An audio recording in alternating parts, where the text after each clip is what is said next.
I don't know. Maybe because I was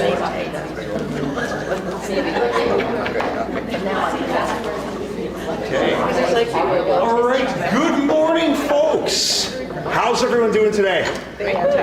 Fantastic.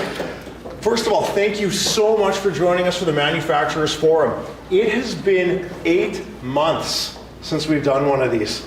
And needless to say, there's a lot that's changed here at MaidSafe in the last 8 months. We've definitely been through a little bit of transition. So we wanted to start off just by kind of talking about that a little bit. So for those of you who don't know, my name's Reg Komet. I've been with MaidSafe for 7 years on Friday.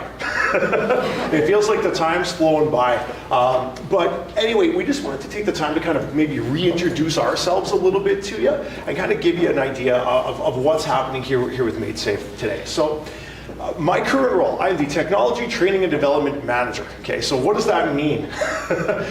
Basically, if you've dealt with me in the past, you know that I was a facilitator. I delivered a lot of the training with MaidSafe. I had branched out into doing things like fit testing, a little bit of the MSI assessments, the P&Ds, those sorts of functions. When the pandemic hit, y'all realized I was a giant nerd, and the tech stuff I'm kind of cool with. So, I started doing more of that, more of that stuff with us. But my background predominantly was actually human resources, right? So I joke around that I stand on the shoulders of giants when it comes to health and safety. And I've been working on the health and safety side of things over the past 7 years. But if the team is in the room here, I'm looking for specifically Scott Weens. I'm looking for Josh Wheeler, and those guys are probably out doing their thing right now. But I'm also looking for Wendy McGaw. I'm looking for Richard Heiss. Those are our advisory and our training folks, okay? And those guys, I want to give them a huge round of applause before we get started. Even though they're not here, they're out doing stuff. This is for you guys. Because again, hey, there he is.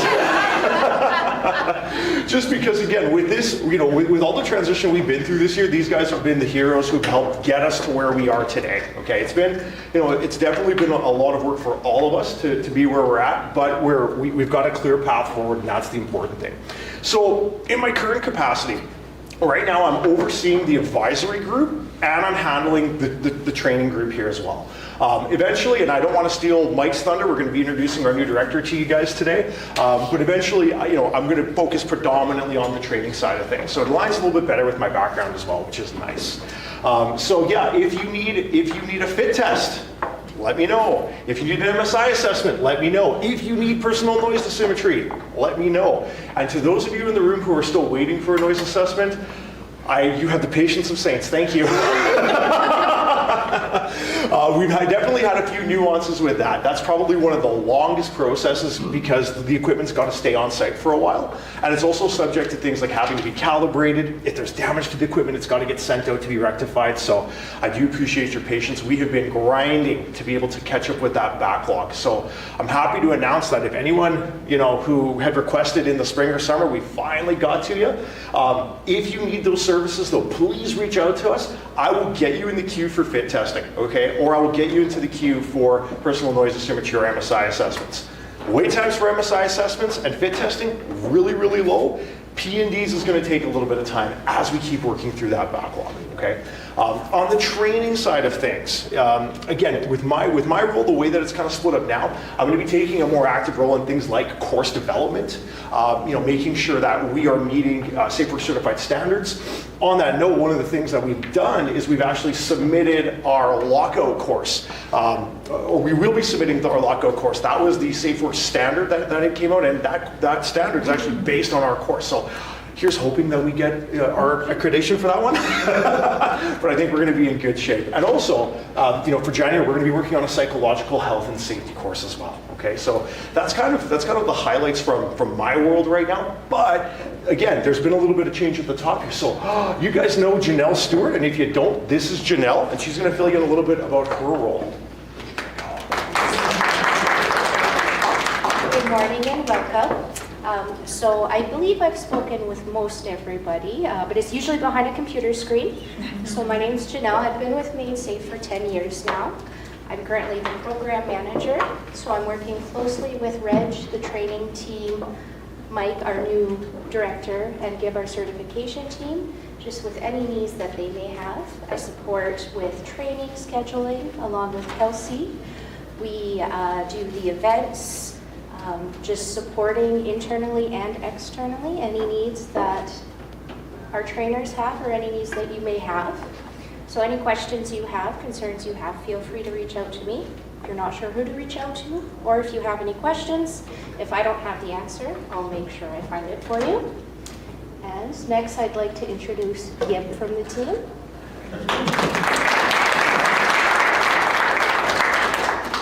Hello everybody, most of you know me. I'm Gib Perkin. I'm the Certification Program Manager here at MadeSafe. I've also been with MadeSafe now for 10 years.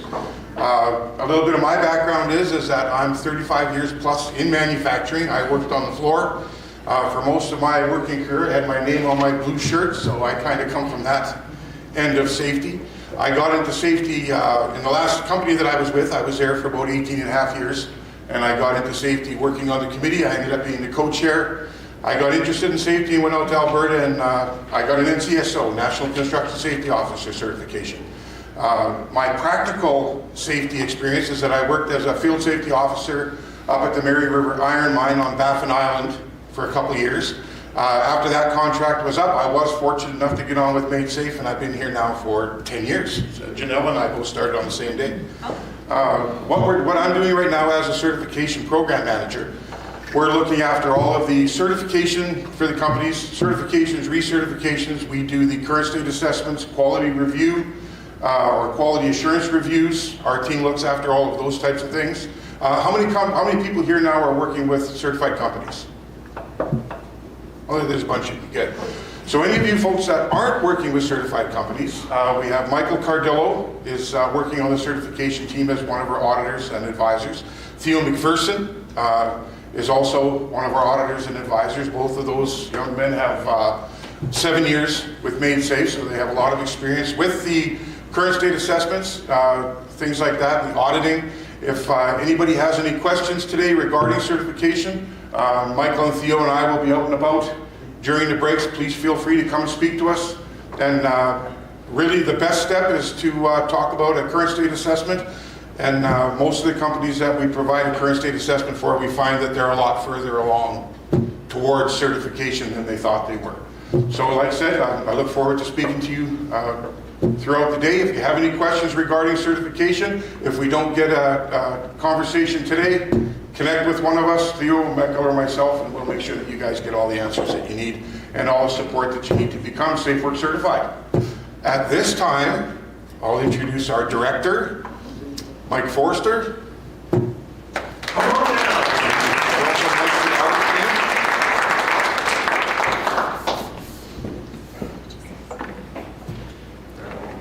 There you go.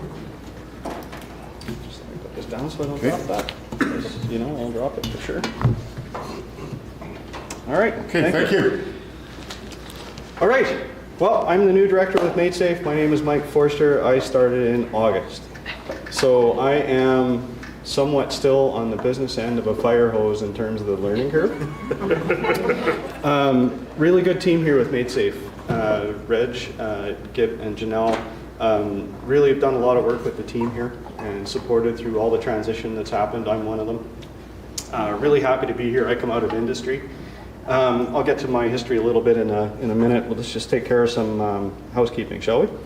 For those of you that haven't been here before, should we have an emergency, such as a fire, there's one exit there and one exit here, and I've done it twice where I've almost made that an exit. It's not an exit, so we'll watch the signs. We will muster north by the dumpsters, or we will muster south by the entrance of the parking lot. So for the folks that are here that are new, look for myself, Reg, or Gib will lead you out to there. Should we have an internal emergency, we do have a shelter in place.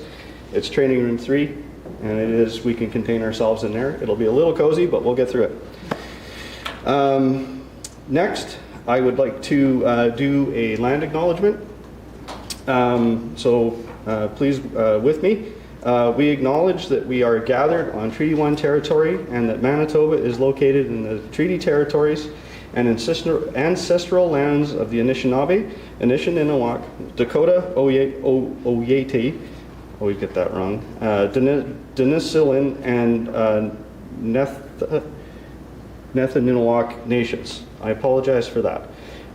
We acknowledge that Manitoba is located in the homeland of the Red River Métis.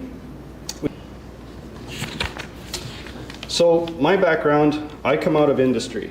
I worked primarily in aviation, so I started in MRO, so maintenance, overhaul, repair, of CFR or FAR, depending on which side of the border I was on. 23 and 25 aircraft, so 23 would be your utility, acrobatic, so the northern planes, so like your Cessna Grand Caravans, anything under 12,500 takeoff. And then 25 is all of your jetliners, so anything from there up. From there I went with Boeing. I was there a total of 16 years in engineering capacity. So I worked from airworthiness certification through design on the 787, stress analysis, and I finished my career there in what they call LE. They call us the lazy engineers or liaison engineers. Yeah, we heard all kinds of things. So it was primarily with the Material Review Board and looking after non-conformance.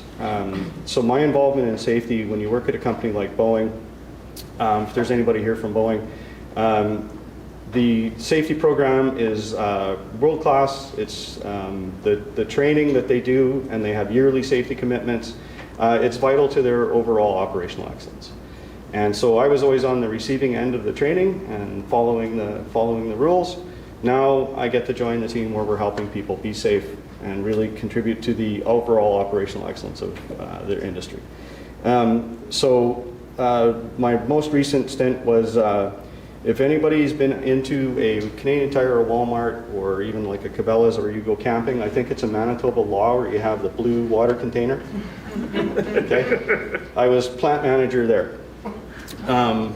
They do other things, but that's the most recognizable. Or the collapsible water bottle, if you see that one, they make that one too. So I ran that place. So we went from a family-run organization where most of the production operation didn't even wear safety glasses to being purchased by, I saw some eyebrows, I know, because when I came from Boeing, I'd like, really? I worked really hard to start, when I got there, that shoes, ears, eyes, and at least start with that. We were purchased by Greif, huge container company. They have a program very similar to what Boeing has in terms of a global safety leader, and we had 6 months to implement that. And that is from all of the training, getting everybody the proper eyewear. So that's where I come from safety, and then now I'm learning on the how do we train, how do we do, but most importantly to me is I'm trying to meet with as many people as I can on behalf of Made Safe to listen. Where are the gaps? What do you need? What can we do to better serve you from Made Safe? How are we doing on time, Reg? Doing okay? Oh, 10 minutes. 10 minutes, okay, we got lots of time. Lots of time. Okay. I found a picture.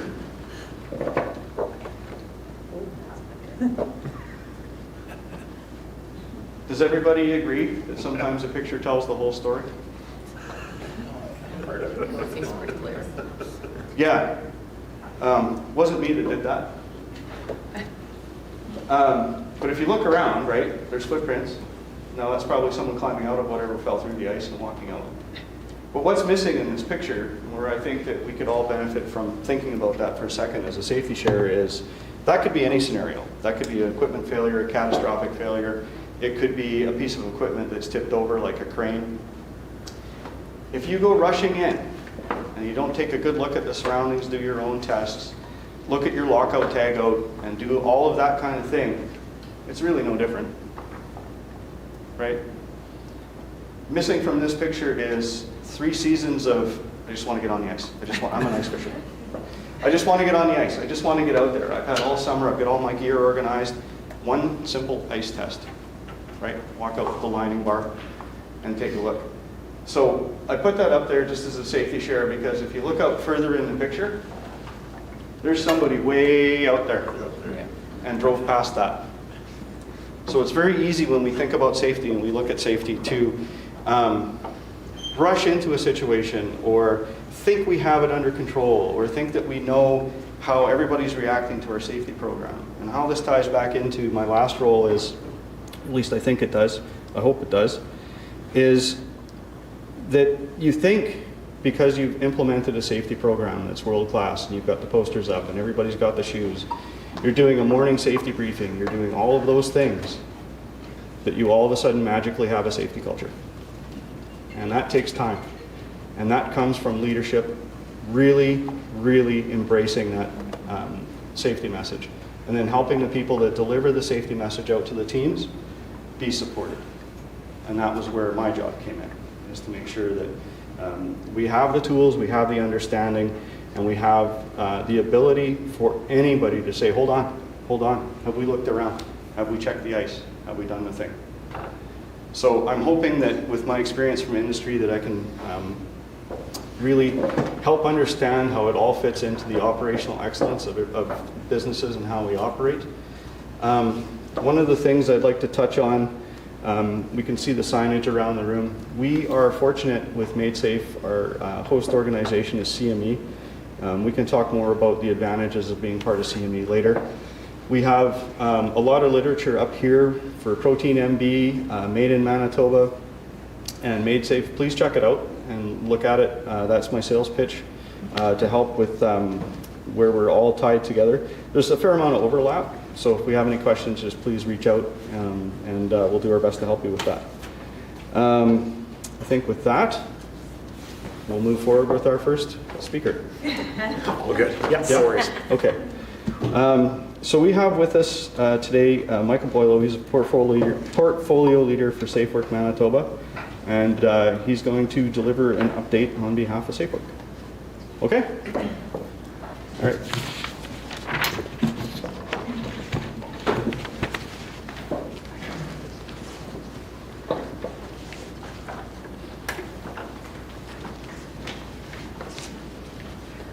Thank you. Want to clip that on? Sure. All right. Thank you. 2 seconds, Mike. Yeah, keep the boss running.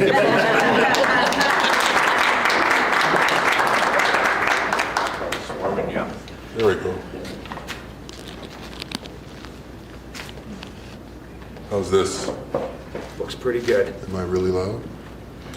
Almost there, almost there. It's for the people in the online. Excellent. In the other building. That's right. All right, you are good to go, sir. All right. How's everyone doing today? Nice and early? I just realized it's like 2 weeks. I thought I had a lot of time to buy Christmas gifts and all that, and it's literally 2 weeks to Christmas. Absolutely crazy. So I'm glad everyone made it here in one piece. I saw 2 separate accidents on the way here. They were like going at like 5 kilometers an hour, but it was just this. So that's good. Yeah, that's me. So Michael Boylo, I've been with SafeWork WCB for probably about 10 years now, just a smidge under 10 years. I think January 3rd is my 10-year anniversary. So I've done a number of these things before. If some of you recognize me, you'll see a very similar little overview of MadeSafe and its ongoings. Agenda, real quickly, we'll talk about some injury statistics, stop work orders, serious incidents, certification prevention rebate, and some of the initiatives that we're doing. Is this okay, good. So overall, the injury statistics are going to be a snapshot and an overview of how things are trending. So in general, we'll see they're trending quite well, right? So since, am I out of the way of the camera too? You're good. Yeah, you're good. Stand River. Yeah. All right. So in general, like we're trending downwards, which is fantastic. I mean, it's a trend in general, and to take the wind, it's great. This could be due to some different factors, but it's good overall, right? We're seeing a fairly significant decrease of roughly 500 total claims less since 2022. So overall, things are going well. Are you noticing that in your employer as well? Yep. Yeah. Things were a little bit on fire right after the pandemic, and then seemed to stabilize somewhat. Yep. That's good. That's good. Time loss. Same idea. Time loss. As a side note, time loss, in case you didn't know, it's calculated not from the day that you get injured, but any time lost after the day there was an injury or an illness. Okay? So we see a similar trend, quite encouraging actually. Percentage-wise, we're getting about 300 less time loss claims, but as a total percentage, because the numbers are just lower, that's a much bigger or larger reduction. So overall, I'm assuming this is a similar trend that you actually see in your workplace as well. Severe injuries. So severe injuries are, they're defined as injuries that lasted 60 days or more, and or meet the serious injury or serious incident as defined by workplace safety and health. Is anyone familiar with that? I think it's Bulletin 119. One person. That's two. Oh my goodness, this is great. You got 4 people. That's good. Great. So there's a long list of things that meet that criteria and whatnot. So if it meets that or is 60-day plus, and the worker is required to miss 10 days or more, then it meets that criteria. So it's based on a rolling 12-month data set with a 6-month lag to cover all the time loss and all that sort of business. And overall, we're seeing a similar trend. We're down by roughly 50, which, once again, because the numbers are smaller, it's a nice percentage decrease. And all this data, by the way, so this data from the time loss, the incidents, and severe injuries, that was as of yesterday in our system. So we're relatively accurate, because there's still some lag that occurs over time. That's just the nature of the claims. Any questions about any of these? No? Okay, injury rate. So this injury rate is, once again, it's an overall, if you want to take a real quick snapshot of how is this industry doing, right? Are we trending up, are we trending down? It's essentially, it's your total claims divided by a full-time equivalency calculation, and then multiplied by 100. So it's just a general rate. It's a snapshot, and you're trending down again, which makes sense because all the other numbers are trending down. So overall, the industry in general is doing quite well. Similar for time loss, it's a similar trend that we're seeing. It's not quite as dramatic, but it's still a good direction that we're heading, and I think everything is moving along quite well. And I'd like to commend especially everyone for their efforts for doing that, because we do try and help, but it's 99.99% all of you that are in the field doing that sort of stuff. In terms of stop work orders, and before I jump through, is there any questions online or anything like that, or no one? Good so far. Sounds good. Stop work orders. Take a quick look at this. Is this a surprise to anyone? No? Machines, tools, and robots, it seems to be a trend, right? Machinery, equipment, and I'm assuming this is what you get, guarding is under here too. Get a lot of nods for guarding and stuff like that. This is a new one, right? Cranes and hoists. Anyone have any cranes or hoists in their, yeah? Wow, a lot of you. So have you had any workplace inspections? Yeah? Yep. Yeah, and all cranes and hoists, any issues pop up with that? No. No? Good. We look for the inspection logs and that kind of stuff, making sure you're doing Yeah. inspections. Yeah, I just, as a side note, some of you may or may not know this. I used to be an officer back in the day. I know sometimes officers tend to trend towards maybe their more their specialties or their experience, their expertise, I should say. So I find this interesting. I'm not sure if this was like 12 years ago I was doing this sort of stuff, so maybe it's changed. But I just noticed that pop up. In fact, you kind of see the third option here is changing for every year. And also the amount of orders is also up significantly from 2024. Have you all been seeing more inspections more than normal? I think is Marty here? Not yet. Later today. Later today, yeah. Yeah. You can hammer Marty about this. So has anyone noticed that there's been an increase in inspections? Yeah? I got some no's, some yes. Oh yeah? We had 2 in one, Oh, you had 2 in 1 day? 1 month.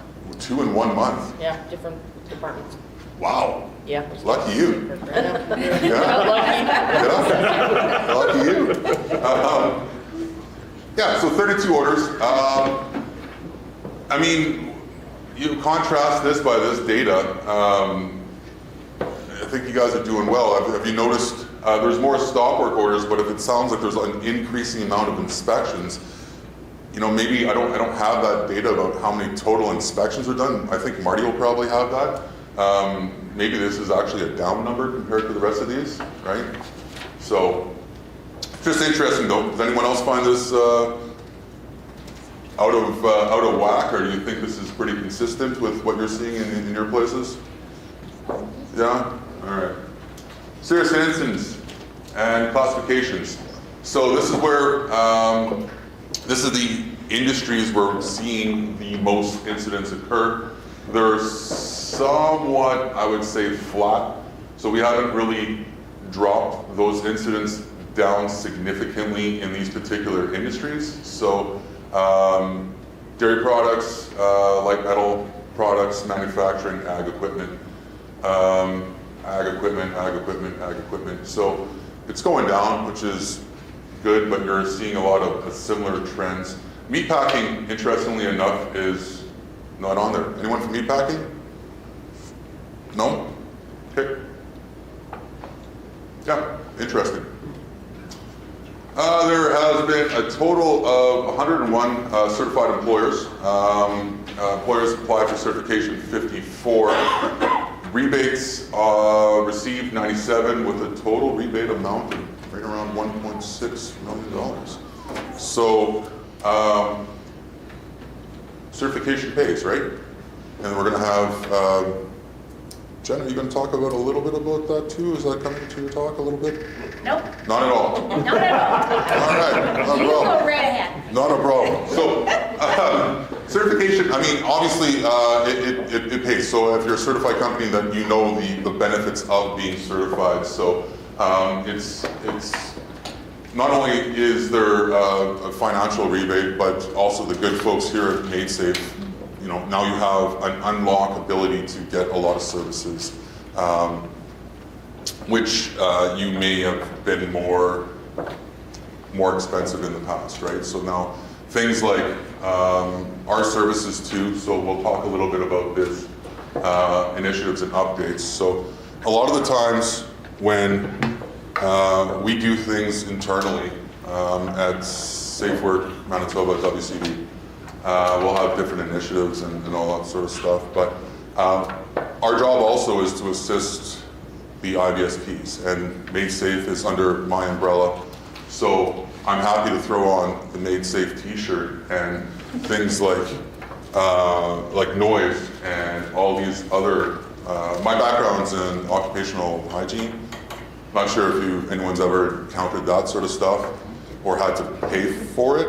It's pretty expensive, right?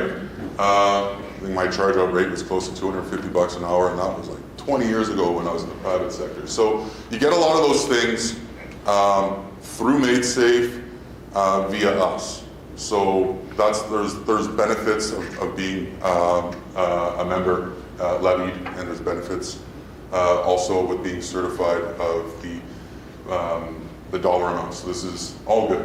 Some of the things that we're doing, musculoskeletal injuries, we had an initiative, and it's very similar to what you guys are doing here or experienced with lean. So instead of taking an MSI problem and just throwing blanket training at it or whatnot, we've tried to understand the problem a little bit more and be much more targeted. So what kind of MSIs you're facing, what sections of the facility, et cetera, et cetera. Is there different actions being occurred? Trying to really understand a problem before you're throwing some sort of a solution towards it. We're doing this in healthcare primarily so far, and we've had fantastic results. Up to rough numbers, we're talking 95% reduction in MSIs. So it pays, because sometimes when you're seeing general training, it becomes white noise, and a lot of the stuff doesn't apply to me. But if it's specific and you're targeted, then you can piecemeal that out for other sections that are of similar design to that, right? And start putting dents in things. So that's something we're doing. It's something that we're looking to possibly expand and assist with Made Safe, if you're interested in that. Psychological health and safety, there are some changes coming in the legislation about that. The health part seemed to be dropped, and they just want to call it psychological safety. So if you see psychological safety, it's basically the same thing. So it's a big focus. It's coming. Similar to asbestos. Is anyone familiar with some asbestos regs that are being changed? We've got one. So some of the asbestos regs, I think there was an announcement 5-6 days ago or whatever it was. Something like that. It's mostly to do, so we're getting a couple questions about it, and they're saying, so why are we doing all these new training? Do I have to be trained in all this, and why is there all this different types of training going on? And that aspect hasn't changed at all. The fact that you have to be trained, and you have to be trained for whatever you might be doing or exposed to asbestos or whatever that's always consistent. What is changing, including some definition changes, but the part that is changing is that the training needs to be it needs to be standardized. You need to have an actual asbestos training from a Safe Work endorsed trainer. So that training no longer can be, and what they were seeing, I guess, in the past, workplace safety and health, is that you can have anyone. You can have Mike's amazing asbestos training guy, and you would apply and you'd come to me, and then it could be asbestos training, and it could be like 20 minutes long, and then you get a big green check mark. Now, the training, just for instance, for the endorsed training is, you're looking at 3 days and 5 days depending on what you're doing. So 20 minutes, you're missing a lot of stuff. It's the endorsed training aspect that's changing, and that's keeping in line with other jurisdictions as well. All right. Noise monitoring too. Reg mentioned that a little bit. We're able to assist in some degree. Right now, it's a lot of just me, and we're trying to train up some other staff on it. So, and I don't really get the field a whole lot anymore. So, but we are trying to assist. What's nice about our program is that we can offer a bunch of different things that are occurring with noise in terms of octave band measurements and whatnot. And this essentially means that you have noise that comes in that's a certain volume or whatever it might be, but it doesn't tell you what frequency it's at. So you can actually try and mitigate that noise based on frequencies and the octaves. Any questions about this? Moving on. So general facts, manufacturing sector, it does have one of the highest injury rates. Training, one size fits all. We had VR simulations 2 years ago. Was that about that? Was anyone here saw that? Perfect. Anyone else? A very interesting little presentation, and I think they're pushing through the industry with VR simulation training. I think that's probably the future of what that looks like. And some more sector facts. While you're reading that, I'll ask if there's any more questions, because I believe my time is past due here. 4 minutes. You got 4 minutes left. I've got a question. Sure. What is the best way to keep up to date with all these changes? Like, is there a specific platform, an email list you can register to, or? I would say talk to Made Safe, and then they can contact, they should be able to help you out. Okay. But there's nowhere where you can just access, like, 2025 changes, or? I believe the Manitoba Gazette has them posted. Gazette only? Yeah. Yeah, I believe the Gazette has them all posted. Thank you. Yeah. What other amazing questions? Tidbits, limericks, anything? With your MSI program where you're looking at the health industry, when are you going to roll that into the manufacturing?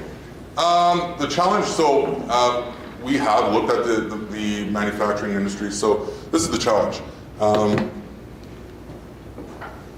For us to employ that similar model that we have talked about in healthcare, we need to have, and don't get me wrong, there's a ton of MSIs in manufacturing. It's MSIs are essentially, it's the largest claim as in almost any sector, all sectors. It's always MSIs. The challenge is that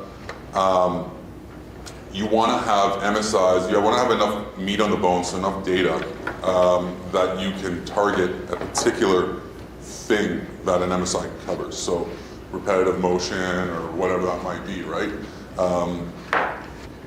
And a lot of the manufacturing sectors, they're spread like a shotgun. There isn't these spikes of the different areas. So it's tough to employ that same model. We had chat about this previously, that we might be looking at, say, grouping a couple companies together so that it gives you enough meat on the bones. Because for instance, let's say you have forceful exertion, but you only have 5 of them a year. How can you tell if you're making a dent in that or not? Because you can have one that pops up and then all of a sudden you have a 20% increase, but you haven't even left the station yet. You know what I mean? You're trying to make traction. Or let's say you drop it down to 4. Great, we just decrease it by 20%, but is that real? So you need enough data there to be able to say that what you're trying to employ is actually having effect on the problem. So I would say that, you know, if anyone's interested in this, it is a possibility that we can try and group companies together, but then the challenge is that you also need to, you know, understand your model a little bit more. So you have to be willing to open that up. But yeah, if you're actually interested in that, I would say contact MadeSafe and let's see about what we can do with that. And with your factors, you're also factoring in your seasoned workers or your aging demographics. So I know I fall into that vulnerable worker category, but so interested in it. How can I put this? We also have to be careful with what data we collect. Yeah. Very frequently, the employer that we're working with is willing to just be like, here's all of it, and we're like, whoa, we can't take all of it, and we can't classify it because even keeping that data on our systems is a breach of our policies, right? So, possibly. There are many factors, you know, shift work, all these different things, and it'd be great to capture it all. I just know that we ran into problems. The legal portion of this project was long. Okay, that's fair. Yeah. But no, I encourage you, if you're interested in that, the more people that are interested, we now are able to have choice and start clumping things together, because even though your MSIs are really, really elevated, they're just spread, right? Yeah, I'll get my name on it with Reg. Perfect. Anyone else? Can you tell whether this MSI issue with the data that you've collected, just on a bit of a high level, is it mostly due to lack of knowledge from the employer, or is it mostly due to lack of training to the employees? Lack of listening. How can I say this now that I'm being recorded everywhere? Whatever you say will stay in this room, right? Yeah. Totally. And the internet. Just so you know. No, it's nothing like that. It's a challenge, right? And it's not necessarily one size fits all, right? So let's see if I can turn this into something where manufacturing might be more familiar with. Sometimes if you need to get production up, you're ramping everything up. And everyone, or I'm sure a lot of people are familiar with, this area of safety is good, but when you ramp things up, sometimes they go a little wonky, right? So the trick is to be able to have that system that when you're getting slammed, for instance, with production, if is my analogy making sense to anyone? Yeah. Yeah, okay, so I'm good, because I'm making this up as we go. So it's when things need to happen and need to happen now, and you might not have the resources right by you, like say you need to have, you got to follow this procedure, or you need this widget, but it's not here, and things are coming through you on an assembly line or whatever. Now you have systems that fall down, right? Or because of the increased production, maybe you should have had two, right? So, and then also it's just people caring that, well, job one is to get this thing through, and it's that mindset, right? Job one is to make sure that on my conveyor belt, my piece doesn't go through without being touched or manufactured or whatever, right? So that is one of the factors. You run into that, where sometimes equipment isn't where it's supposed to be. Sometimes it's easier just to bend over and, just reach with your back real quick and hard, and just because it's there and it's, people forget and they just do it, right? So there's a little bit of, or maybe a lot of culture involved. So if you have a culture of this is always focus number one, it becomes a habit. Now with that being said, you also could potentially run into situations, am I way over time? You're okay. Okay. It's We're just good. me. All right. Yeah, you're good. So with culture too, is that when you build that culture, it's dynamic, it's never static, right? So if you get used to something, that also becomes a problem.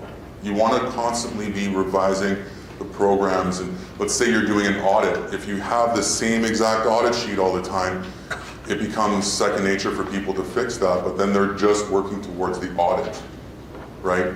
You got to change things up.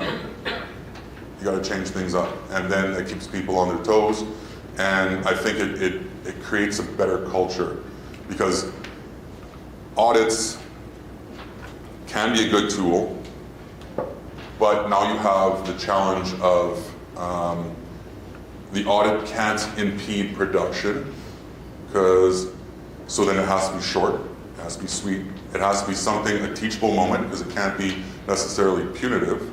So there's a lot of different intricacies and factors involved with something like an audit as a tool. But let's say you get to the point where everyone's getting these green check marks. Perfect. But now it's time to look, because that audit is only a snapshot, because you don't have 2 hours to do an audit of that particular worker, you're not capturing everything. So you need to change that audit up, and then you kind of create a scenario where now everything's being done right, theoretically, right?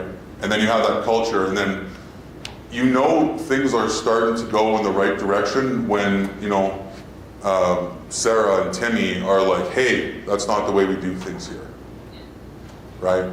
We don't lurch with our back and reef as hard as we can to the side. We do things properly. We get our tool, we bring it over here, and this is how we do it. And it might be awkward at first, but you'll be able to walk home, right? So,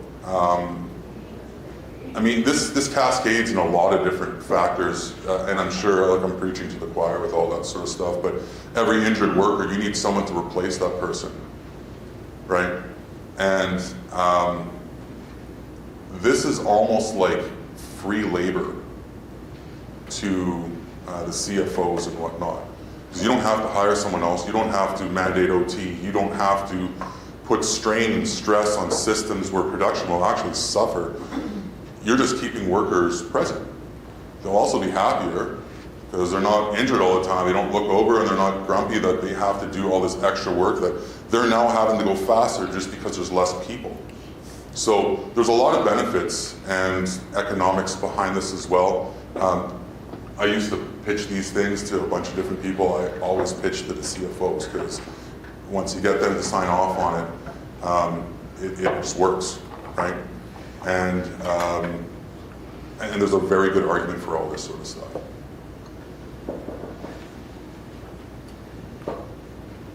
Anyone else? No? All right. Thank you very much.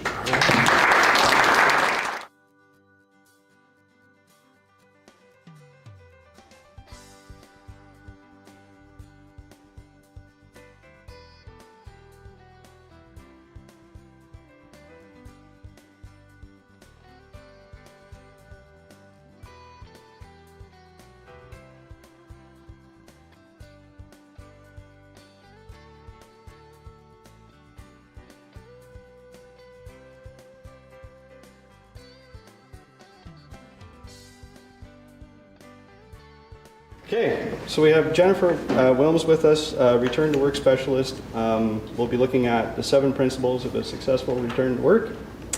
Jennifer Wilms is a return to work program specialist, Workers' Compensation Board of Manitoba, and has worked for 19 years in a number of roles, including an adjudicator, short-term claims department, and return to work consultant. Prior to joining WCB, Jennifer worked for a large manufacturing company in human resources, and has the ability management roles. Jennifer is passionate about her role with return to work, and will be able to help employers better understand the WCB and learn how to develop effective return to work programs and minimize the impact of workplace injuries on both the workers and the employers. So one of the things that really stuck with me with Michael is when you start thinking about ramping up production and how that affects your rate. What happens if you have a piece of equipment go down? It's your number one piece of equipment. You lose 2 days of production and you still have to meet customer demand. So your safety system has to be able to manage that. We want you to be proactive, Yep, right? for sure. It's the prevention piece, but it's funny, like, because you said your piece of equipment goes down, but I don't need I probably don't need a mic. For the your people piece on of, to line, you do. oh, I'm sorry, Yeah. right, you got virtual people. There you go. Thank you very much. Thank you. So one piece of equipment goes down, what if one person goes down? Right? Like, we talk about our equipment like it's important, but what about our people? So that's my passion. The Institute of Work and Health has done a lot of work on 7 principles for a successful return to work. When we talk about the program, it's your framework. When we talk about the plan, that's your person. So you need to be able to concentrate on both. So I did bring my cheat notes. Reg, I'm going to ask you to give me that 10-minute sign. Will do. Okay, because I don't have a clock. Well, I guess there's one there. No worries. Okay.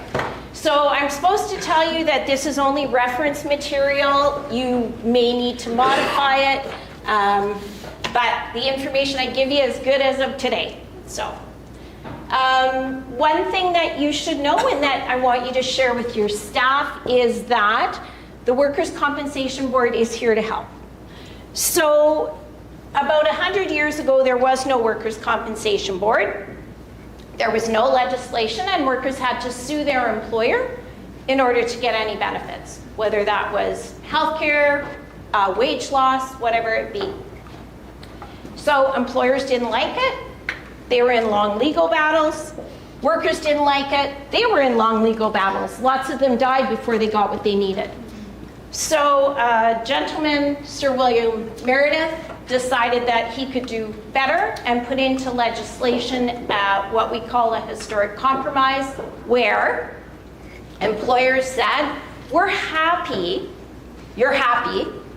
to pay for all of the costs of a system if workers can no longer sue us if they have workplace injuries. So that was the compromise. What does that mean to you? It means you guys are paying 100% of the system. You're paying for every injury. You're paying my salary. Thank you. You are paying all of the costs of the WCB. We don't take money from workers. We don't take money from government. We take money from employers. So we're 100% employer funded. The other thing we are is an insurance system. You are paying for insurance to keep your workers safe.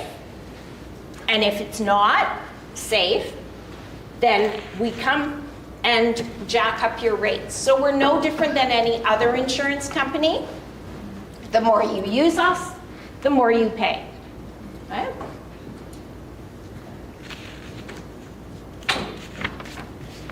So one of the ways that you can help control your costs is by having a return to work program. So I started at the wrong side of this equation because I said one way to control your costs. But that's not what we want you to focus on. We want you to do it because it's the right thing to do. What's good for your workers? What's good for you as an employer? Mike said it. You don't have to replace a worker if you're keeping them safe. For a worker, you've kept me safe. I'm grateful about that, right? So morally, it's really the right thing to do. If you don't want to do it because it's the right thing, we'll make you do it. So you really don't have a choice. That's an illusion that you have a choice. You don't. So legally, you're bound by the Workers' Compensation Act that says that you need to have a return to work program because you have a duty to accommodate. Okay? Financially, of course, way better for employers, but it's also way better for workers. So I want you to be honest. So if you go on WCB, financially you're getting 90% of your net. That means you'd have to put, it's like living on 90% of what you bring home right now. So I want to know, just show your hand, who puts 10% of their income away every single paycheck?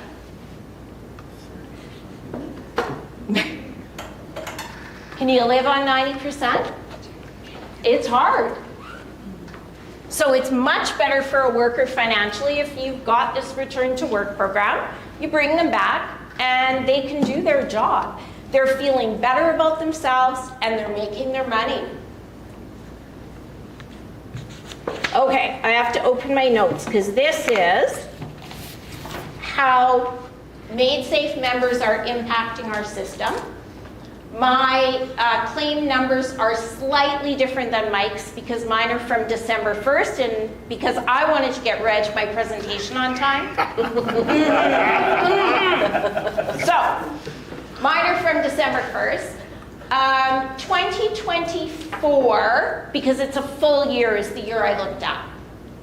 1,310 time loss injuries that resulted in 16,675 days of time loss.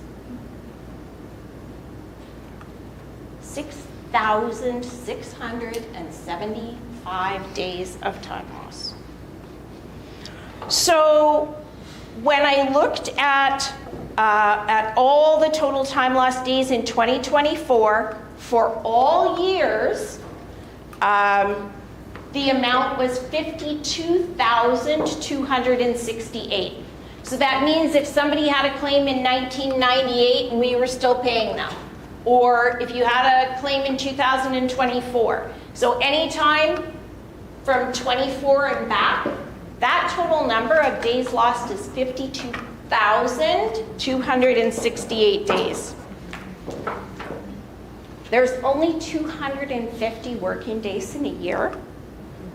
So that 52,000 equates to 209 full-time jobs. And that's just in your manufacturing. That's a crazy big number. 209 years of full-time work. So the most commonly injured body part was the finger. That should come as no surprise, followed by the back. And welding and related machine operators led the way in the number of injuries. I'm sure I don't need to tell you that.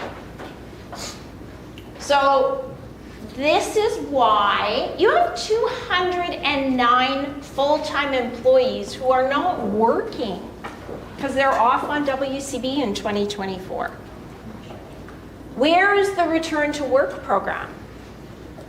Why are those people still off? Do they know they still have jobs? When is the last time you talked to any of them? Okay. So what do you need to do to get those 209 people back, plus anybody else that's sustained an injury, right? So the first thing is that organizational commitment. And Mike said, we talked to the CFO, we talked to the CEO. We don't want to talk to you guys on the ground level because you already know what you need to do.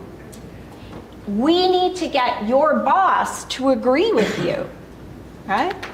So the organizational commitment makes all of the sense in the world to us. It's not just about what they say, it's going to be about what they do. It's going to be how they support people through their injury process. It's going to be how they support you supporting those people.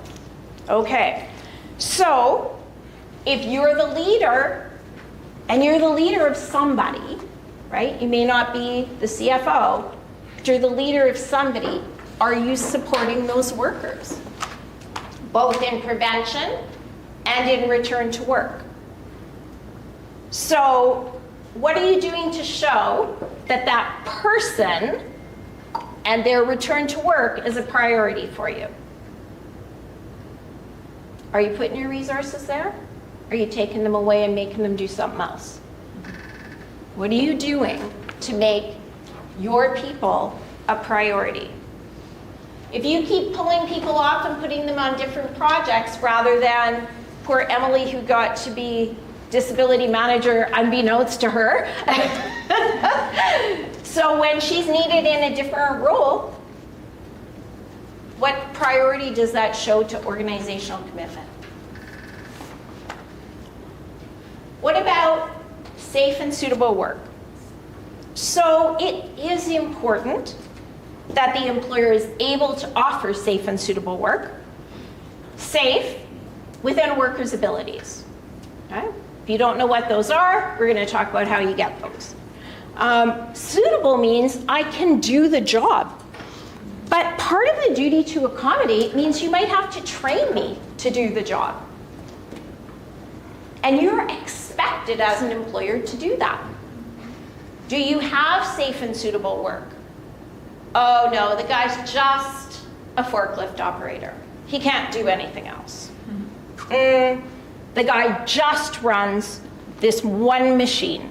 He can't do anything else. No, we all have skills and talents. Maybe there are even skills and talents you don't know about. Right? How are you going to find out? How about you ask me? Is there something else you think you can do here? Something that would be safe? Maybe I have an interest in something. And let me tell you something else. If you can't find a job for the person, put them into a safety situation where they can be helpful in safety, because safety is always under-resourced. Are they doing hazard assessments? Can they be writing safe operating procedures? Are those up to date? What else can I do that helps the organization keep me safe? So the safe part is easy. It's the suitable part. Can I do it? With training, can I do it?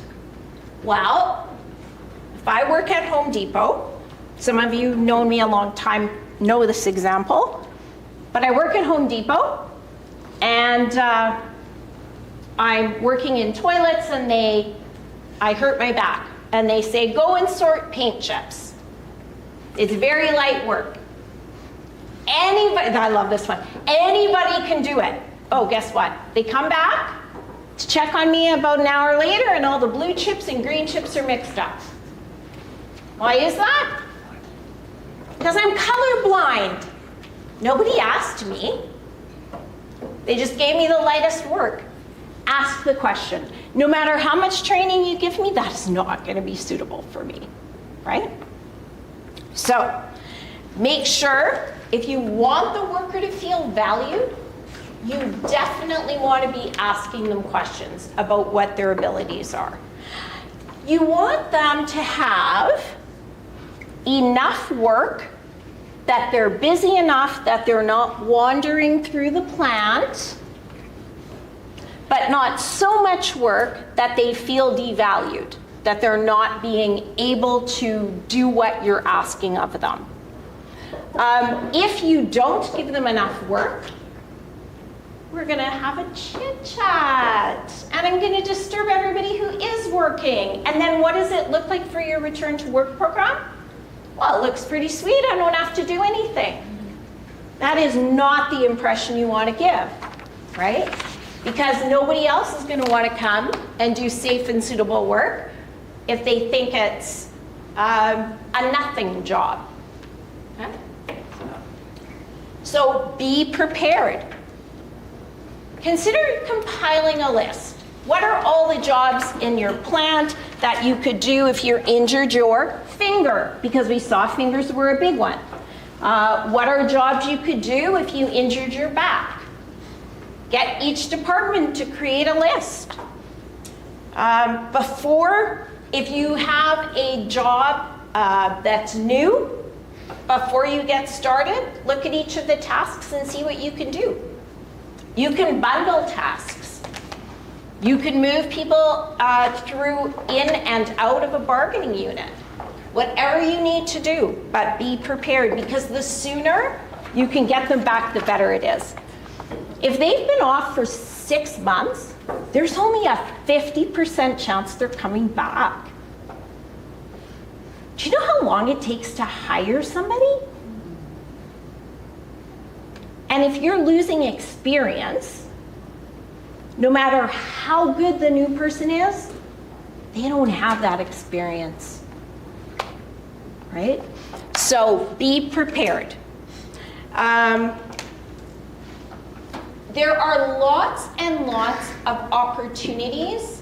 Actually, I gotta say, manufacturing is pretty good at this. So you don't see the longer term claims that you might see in some other environments, because you guys have been doing this and you're pretty dedicated to return to work. But there's always something new, right? So are you ready? Oh, I didn't even know I had a list there. Oh. So some alternate duties: assisting with orientations, making lockout plates, working speech gauge reports, job shadowing, deliveries.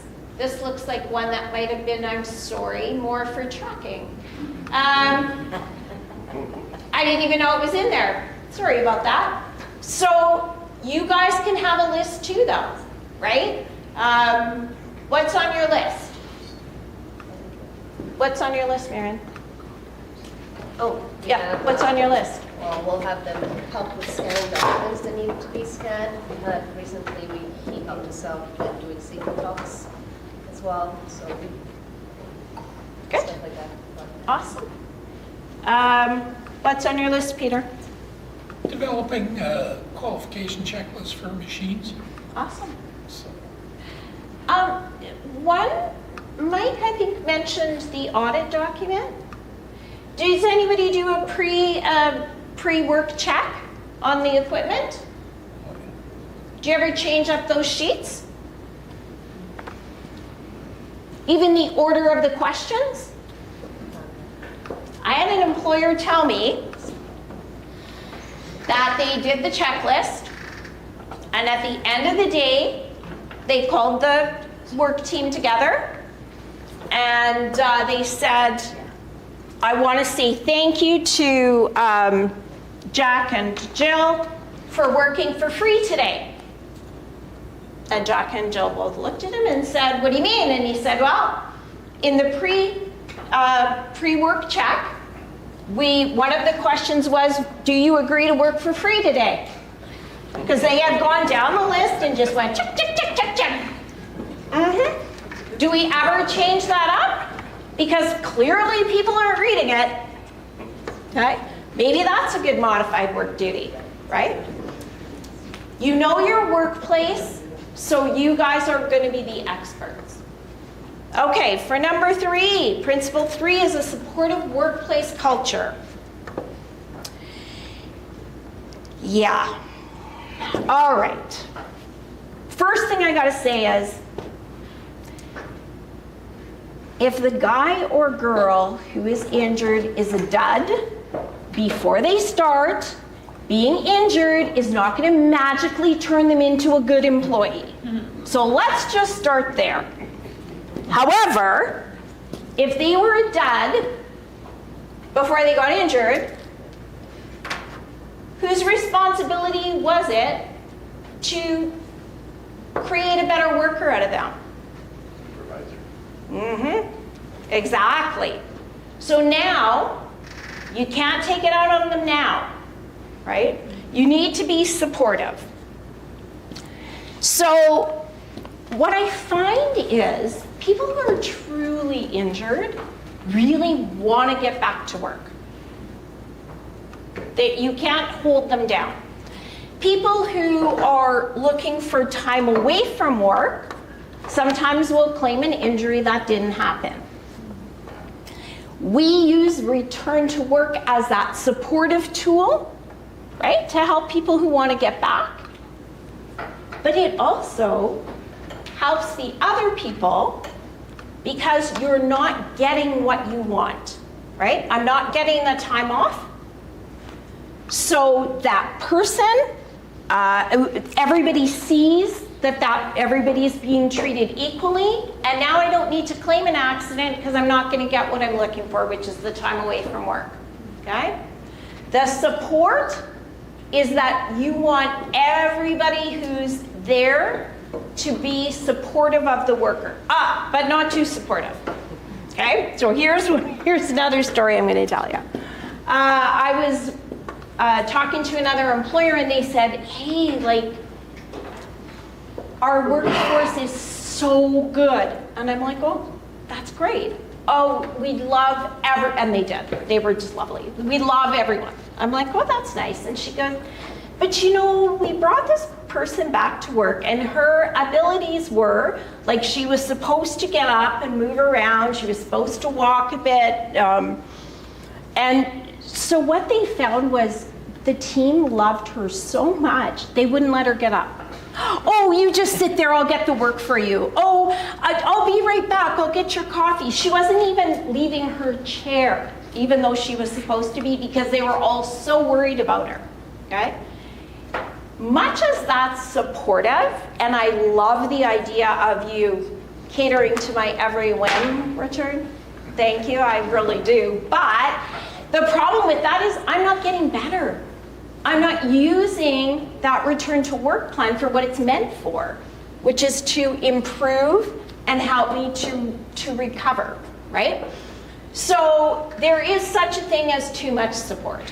However, a couple of things we want to be aware of. If you want people to support me, you need to make sure everybody knows their role, okay? So if they know that they're going to be asked to help me lift, that's a lot better than me saying, hey, Kathy, I'm going to have to lift this thing, and she's totally unaware and in the middle of something, right? So knowing the role for every one of those people who needs to support the worker is really important. Communication around what the worker needs, right? This is one where I think you should always ask the worker, what do you want me to tell your staff or your team about what you need, okay? I might say, don't tell them anything. I can advocate for myself, don't worry about me. I might say they always come to me for help. So if you could just let them know I'm on a return to work program and not to ask me to help them until I have better abilities, that would be great. That's probably the number one reason people work outside their abilities, is because they want to be helpful, right? And they don't want to say no to their team. So support may just be the communication piece. Supervisors as well are more inclined to be supportive if they have some say in what that worker's going to be doing. They need to have some value, right? And so if supervisors have some say, then they're way more inclined to be supportive. Principle 4, oh my gosh, this is like the worst. How many times have we promoted people into a job and not given them the tools they need? Return to work is just one example. But we go, oh yeah, so, you know, Ed's been in the role for 30 years. We don't need to train Ed. We're just going to move him up into the CEO position. How do you feel about that, Ed? Do you like that? Yeah. Big raise. Do you know what to do? I didn't train you. I just said, go sit in that nice, big, comfy chair and Carolyn will bring you some coffee. Like, why do we do this to people? We don't give them the tools to do their job. How frustrating is that? Okay, so when it comes to return to work, maybe I've even been an injured worker, but my role as an injured worker is different than my role as a supervisor, right? As a supervisor, I need to know what papers they need to take. I need to know how long they have to return the functional ability form, right? I need to know a lot more things. I need to know what kind of plans I can make for a worker who's returning. Oh, and the most important thing I need to know is how to communicate with that worker. People who have grown up in a job they don't necessarily have those skills or those soft skills, right? So return to work starts, or the thought about return to work starts the minute the worker reports the injury. Are they reporting to the supervisor? 9 times out of 10, that's who they should be reporting to. So that supervisor needs to know, okay, that's my cue. Let's think about return to work. Let's talk about return to work, okay? So, and the supervisors also need to be able to train their staff, right? That you put that responsibility on them, but if they don't even know, then how are they going to train people? So some supervisor training topics that you might want to ensure they understand is, first of all, their role in return to work. Some communication strategies. How do you talk to people? What do you say? What don't you say? How often to follow up? Because I'm hoping the supervisor might be the person that follows up with that worker, right? How are they identifying safe and suitable work? Well, you better give them the tools for that. We're not just going to put Jack in the corner and ask him to count tags, right? Supervisors need to know about your return to work program and what their role is. And like everybody else, training a person once is not sufficient, right? Training means repetition, right? So if you've trained them when they moved into the role, and now they're 15 years in, and it's the first accident in their area, and you've never trained them since, don't expect them to know what to do. This is the most important principle of all. It says it's principle 5, but it's principles 1 to 1 million. This is the key to being successful at anything, not just at return to work. But at return to work, it's even more important because you have to develop those relationships. You have to get the worker to trust you, okay? And it's not always a return to work person that's communicating. Sometimes it's the supervisor, sometimes it's a coworker, right?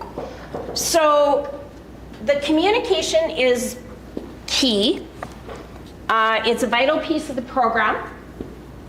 It goes from, in all of the parts of the program, it goes from hiring and talking about return to work, orientation, ongoing training, program engagement. I'm not going to be engaged if it's not presented well, if my boss doesn't speak to me appropriately. And so the communication, it's a hard thing to learn.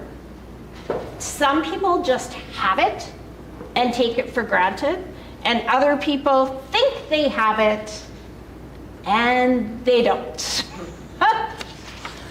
So proactive communication is kind of before I need the program. And sure, that's important. Gives me some idea what the process is going to be, what am I going to be doing, prepares me in advance.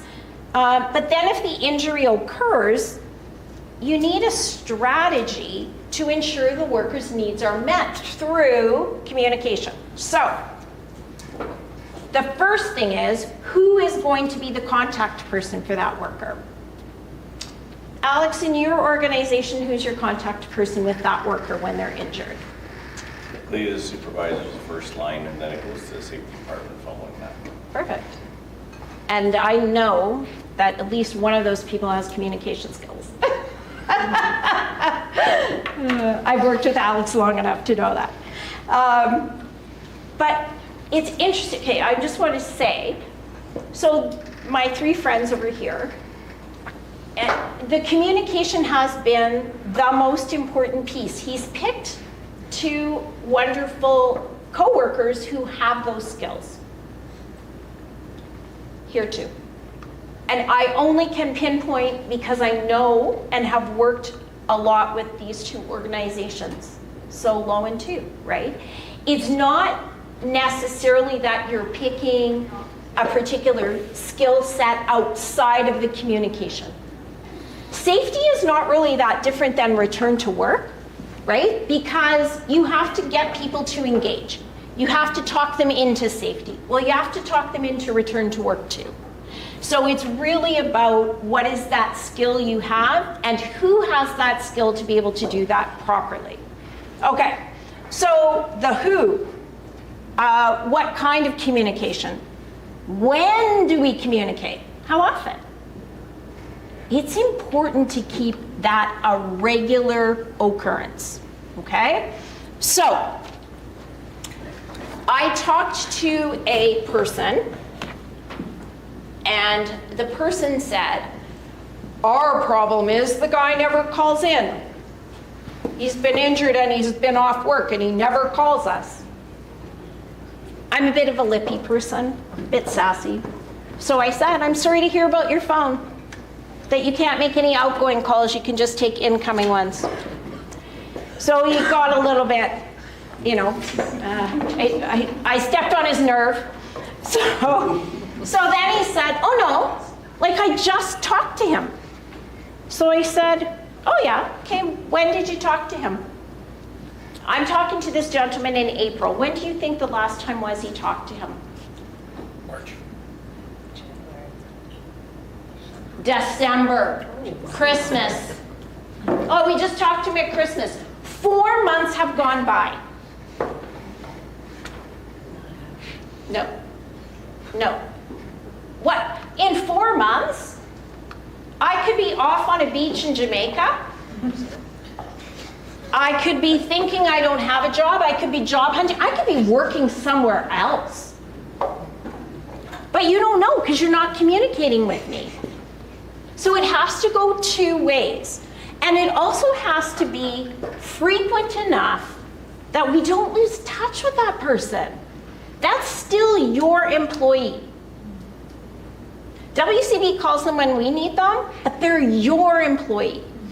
They're your family, not mine. So the frequency is important. And I feel very strongly that the frequency should be kind of set out and be standard for everyone.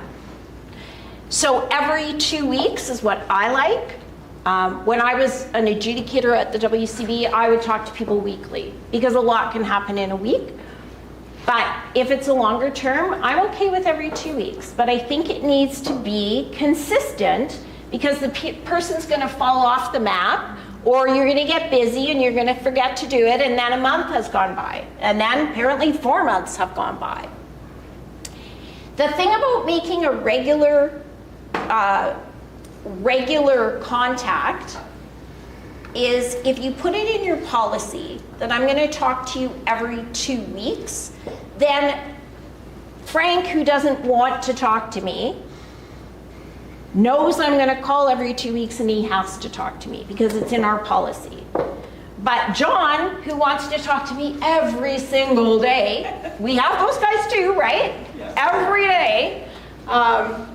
So those people too will know I will check in with you every 2 weeks, okay? So there is regular contact.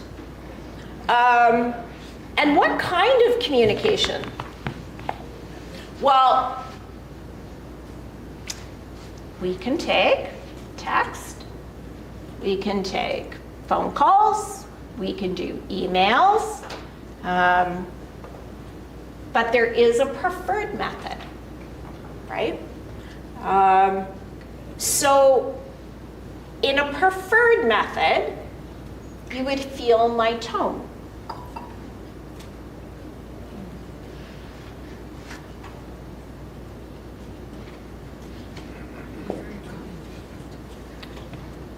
Who read that for me?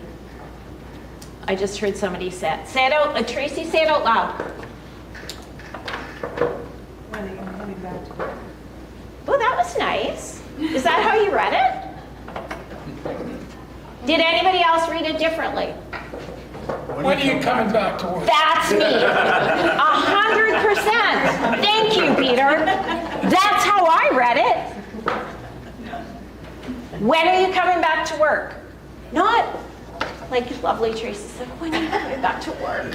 Right? Yes. But do I know that? Do I know that? Because all I'm getting is this sentence, no emotion, 100%. I might get my back up.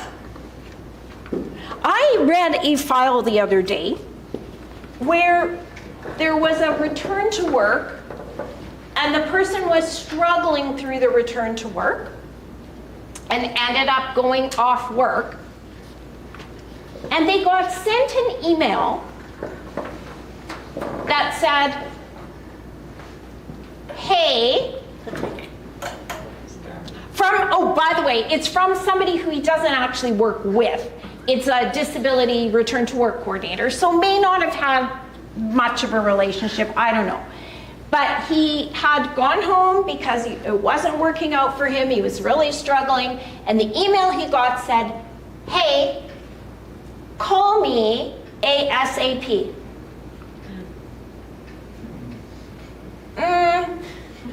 No. I'm not calling you at all. Never mind ASAP, like never. It didn't have, like I felt like he was in trouble. I felt like that. Imagine how he felt. Like not, oh, I'm sorry to hear that it wasn't working out, or, you know, do you feel like we could have a conversation? No, just call me. Yeah. So there's a reason why a phone call is better than an email or a text message. Because you want to have some emotion, you want to have some tone. I shouldn't have to say it.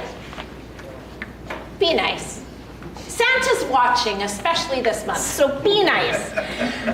Be kind, be timely, right? Be consistent. Be consistent in your messaging, right? I think that's really important. People want to know what they need to know. They want to do the right thing. They really do. But you can't do the right thing if you don't know what that is. So that's really important. Be clear. So when you're clear, it's things like, don't say ASAP. Maybe my idea of as soon as possible is different than yours.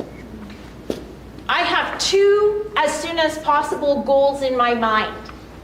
One is to eat a piece of chocolate cake. The other is to earn $1 million. I plan to do both as soon as possible. Do you think there's any way that those things are going to be done in the same time frame? I wish. I can have the cake first. I know this. So things like, if you want me to call you, tell me, please call me, give me a time and date. Then you'll be in your office and I won't be playing phone tag with you, right? So clear messaging. Don't, and I said the word regular contact, and I mean that, but if I say regular, that's a different thing for different people. So I would say bi-weekly contact, right? So don't use vague terms, use super clear terms. So again, I'd avoid the email. The other thing is, the other time I'd avoid it, not just in the return to work process, but I'd avoid it in the reporting process too, right? My best piece of equipment goes down. Do we just ignore that? No, we're calling in reinforcements. We're doing what we need. Your best piece of equipment is your person. That's your best piece of equipment. When that goes down, call in the reinforcements. Make sure that they're comfortable to report to you, comfortable to tell you what they're feeling, and that you have a two-way conversation. Okay? I should have told you, you guys can ask me questions anytime. I will stop at the end, but I just get so excited. Oh, thank you. Perfect. One of the principles of a successful return to work program is having a dedicated return to work person. This works the best. They know your business. They're not the doer of all. Well, some of them are. You're not supposed to have to do everything. You're supposed to be the resource so that you can guide people to do the right things. But without that driver, your bus goes off the road. And what if you have two drivers? Two. Anybody who's been in a car with a backseat driver knows two drivers don't work, right? You just want one driver. So that's your return to work coordinator. And that person needs to be visible, not just after an injury, but before an injury. Out on the plant floor, making friends, talking to them, asking, do you need me to bring the safety guy around, right? Oh, are you, how are you doing? I remember you had that cut on your finger a few days ago. Did it heal up okay? Right? Get to know your people. If you don't know your people, you can kiss prevention goodbye. Do you know why? Because you're safe work certified. People are working safely as long as their mind is on their job. What happens when my mind wanders? What happens when I'm thinking about the 50 Christmas gifts I have to go home and wrap? What happens if I'm thinking about my granddaughter who's super sick? You can't control that with guards. Doesn't work. You need to know your people so that when I come in and I'm not myself, you can say to me, you don't seem like yourself.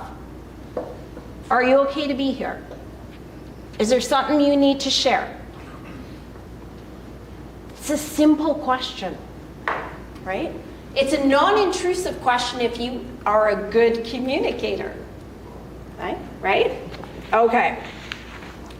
So you want a dedicated return to work coordinator to drive your program.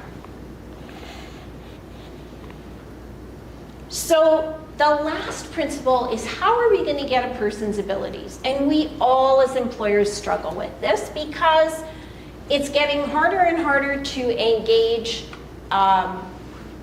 healthcare providers to complete these forms. However, it is still the best way to get timely ability information. So a functional ability form, a few things I would say. One is, please don't use the word medical on your form. That's just yucky. You're not asking for medical. You're not getting medical. You don't want people to think you're in their business like that. Don't use that term. Use any other term you like, but don't use medical. You want to make sure that the supervisor is trained so they know when the injured worker comes to them, they're going to give them this functional ability form. You want to tailor your form to your business and possibly to some of the different jobs. Okay? But having said that, you send the form, don't send a job description. You're not asking if they can come back to their regular work. You're asking if they can come back. Period. End of story. What are their abilities? And this form does not say work abilities on purpose. It's asking for their abilities as a whole. One of my favorite clients that I worked with as an adjudicator, I phoned him one day and said, how is that return to work going? He said, oh, you know, work's great. He said, but when I get home and I start building my fence, man, does my back hurt. And I'm like, what are you doing? And he was totally sincere. And he said, what are you doing? I said, you have only able to lift up to 10 pounds. And he's like, but those are my work abilities. He was 100% serious. I'm like, no, honey. No, honey. Those are your abilities as a whole. So we are careful. We say there's modified duties available, but we don't say it's strictly for work. People need to understand that their abilities are 24/7. Okay? So you can tailor this form to get the information that you need. One of the things that we do here a lot is the difficulty with providers, right? So we have partnered with Kalo Clinic at the corner of Panetta and Monroe. They do same-day appointments for workplace injuries. There's work in progress to get a couple more clinics on board for that. But in the meantime, there's a site called MediNav, M-E-D-I, NAV, N-A-V, and it lists clinics that will provide same-day appointments, and you can book online. Now, the difference between Kalo and a clinic from MediNav is Kalo guarantees the functional ability form, and so they do complete it. And they give it to the worker at no cost. So whether the MediNav would also do the same, it would probably depend on the clinic. One tip that I learned this week, and I've been doing this a long time, was to get your worker to inform the provider at the beginning of their appointment that they have this form to be completed. I would have never thought of that. I just assumed that you would go into the doctor and say, to see what I did, I assumed. That's my bad. But, so I was told if they do it at the end of the appointment, they're not gonna get it completed because they've already had the discussion there, the doctor's really on to the next person. The WCB encourages employers, and I heard a lot of chat today about MSIs. So WCB pays the first appointment for a physiotherapist or a chiropractor. Worker's not out of pocket, You do get better abilities from a physio or a chiro. So if that's appropriate treatment, then that's where I would encourage them to attend. If the claim is accepted, they'll get additional treatment. If the claim is not accepted, that first treatment is covered anyway, but the costs come away from the employer. So there's just nothing bad about having them attend physio or chiro.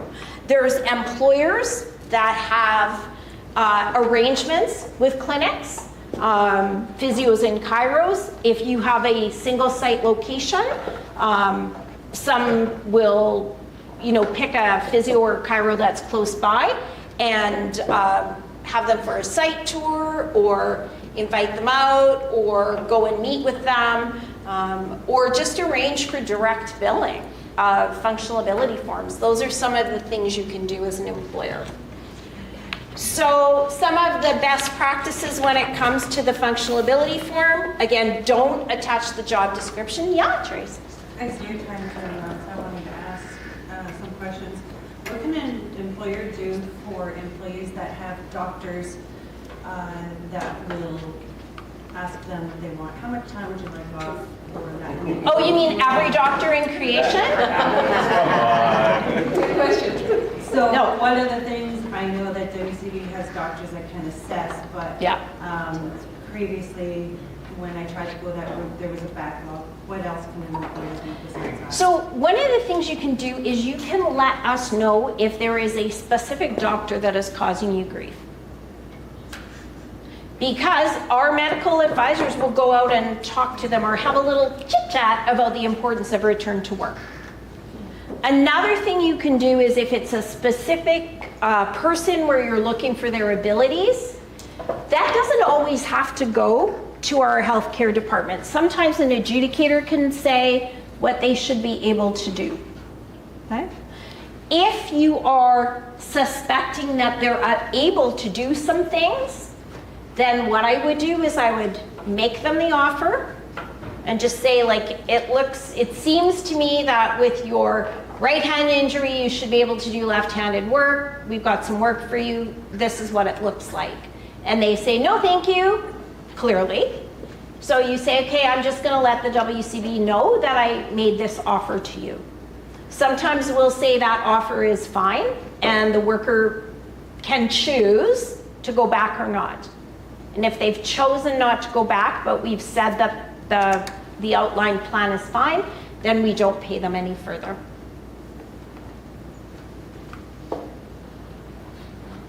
Yeah. How do we encourage employees to go to these places when they say it's too far to go or they want to see their own doctor? They can see their own, so you don't actually have teeth to tell them, I know we'd love to tell them where to go, but you can't really tell them where to go.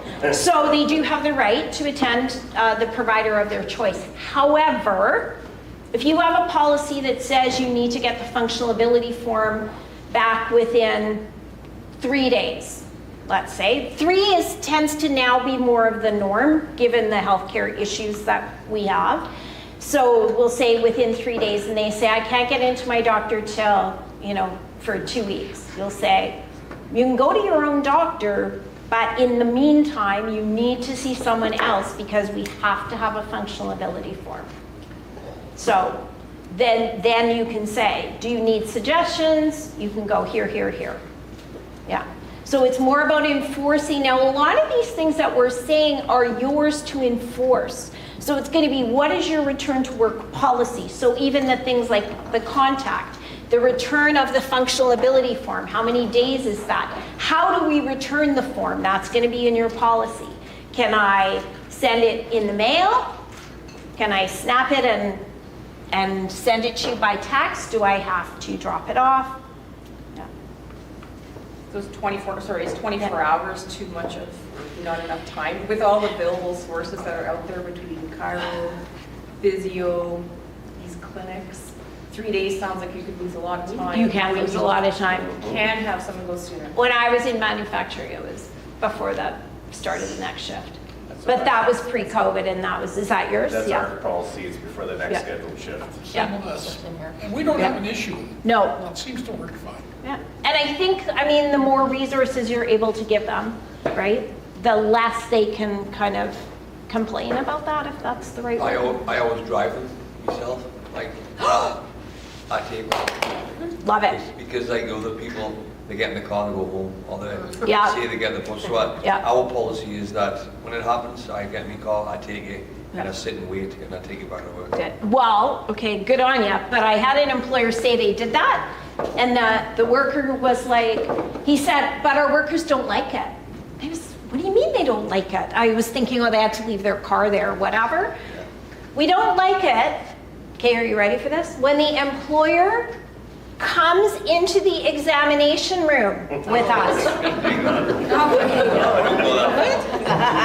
Can you believe so? And they said this in a room full of people. So the reaction was very similar to this, and he never did it again. I don't want to see my coworkers like that. Whatever that might be, I don't know. It's just a visual I don't need.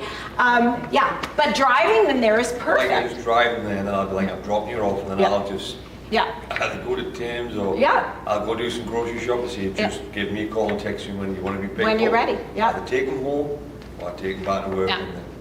And if they have to leave the car there, what we do is, because it'll be like if they work the next day, we'll just go and pick them up, take them to work the next morning, on the next shift. So they've got the car. There's no excuses. There's no excuses. Awesome. Awesome. I'll take, hang on. Okay. I will skip the rest of that, just leave you with this. The injuries stats that Mike and I shared, they represent people. They're people who aren't at work. They're people who aren't contributing. And as bad as that is for them, it's also not good for the employer. You need all those people. So return to work helps to bring them back to wellness, right? That's what you want. Awesome. I'm here all day. It's such a great lineup. I decided to stay. So if you have questions or need anything, let me know.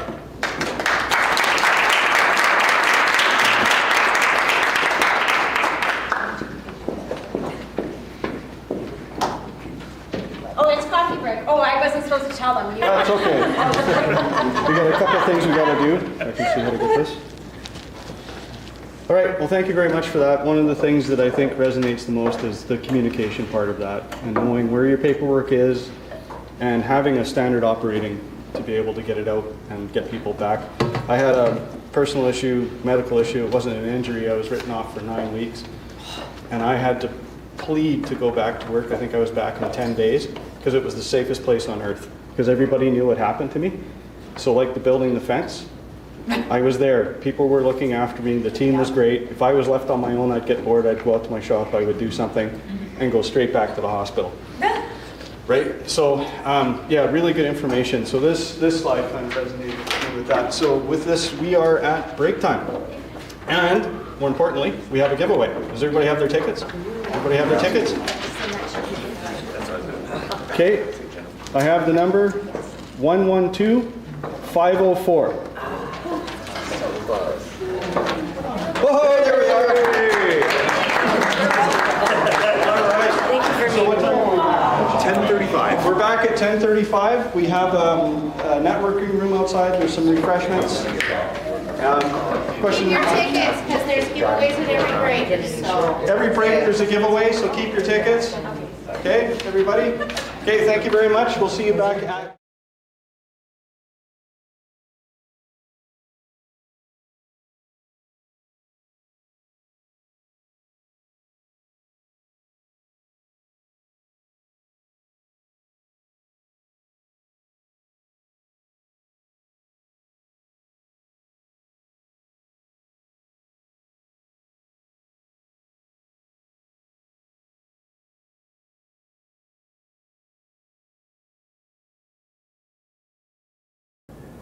Made Safe delivers safety and health training designed specifically for Manitoba manufacturers. We're proud to train thousands of Manitoba workers each year for hundreds of different employers.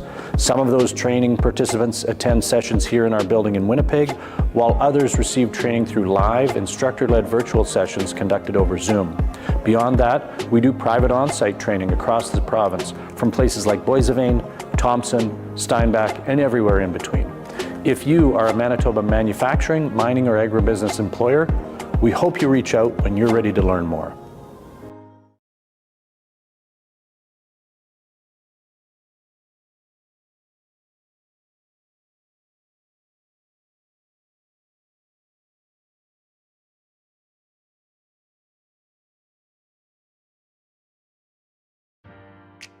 Curated Earth Movers was started in the year 2000 by Ken Rempel.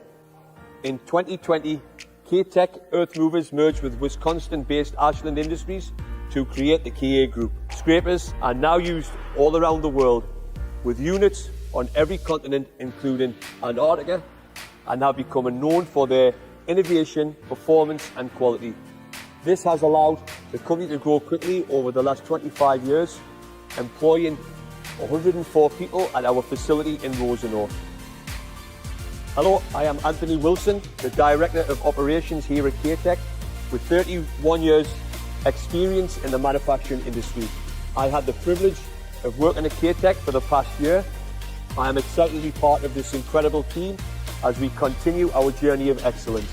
At K-Tech, safety is not just priority, it is a core value. We are committed to improving our safety culture every single day. K-Tech's safety culture has undergone significant transformation. In the past, it has noticeable gaps, but the journey towards Safe Work certification has initiated by the vision and dedication of our safety professional, JP, recognising the importance of fostering a safer workplace. JP championed this direction, aligning it with the company's broader goal of setting industry standards. As a leader in scraper manufacturing, K-Tech aimed not only to excel in its market, but also establish itself as a safety leader in the industry and the local community.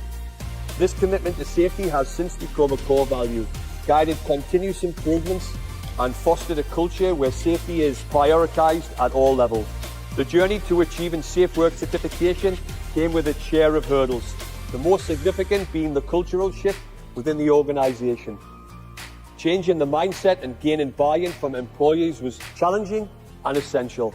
Once the team embraced the importance of safety and its role in daily operations, everything else began to align naturally. Made Safe played a critical role in supporting our certification journey. They provided invaluable resources, including industry-specific training, courses, expert consultation, and ongoing assistance. Their guidance was instrumental in navigating the certification process, ensuring we had the tools and knowledge needed to build a sustainable safety program.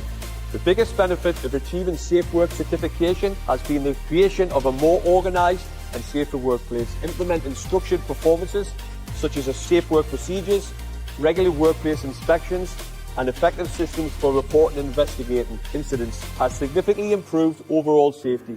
The commitment has not only reduced the number of incidents and injuries, but has fostered a proactive safety culture, a testament to the success of K-Tech's impressive milestone of 510 days without a time loss incident, a clear reflection of the effectiveness of the certification of our team's dedication to maintaining high safety standards. My advice to any company considering the path of certification is go for it.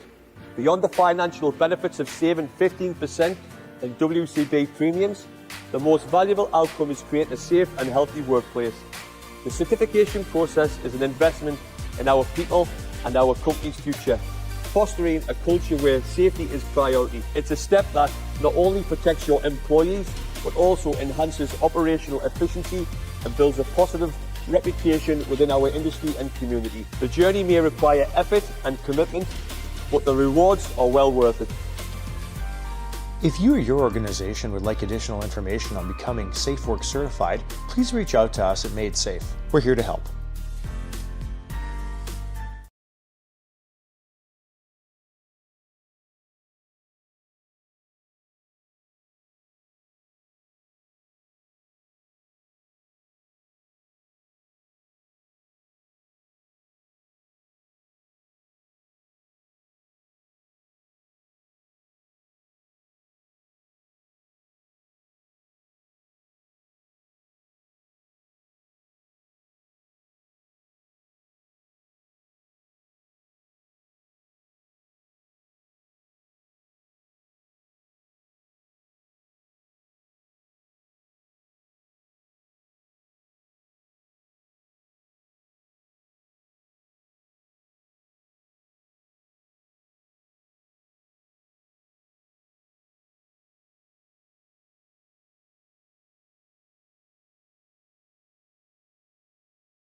Welcome to Advanced Signs and Warnings.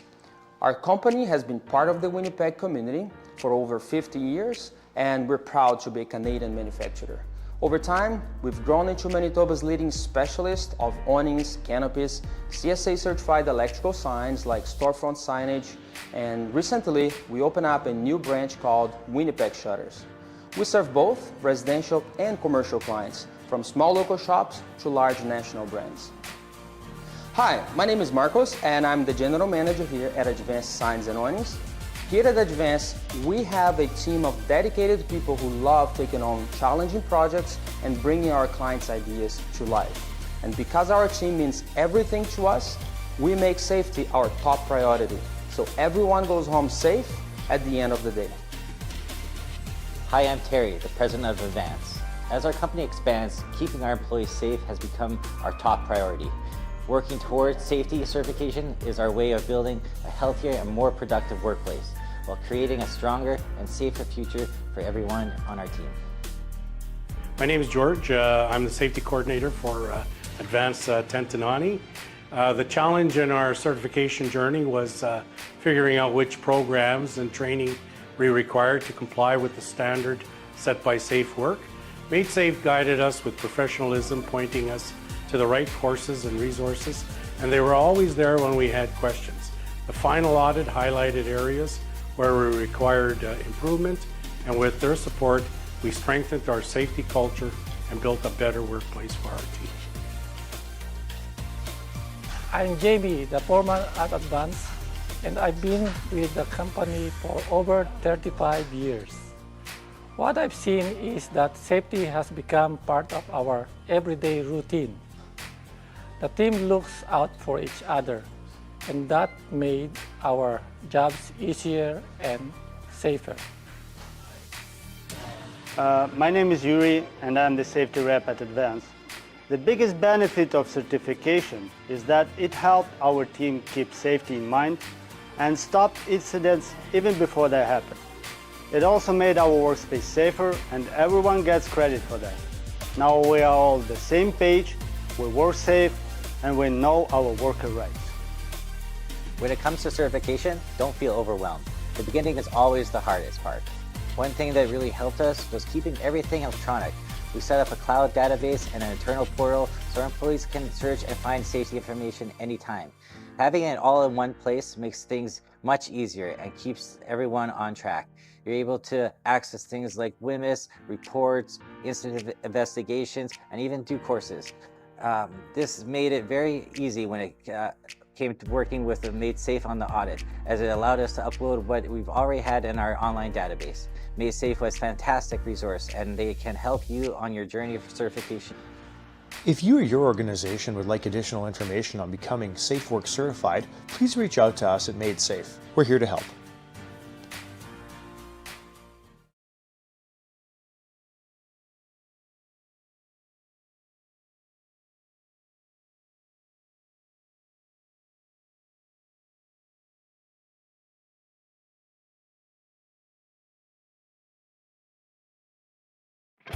Mine Rescue is the beating heart behind each of Manitoba's operating mines. This is because our entire mining sector, every worker heading underground, their friends and family members, the many people who live around mining communities, government employees who regulate and inspect mines, Manitoba's mining executives and management, and our elected representatives can all rely on world-class mine rescue teams to be at the ready day and night whenever they are called upon to serve.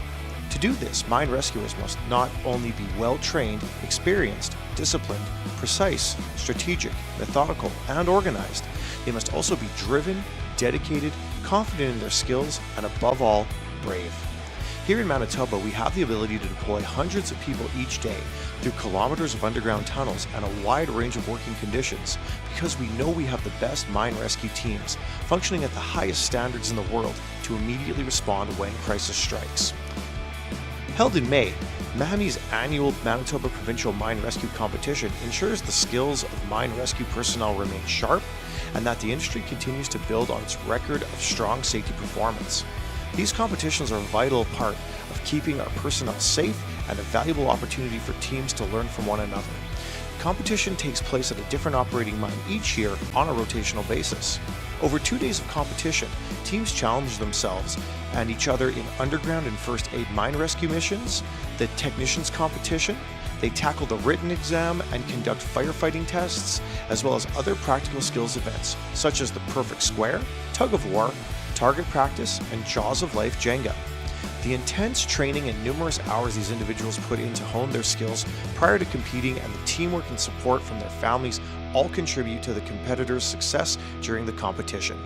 Camaraderie, sportsmanship, and a sense of pride to be a member of a mine rescue team all contribute to a high-energy competition where teams compete against their peers, where the stakes are high and the competition is fierce.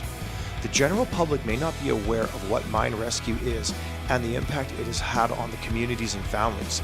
Ultimately, its existence means there is always a fully trained and committed rescue team available when the help is needed in the province's mines and communities. Effective mine rescue teams are not only critical to a mine's operation, they also serve as role models to their peers in an industry that relies heavily on a safety-centric culture. The mining industry continues to provide some of the safest jobs in the province of Manitoba. The intense training and numerous hours mine rescue teams put in to continuously sharpen their skills is tested through competitions at both the provincial and national levels.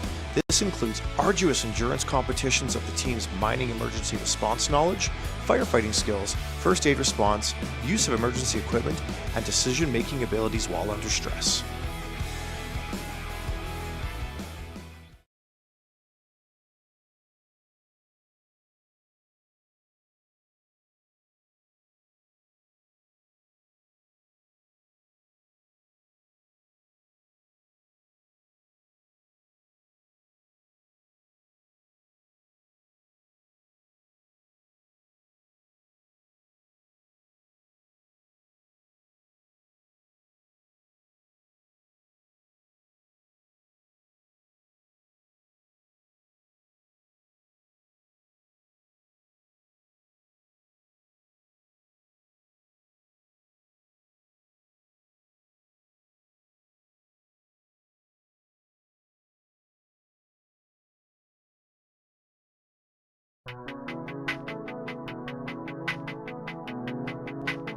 Made Safe has been fantastic support, from providing training, clarifying regulations and standards, to assisting the Joint Health and Safety Committee in making an informative video. They're always available for support and have a wealth of knowledge. We sometimes ask for things we struggle with that we don't really expect Made Safe to know the answer to, but we're hoping that they have an idea of directing us on how to get the answer. They always have that direction and usually know the answers. So our journey to get the Safe Work certification has been a great experience for us as a company, because Made Safe helped us a lot in terms of training, identification of gaps in the program, and program review. So as we all know, training is a big part of the success of any program or procedure that a company wants to implement, right? So to get everyone's participation and involvement, every member of the organization needs to understand why some practices are in place, the reasoning behind it, and why they are important, their roles and responsibilities in health and safety, and what are the implications of their actions. So Made Safe made it easy for us because they have resources we can utilize as a member, and they also have a lot of experts that can guide us. The initial plan was to actually partner with Made Safe to take advantage of their training and safety consulting services. But that changed when I joined one of the safety in manufacturing forums. In that forum, one of the topics presented was about safety certification and how it helped other companies be better at health and safety.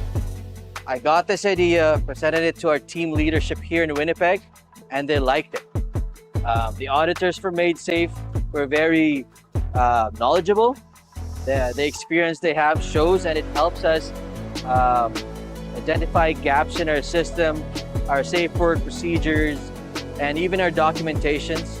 And that allows us to basically work on those gaps and continually improve.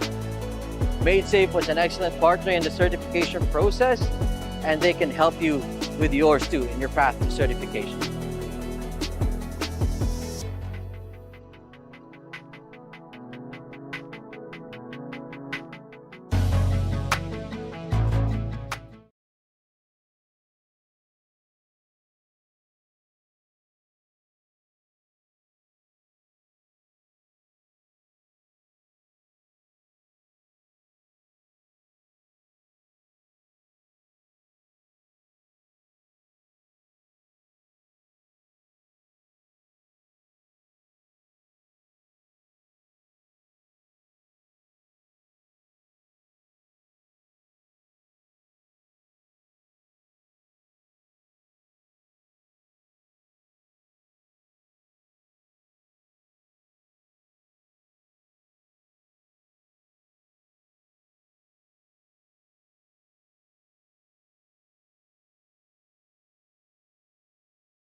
Made Safe delivers safety and health training designed specifically for Manitoba manufacturers. We're proud to train thousands of Manitoba workers each year for hundreds of different employers. Some of those training participants attend sessions here in our building in Winnipeg, while others receive training through live, instructor-led virtual sessions conducted over Zoom. Beyond that, we do private on-site training across the province from places like Boissevain, Thompson, Steinbach, and everywhere in between. If you are a Manitoba manufacturing, mining, or agribusiness employer, we hope you reach out when you're ready to learn more.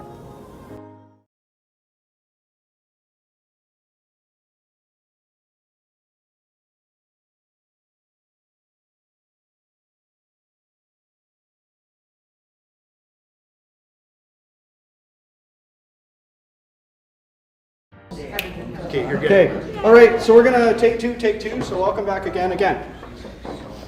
So next up we have James Waddell Hodgson with St. John's Ambulance. I have a bio forum we discussed just a minute ago that he is going to introduce himself and his background as part of his speech, so I'm going to welcome him up and we'll continue on. There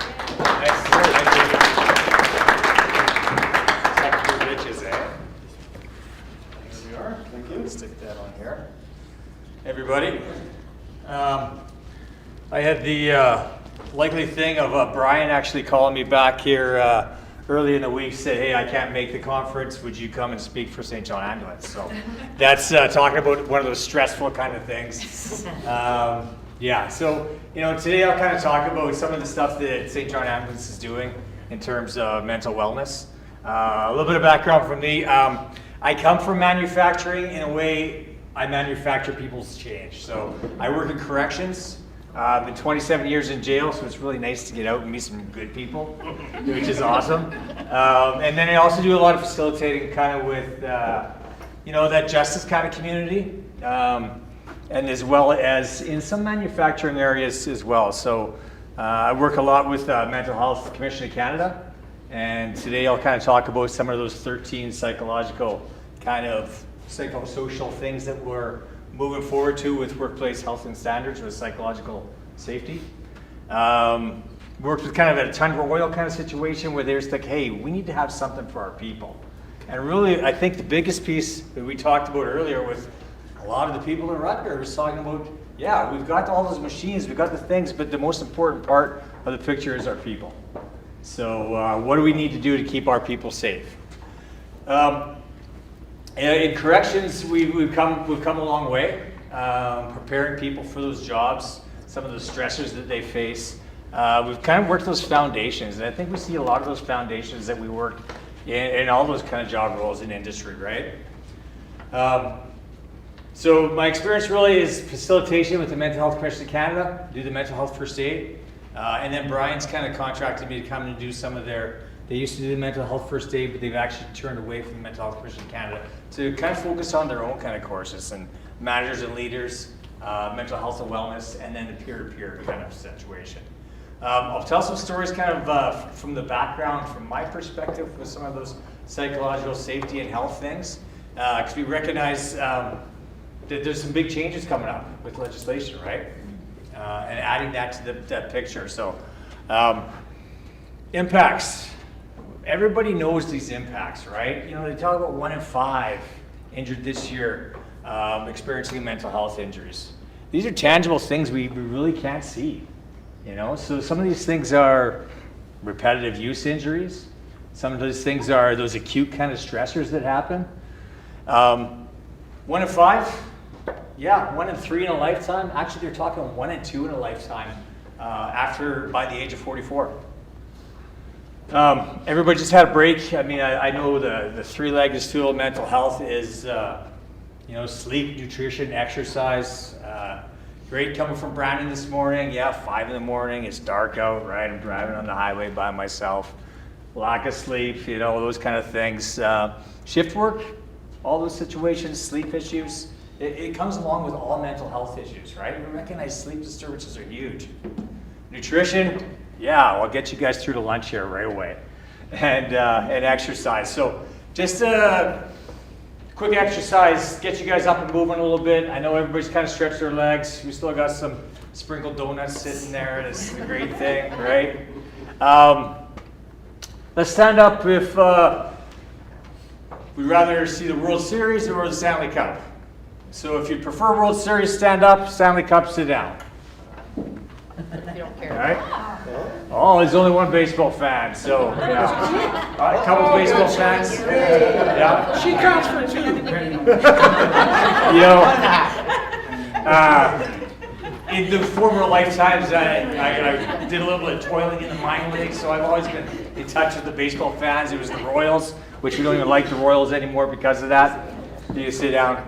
A lot of Stanley Cup fans out there. Hopefully there's no Oilers fans, more Jets fans in there for sure. Let's go. The people stand up who would rather have chocolate, and the people sit down who would rather have salty snacks. Let's see what chocolate service. All right, we got some chocolate, right? I can't say those. No, both people? No? Yeah. Okay. Okay, so let's get everybody to stand up who knows somebody affected by their mental health or has had mental wellness in the past. Yeah. And this is why we're talking about people, right? You can sit down there, thanks. It's like up and down musical chairs, right? It's a good exercise. We know this is what's the important piece about people. And part of that is, you know, preparing people for those roles that they're facing. So when we prepare people for things, we look at that knowledge, that training that they have to perform in their job roles, right? So we look at prepare, perform, and recovery cycle. That's what we kind of look at when we're talking about, you know, road to mental readiness, mental health first aid, managers and leaders, peer support kind of training. All those kind of things can be big factors to prepare somebody for their job role. So if somebody is working in a steel press, right? We recognize, hey, we got to prepare them. We got to give them the information. We got to give them the skills to perform that job. We don't just say, hey, here you go. I worked in manufacturer a long time ago. I can recall, here's a forklift. Go drive the forklift. This is how you do it, right? Not safe kind of practices at all. But we still do that with people.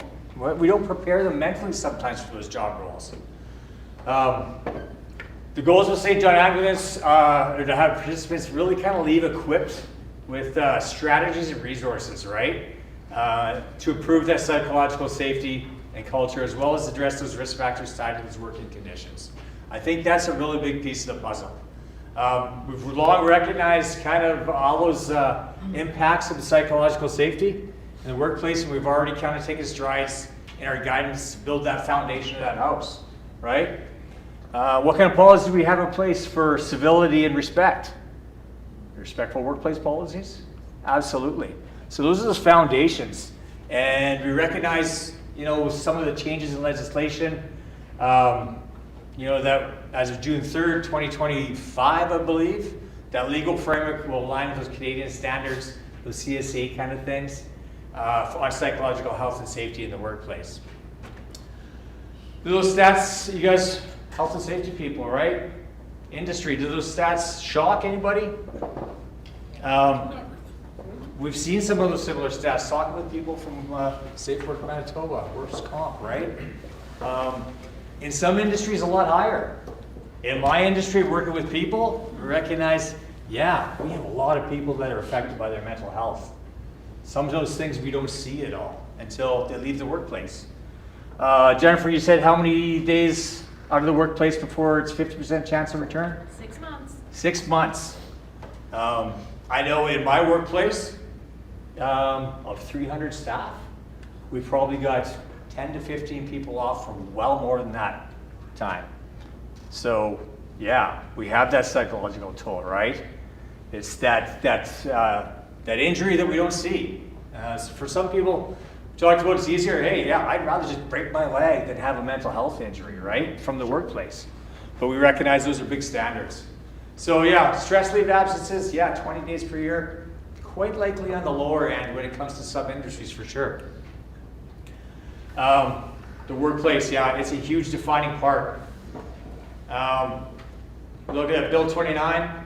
It's a part of our lives. It shapes our interactions, our well-being, and you know, we'll wear the Act's amendments that include enabling workers to work in a psychologically safe workplace. that legislation defines that psychologically safe workplace as a workplace in which the psychosocial well-being of workers is promoted, actively measures are undertaken to prevent harm, whether negligent, reckless, or intentional, to the psychological well-being of the workers. So the workers are really responsible for the risks tied to that workplace and that work environment.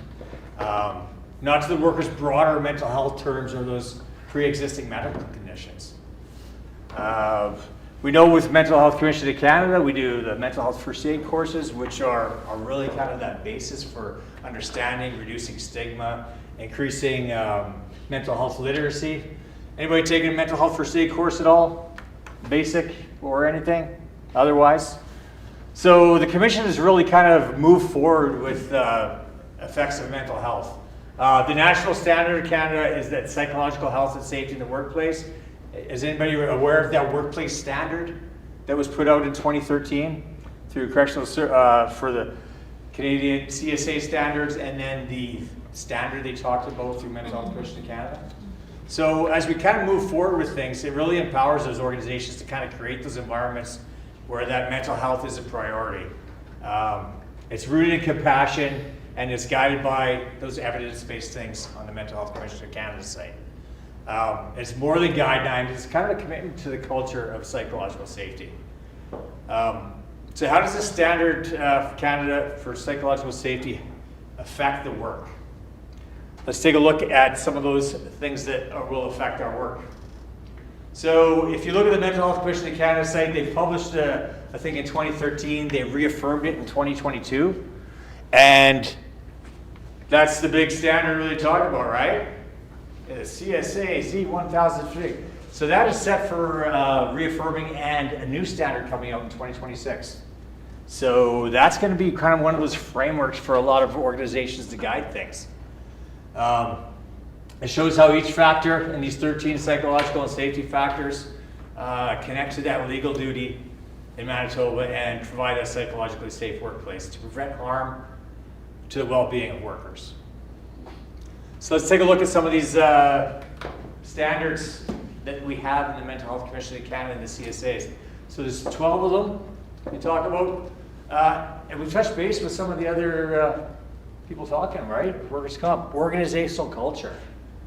So culture is that biggest piece. And what is the puzzle with culture? You know, those shared values, norms, behaviors in the workplace. In my workplace, working with people, that culture is sometimes cancerous, right?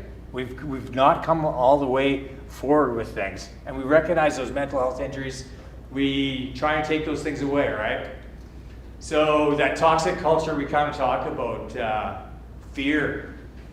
Fear of speaking to my boss about real certain concerns. Fear of maybe speaking up about mental health injuries. Because, hey, if I speak up about it, I might not get promotion. They might think, oh, Hodge is he's just out of there, man. Like, I don't even want to deal with what he's dealing with, right? Silence. Jennifer talked about communication being a big piece of that puzzle, right? That silence drives stigma up. The silence kind of creates a little bit more of those psychological things in the workplace that, you know, change their organizational culture. Some examples of organizational cultures, you know, just encouraging that respectful behavior. This is kind of the foundation of what we're talking about with psychological health and safety. Zero tolerance for intimidation or humiliation, and really mutual respect. Knowing your employees, all those kind of things can change culture. Having those core values put out there, right? You know, core values are no good if we don't follow those kind of things. So setting those kind of guidelines for people. Whoops. Psychological support, right? The second psychosocial kind of factor they talk about. How does this win? How workers receive emotional, social, and mental health support when needed. So if we talk about Bill 29, if those support systems are absent, that worker can become harmed because the workplace failed to ignore those kind of factors in place. So that prevent harm is a big piece. So, you know, example, maybe having that confidential pathway like peer support programs, Debriefs after maybe those acute stressors or those traumatic events that take place. EFAP programs, which we recognize are those kind of big supports that provide those resources for people. And training on workplace prevention and mental health promotion, which St. John Ambulance, Mental Health Canada, and other kind of workplaces are moving towards. What does that mean, prevent harm? Is that a pretty broad term? Right? Can we think of any factors in the workplace that we put in there when we talk about those social supports to prevent harm? Do we know what that harm is to one, it's not to another? Not always, yeah. Everybody's unique and individual in their kind of approach, right? So just recognizing, hey, this is an individual tailored-suited approach to providing those supports for employees. Checking in with employees after difficult times. Maybe accommodations, maybe allowing for somebody that has that rapport with that person. Better training for those managers and leaders or those peers to be able to recognize those changes in people. So those changes in people, if we look at this continuum, right? Everybody recognizes that continuum. We look at different factors at place. You know, we prepare for things, we perform our jobs, and you know, we have our coffee breaks, or we go home, or we have our, you know, recovery periods. Recovery doesn't happen just on retiring, right? So recovery happens every shift, every day, every week, every cycle with things. So if we check in with those employees during difficult times and we recognize those changes in behavior, right? Changes in attitudes, changes in performance. It might not be just performance management based, it might be something else that's going on with that person. So, you know, you got that kind of green area. It's like, hey, everything's good. Everything's going well at work. I've got a good attitude. I'm performing well. Everything's going well at home. Everything's going well in my personal life. And now all of a sudden, you know, something's happened, maybe in my personal life. Do we separate that personal life at the door? No. So if we look at organizational stresses, personal stresses, work stresses, they all intersect. And those things kind of come to work with the arrow. So as we move down that continuum, we might be moving into the yellow section, right? Maybe have some displaced sarcasm. Or we recognize that, hey, maybe I'm just not really hanging out at the lunchroom. I'm not going, I'm just kind of hanging out at the back of the room like I was today, right? Maybe that orange section where I have more of those kind of things, those attitudes, those behavior changes. Maybe I'm starting to drink too much. Maybe I'm starting to use other things. Maybe I'm having sleep disturbances. And then that red section where, yeah, I might need some secondary supports. You know, I might need to go see a professional support with things. Sometimes those primary supports aren't working anymore. If I'm in that red section, does that mean I'm not in the workplace? Not at all. Sometimes that workplace is that one thing that kind of is that tie that binds with things. I'm a supervisor in an area where I have 88 inmates, right? So I have, you know, smaller than this, 88 guys kind of living together, 2 dorms of 23, 2 dorms of 21. And I've got a supervisor because, yeah, we've had some downgrades with things, right? Dauphin jail closed, so hey, now I've moved to a large institution. So I recognize some changes that's going on with a person. One day doesn't even show up for work. I'm like, oh, that's kind of odd. Why is he not showing up for work? And we've recognized in that guidance that, yeah, he's kind of getting some injuries, gone through some workplace trauma, dealt with some things personally, changed work locations, lives alone, substance abuse issues. I was like, this is not good. So I was like, I'm going to go to his house. So I go to this person's house, and things are chaotic. Things are chaos, right? You know, there's empty liquor bottles, and there's papers all over the place. And I was like, call him Dean. Dean, hey man, what's going on? Like, well, you know, you didn't show up for work today. I was kind of worried about you. Me, I'm thinking worst case scenario, right? What am I moving into? Sorry, Lodge, I lost my phone, and you know, he talks to kids and said, well, hey man, we gotta get some things better. So we get some professional supports. Doesn't show up for work the next day. So I sent a different staff out there thinking, maybe it's not me. Maybe he just can connect with somebody else. Yeah, same thing, right? This person says, hey, you're kind of looking at that continuum. We understand, we've got to get you some help. Takes them to the hospital, kind of has that assessment piece. Right back to work the next week, right? Have things changed? Not necessarily. So kind of knowing your employees is a big piece. And that's kind of, we talk about getting those professional, psychological, social reports in place, having those resources. The third point when we're talking about those standards are clear leadership expectations.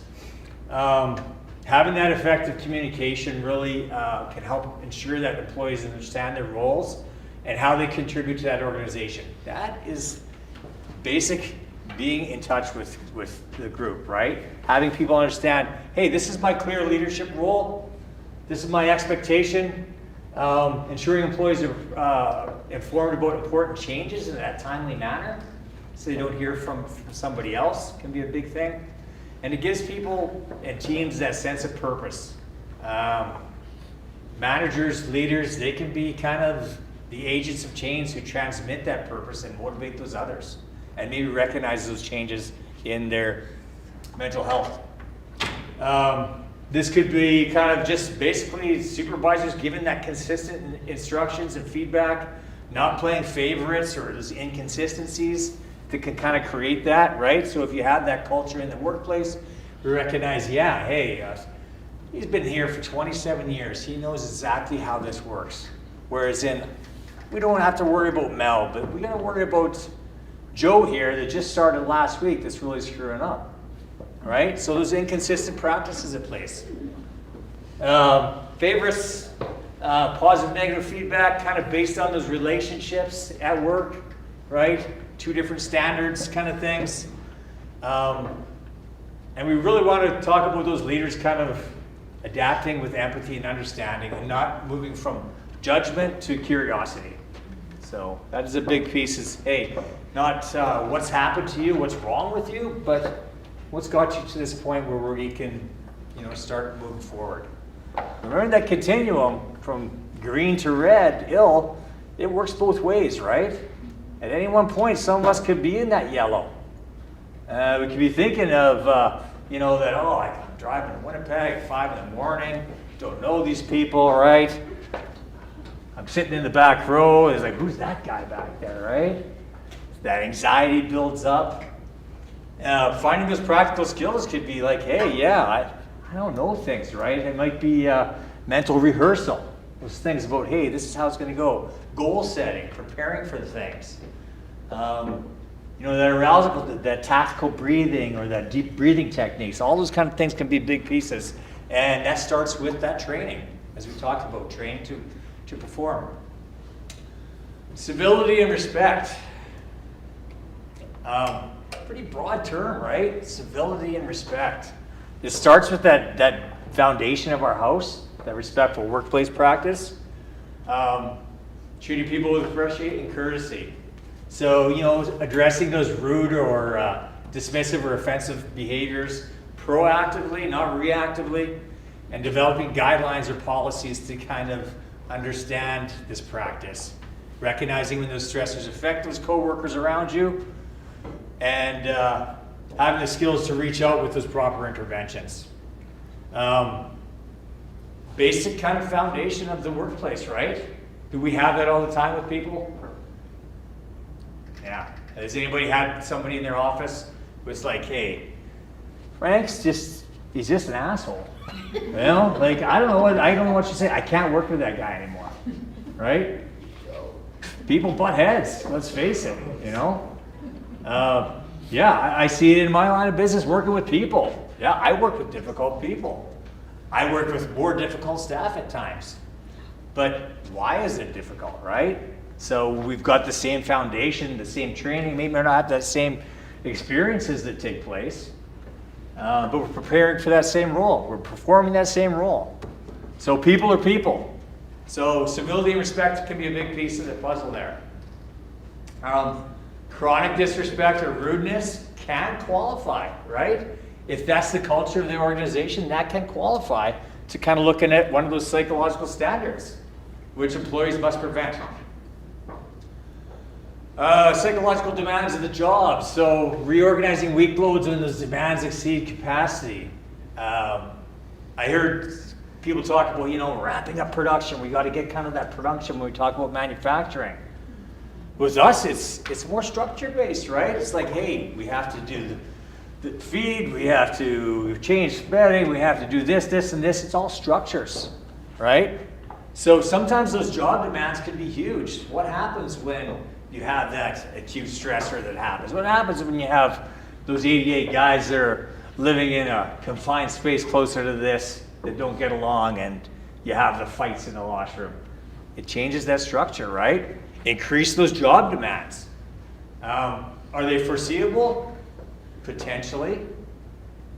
Potentially training can kind of pick out those kind of cues as well. Think about that, how that affects kind of manufacturing or the businesses you're in, right? So that job demands are extreme or unreasonable, and if we don't mitigate those kind of concerns, they fail to reduce that foreseeable psychological hazard. So it's open to interpretation. It can be kind of based on that stress performance kind of Zerks-Dobson curve, right? Where everybody's unique. So stress and performance, right? You know, if we increase stressors, sometimes people kind of they go beyond that cookie in the middle kind of thing. And then they're overwhelmed. So when they become overwhelmed, we recognize, yeah, that can really affect your mental health as well. Everybody's unique in that, right? You know, as far as that stress and performance curves, yeah, I don't speak in front of large groups. I usually do facilitation for mental health. It's a little bit beyond that threshold, right? So you start feeling that, but you can use some good skills to bring that down. That starts with the training. So growth and development, it's the sixth kind of pillar, which you talk about for the Mental Health Commission of Canada.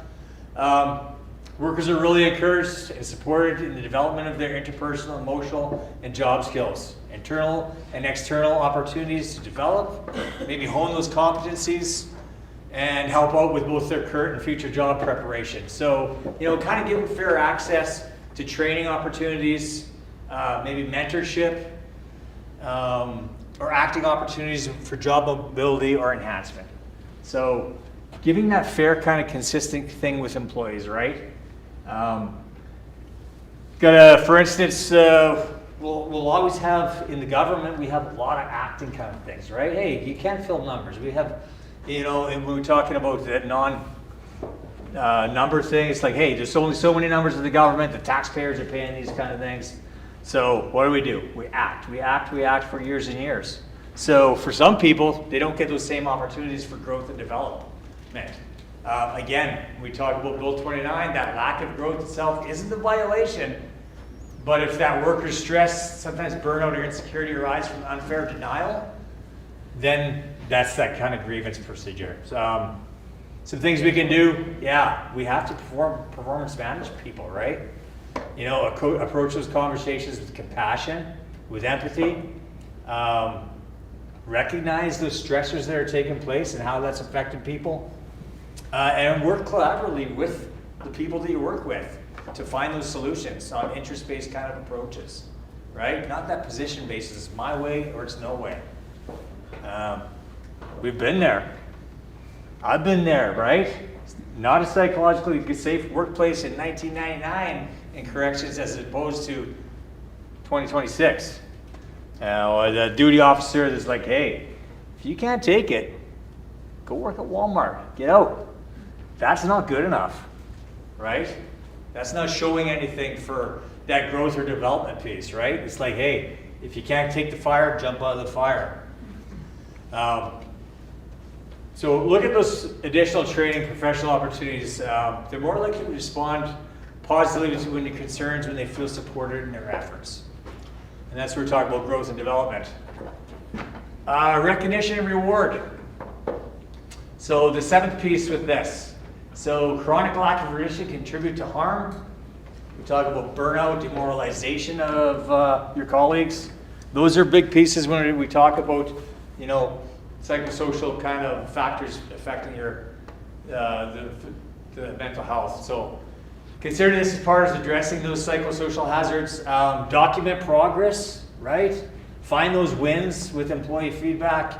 Find those wins with extra training for people to have awareness of things. Coaching, improving performance issues, following up regularly. Previously, when we used to have this electronic file at work, right? So this electronic is called the IMG file.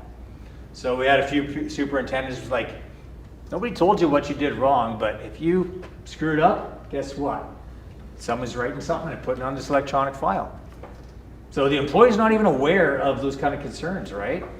And then when it came down to promotion, it was, hey, well, no, you got 10 things on your file here that you screwed up with. And you're not even aware of it, right? So things have really changed. We talk about recognition and reward. A lot of times, sometimes it would be, hey, we talk about the negative things that happen, right? You screwed up today, you did this yesterday, I didn't see this, you didn't perform that task properly. But sometimes we don't see that reward.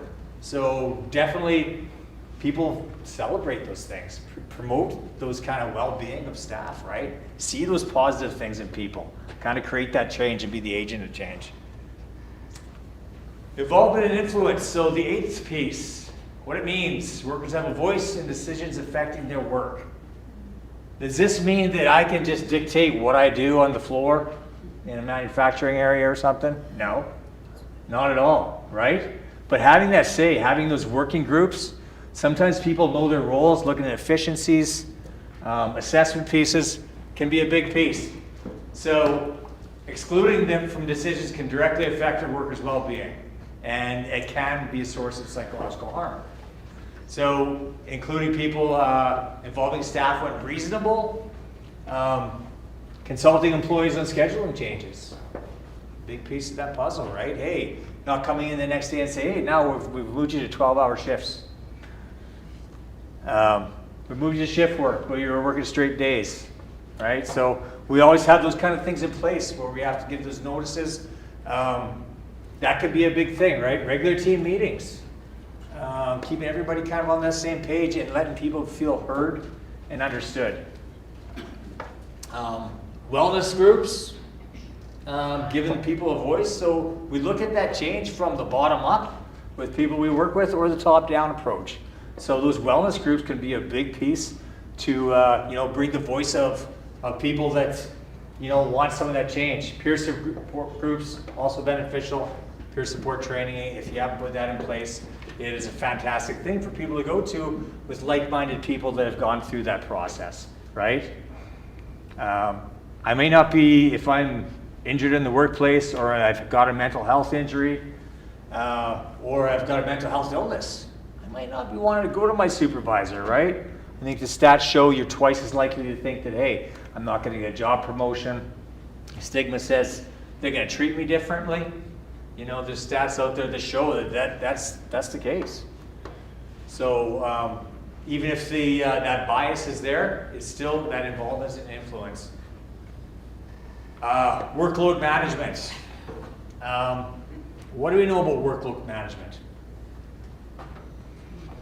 Is that a real thing? Yeah. It's that bottom line, right? But we recognize that with workload management and work-life balance, having too much and not enough work to do is one of the most significant stressors in the workplace across Canada. So to effectively balance work demands with personal and family lives, staff must have enough time to complete the tasks they're responsible for as assigned. So that could be the thing of, hey, Hodge is off, just got his alarm, said, hey, it's my holidays, I'm going, right? That's my alarm. Oh, that's almost my retirement. So you know what, I'm leaving, man, I'm out of here. But, maybe I've got that cell phone and I'm reading, oh shit, there's a lot of stuff going on at work. My desk's gonna pile up. So that might be assigning those tasks to other people, right? So that, hey, yeah, I can have my proper recovery time. So workload management, reasonable and manageable. So requires employees to prevent workload-related harms, so stress, burnout, exhaustion, when it arises from workplace practices. So just think about how that would affect your workplace. They talk about those examples, adjusting kind of staff levels during those peak periods.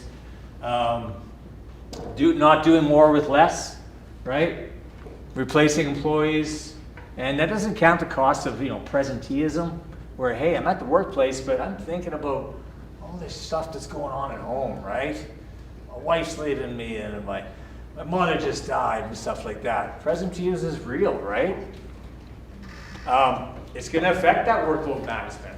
So those can all be big pieces. Staff levels during stress periods, overtime, mandatory overtime, increasing hiring practice, employee retention. One of the stats we were talking about with someone in the back there, we were talking about, I think it was Dan there when you first up, Daniel? It talks about, retention. In my workplace, retention is 50%. 50%. We recognize there's a lot of change that needs to happen, right? So if you have 20 people that start, within a year, 10 people are gone. Is that an economic burden? Absolutely. Workload management can be that way, and also those kind of psychological stressors that are often taking place. Flexible schedules, hybrid models, allow for recovery periods, getting those coffee breaks, right? Whether it's that union environment or not, or taking those holidays kind of thing. Those can be big pieces of the puzzle there. And then engagement.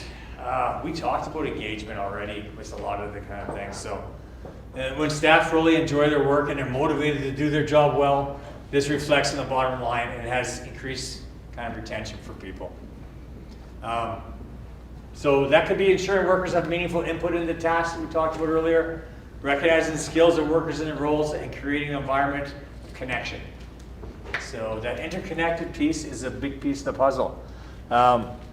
We're all human, right? We require that connection that takes place. So low engagement itself is not legal when we talk about things, but the causes, unmanaged conflict, not dealing with those things, unreasonable demands, increased workloads, all those kind of things can be a big piece. And they must be addressed kind of thing when we're talking about that engaging. Having people engaged means communication. It means having groups that have that work kind of thing, having like-minded kind of goals. All those kind of things. Stress management techniques can be a big piece. And that kind of ties in a lot with work-life balance. That's the 11th piece kind of the Mental Health Commission of Canada's psychosocial things. So employees must be able to effectively manage the demands of personal, family, and work life. We talked about how everything intersects. We should be encouraging people to, have that proper recovery. And that proper recovery is different for everybody. So predictable work schedules include with work-life balance, not having unreasonable scheduling or excessive overtime, limit connection, recovery activities. Maybe it's that cell phone that's, hey, it's always on. I had that cell phone at work, right? Worked emergency response for 20 years. It was like, hey, when things were going bad, we were going in. My wife would slap that thing out of my hand at home and say, well, I could just deal with this on Sunday. It's no big deal, right? Yeah, I can just deal with it, and on Monday I don't have to deal with this because the workload, a little bit too much, right? No work-life balance. We recognize that those stressors can cause mental health deterioration, mental health injuries, all those kind of things can be factors. And then just basic psychological protection. So in a workplace where workers feel safe to express those concerns, make mistakes, and report issues without fear of ridicule or unfair consequences. So directly aligned with that Bill 29, employers must protect workers from harm caused by bullying, harassment, retaliation, shaming, or unfair treatment. We find that is the basis, that's the foundation that we talked about earlier.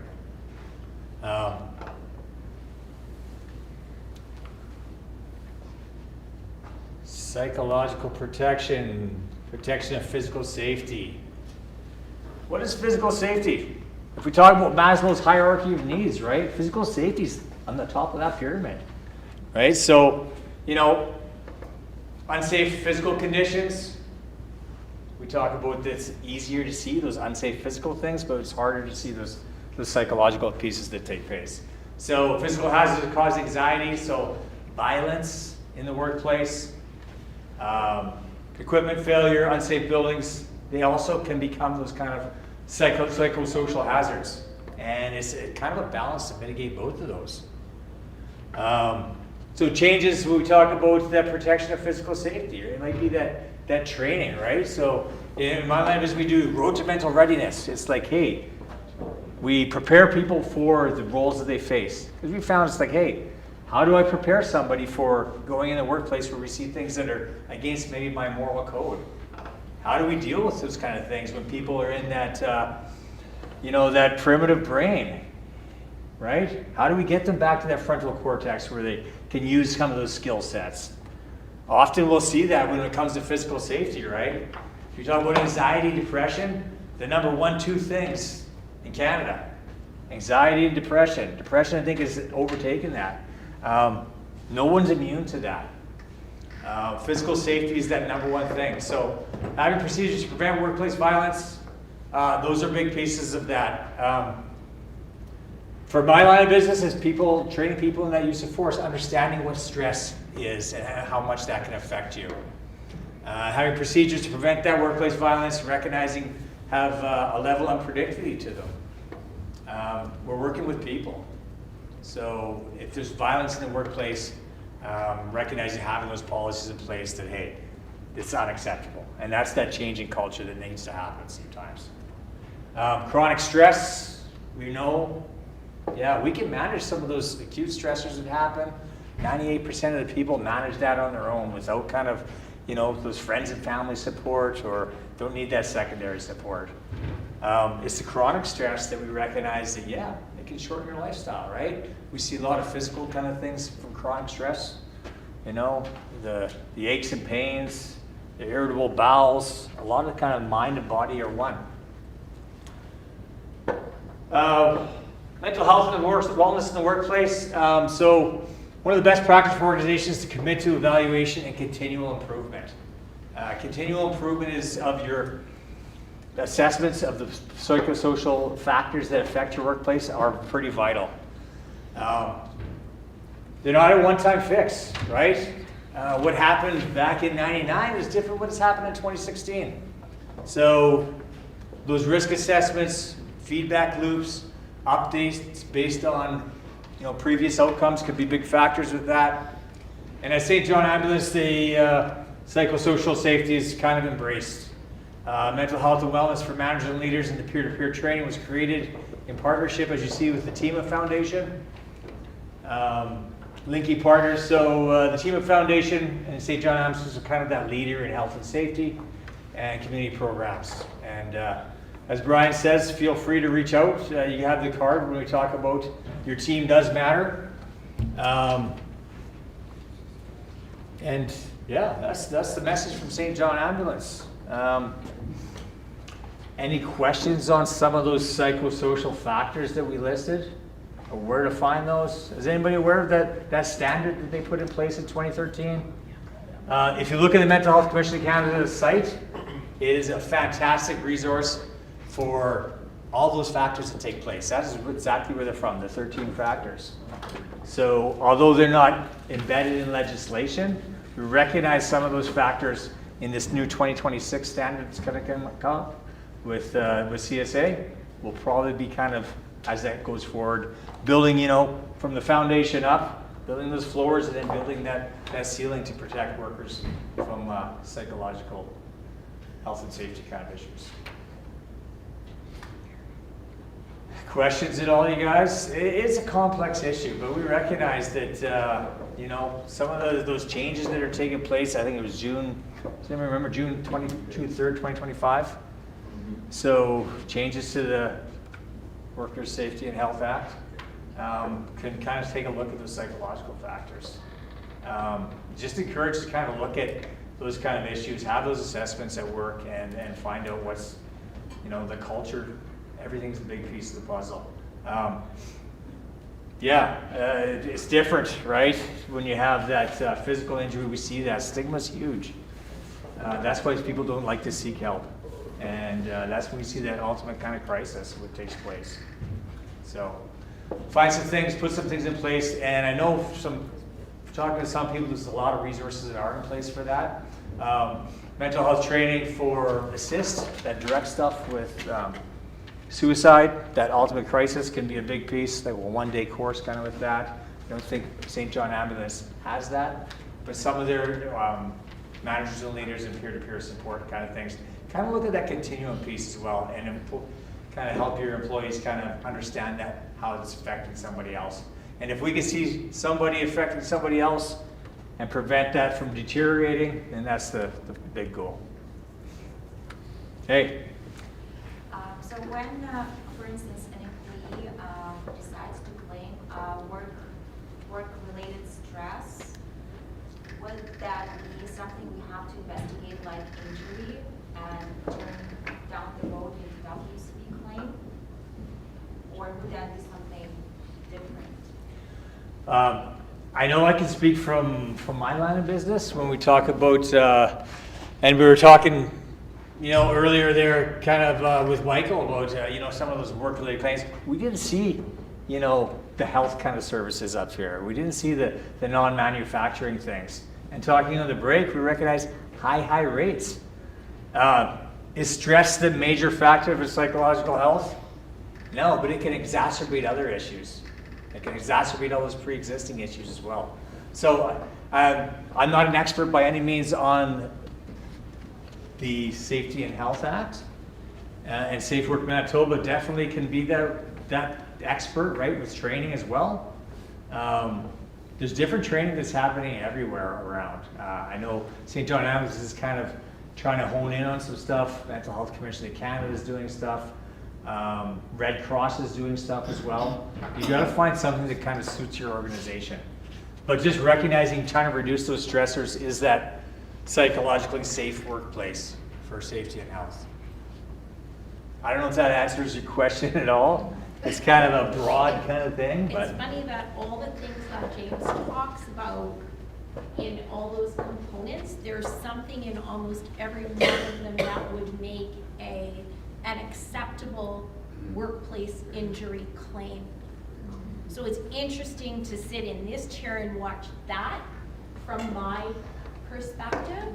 So I would suggest, because you, as a safety professional, you investigate all injuries. So you want to do an investigation, but as soon as that worker tells you that they're filing a claim for some work-related condition, be it harassment, bullying, stress, heavy workload, those are all things that we investigate.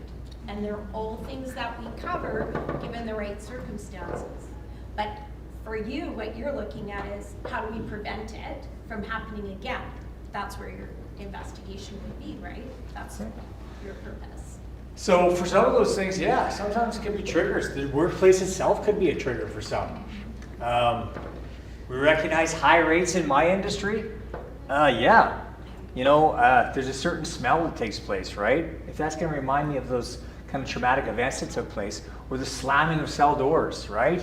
It's pretty distinct for someone who's worked in that environment. Or the smell of blood, right? So workplace accidents can all happen anywhere.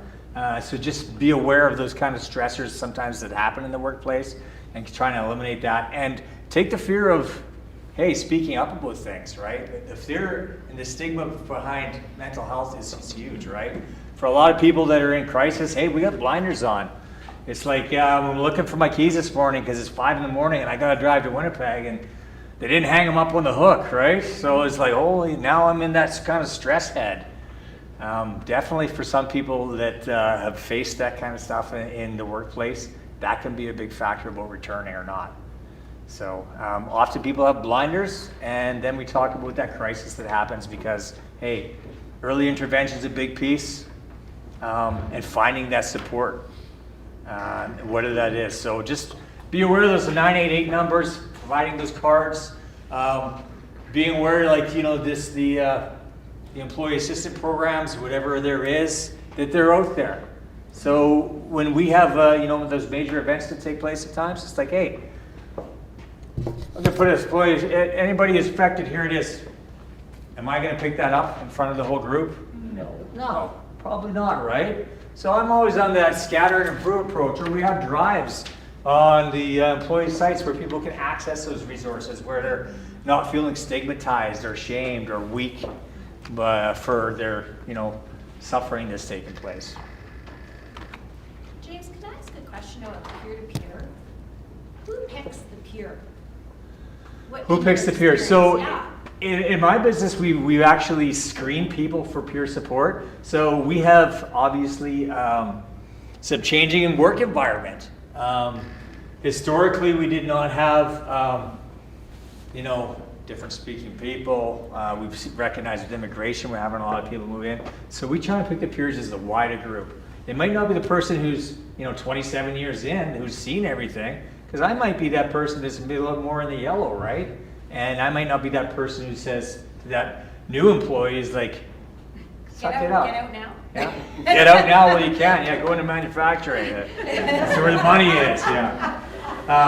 So yeah, we just kind of we screen them, and we've got an assessment piece, and we have actual interviews for 15 peer support people. We as in management lead? We as in a peer support coordinator amongst the division. So if it's amongst that group, it might be, hey, we want some peer supporters in this organization we're working with. It's not just managers, it's also those kind of leaders, right? So we kind of differentiate between managers and leaders. So not all managers are leaders, and not all leaders are managers. Yeah. Hi. Yeah. So recently, I started reading some reviews on companies, and I saw quite a number of people complaining about exit, like termination, when you got terminated. So I took my time, I started reading, and I took about 20 companies, and I saw that the termination wasn't really good, and it caused a lot of psychological illness. Because when you talk about injury, there are physical ones, there are the ones you don't see. And it happened to a friend of mine that got terminated for no cost. She almost entered into depression. What happened? Nothing. She just has to go home. So I was thinking, is it something either certification or mid-save or whatever can look into, because some company, they don't have a good exit, like you want to go, and a lot of people they've gotten depressed, damaged. They don't want to go back to work anymore because they don't like the way they were being laid off. So I don't know if there's any solution you want to say. We talked about, if the workplace is negligent, we recognize mental health issues are pretty common, right? More common than we like to admit. You talk about 1 in 5, 1 in 3. But is there any workplace conditions tied to that mental health state, right? So that's kind of going to be the challenges for everybody kind of navigating the system with that. We have a psychologist that just came in the department, so like 2,500 staff or something like that. I don't know what the number is. I know we're sitting below 300 in Brandon. So we have a psychologist, Dr. O, I call her, right? Dr. Agundo. So this is their approach to things. It's like, hey, we got a psychologist for 2,500 staff. But if I'm injured on the job and I go see my psychiatrist or psychologist and I'm diagnosed, now that Dr. Agundo will provide supports, but she will not provide those supports for workers' comp or anything. So, it's kind of like, hey, those professional supports are good, but identifying multiple professional supports are the biggest piece. So one person's not going to be the change-all, and then we recognize some of those psychosocial factors for that person. Or recognizing the psychosocial factors for yourself as leaders or in health and safety. Those can be big factors as well, right? So it's that look in the mirror kind of thing. So yeah, we get some kind of terminology there mixed up. Although we have those supports, but we just don't have some of those resources that are in place in manufacturing change in people. Not to mention some of the people that we recognize that maybe, community members at large. We'd like to see that changes. Maybe they're working in manufacturing, right? So that kind of brings into other aspects of things. when we talk about, some of those substance use issues in the workplace and stuff, but that's a completely different topic. But hopefully we picked out a few things when we talk about those psychosocial kind of factors that can have place. Mental Health Commission of Canada lists those 13 factors, and if you want to take a look for 2026 coming up, they are changing the CSA and those factors. So Mental Health Commission of Canada and Canadian standards are going to be a big piece of putting those things in place for psychological health. Good. Any other questions, you guys? You good? Thanks.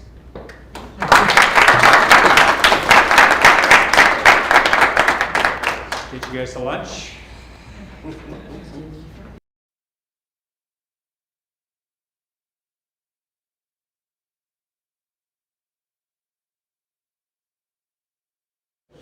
Not that I wouldn't.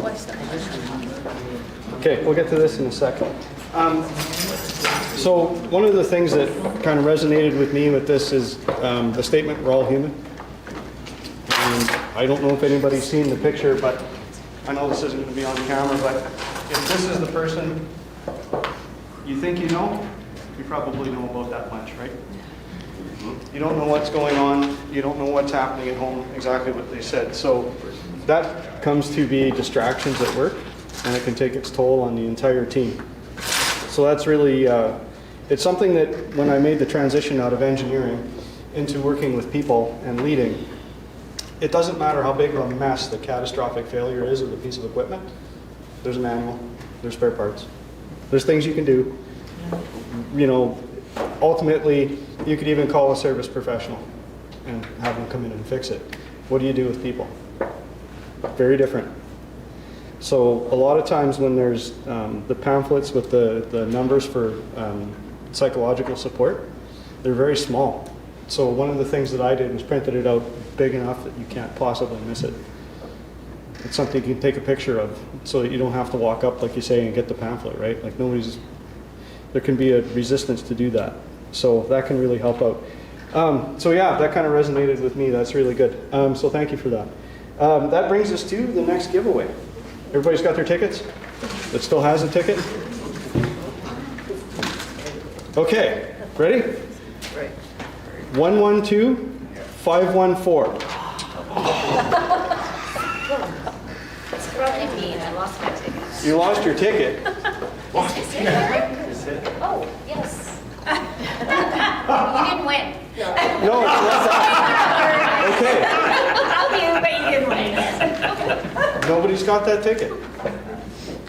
Everybody's checked twice. No. Okay, do you know where Janelle has the other tickets? I'm going to suggest at the back. Okay, one moment, please. We'll figure this out. Someone's going to get a gift. It's you.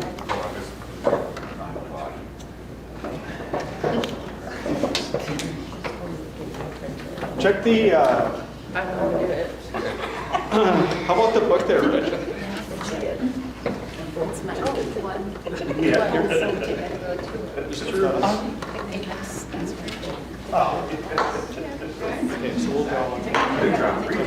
Okay, so we're redrawing.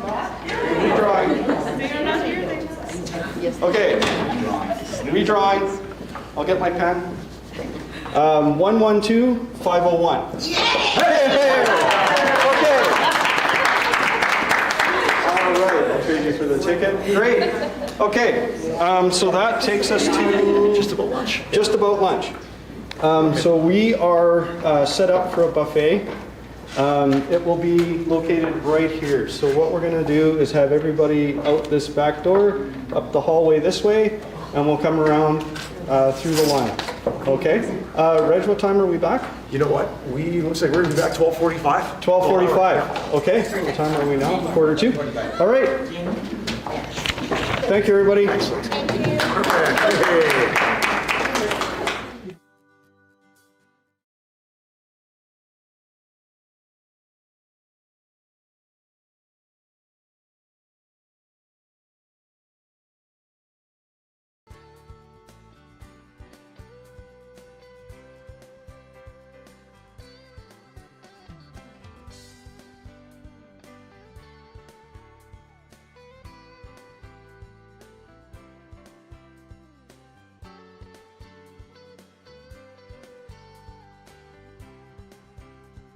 Good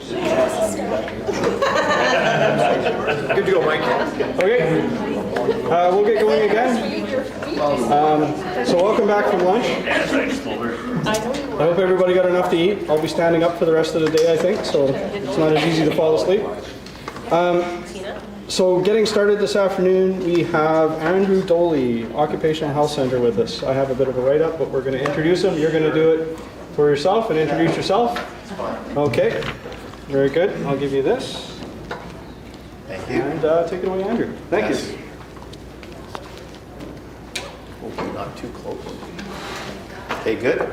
No feedback? No, you got it. All right, and we are operational here. Very good. Okay, let's begin. Welcome everyone, and thank you to MaidSafe for having me present today. I've done a few of these over a number of years, and for those that are watching virtually, hello, welcome. And we had a great lunch, great meal. So we did, and so I'm the entertainment to try and keep you from falling asleep. All right, so my name is Andrew Doley, as I was introduced, and for those that, well, probably a number of you know me already, but I work a few days a week with the Occupational Health Center, a couple of days doing my own type of consulting, and then teaching at Red River. So nice to see some of you that I taught 18, 19 years ago. It's been that long. Actually, it's been longer, almost 20, 24, I don't know, lost count. But anyways, I have a short amount of time to provide you with some information on ergonomics. Now, what's available virtually at the Occupational Health Center website is many webinars where I'm talking about the concepts of ergonomics, the basic principles of it, and even understanding of MSIs, these sprains and strains, the mechanisms of how human beings get these injuries and such. So today I was sort of asked to give a little bit of some talk on, I guess over the years, resources and some case studies, lessons learned. So for those that are relatively new to health and safety, or this world of humans and injuries and sprains and strains, maybe you've been having to deal with improvement orders from government, maybe you have actually done ergonomic assessments. What I have for you for the next hour is a little bit of everything. So for those that want advanced, you're going to get it. And for those that are like, whoa, wait a minute, I got some good stuff for you too. All right. So that's enough. That's enough. Let's get right into it. All right. I do have a lot. I'm going to start actually with more resources. I'm going to go over some stuff that you can get and download for free off of websites that have a lot of information on case studies and resources. So I'm going to go through that at first. So if you want to write anything down, get the website at the end of it. That'll be an important one. And then I'll kind of go into a little bit of a new resource that was developed to help people like you do some basic ergonomic assessments. So I'm not going to teach it to you, but I just want to show it to you. And then we'll get into the resources, the resource that came with it, like case studies. And as the title said, lessons learned. All right, so that's sort of what I have planned for the next hour. Hopefully, Reg, keep me on time for questions. And if anybody has any chat questions, Reg will also keep note, and either if it's important, interrupt me or save it for the end, and we'll go for that. All right. So the important thing is you can always get a hold of me and ask me questions where I live at the occupation. Oh, did I do that? Which way did it go? There we go. At the Occupational Health Center. All right, everyone. So for those that, for the odd person who does not know, it's actually funded by healthcare. It's been around for over 40 years to do health and safety capacity building in Manitoba. All right. A lot of great resources, and I've talked a lot about that place before, so you can always get a hold of me there. And well, it's healthcare, so you can have me come and do some training for free. All right, so we like that, don't we, sometimes? All right, so anyways, let's get into it. Why are we here? And I'm just kind of reflecting a little bit right now on where we are at this time in our history, in our world. And it all goes back to stuff that I used to talk 25 years ago. Hey, people in health and safety, you want to go from point A to point B, which is a better, safer workplace. How do you get there? Well, it depends. Depends on whose ear you want to get, their attention, or how you want to build your program, or how you want to go through. So when we're dealing with human beings and this word ergonomics and designing work to fit the jobs to people and the outcomes that we have, there's a lot of benefits or good practical outcomes for you. So I want to assume that all of you are not a cookie cutter. This is the only way to do it. Everyone can probably learn a little bit of, let's say, safe work, safety culture. Maybe you have leadership that is very, very into safety culture and psychological health and safety these days, and you want to build your safety program around it. Well, guess what? What you learn about ergonomics and all that applies to that. Others are here because you may have had, or you think you might have some improvement orders coming up down the line. And like, how do I deal with that? All right, so again, that's getting the attention of whoever is your leadership to say, hey, we want to do this so that we can deal with improvement orders. Or maybe it's return to work, maybe it's WCB firm rates. And you say, hey, we're at the top, the middle is here, and wow, that's a great opportunity to, well, not only save money, but make our lives of our workers a lot better as well. All right, risks, improvement orders, and then more on the right-hand side, for those that have heard me talk before, and at my students at Red River, every week, every example is a quality improvement, efficiency, productivity improvement. If you can tie your wagon to that sort of improvement process, that's 2 thumbs up. All right, not only is it good for safety, but it's also good for production in that sense. All right, so for those that have a lean manufacturing, a continuous improvement philosophy, maybe you use 6 Sigma to measure where you're at and where you want to go, whether it's Kaizen teams, it all fits together. It's the same thing. All right, and I will do my quick little example. I always do this. If you were all engineers, all right, wave a magic wand, you're all engineers, and I bend over and I pick up something heavy from the floor and lift it up, what's going through your mind? Now, just for brevity, I'll be quick. Sorry, usually I'm participatory. Did I say right? Yeah, I'm participatory, we have time, but for brevity, a lot of people think back strain. But hey, I said you were engineers, so you should have thought wasted time and wasted motion. It takes time and energy for a human being to go down, pick up something, and come back up. Same thing then. Okay, so ergonomics, efficiency for humans, safety, back strain, engineering, production, quality, it's all there. All right? So let's get into it. I promised you, I wanted to say this. This is something I've been, the nice thing about the Occupational Health Center is we're always reading and learning new things, and boy, the amount of literature coming out on pain management, specifically opioids as painkillers for injuries in the workplace and its effects on people, not just the addictions, the addictions, but what does some people call it, the vortex of doom?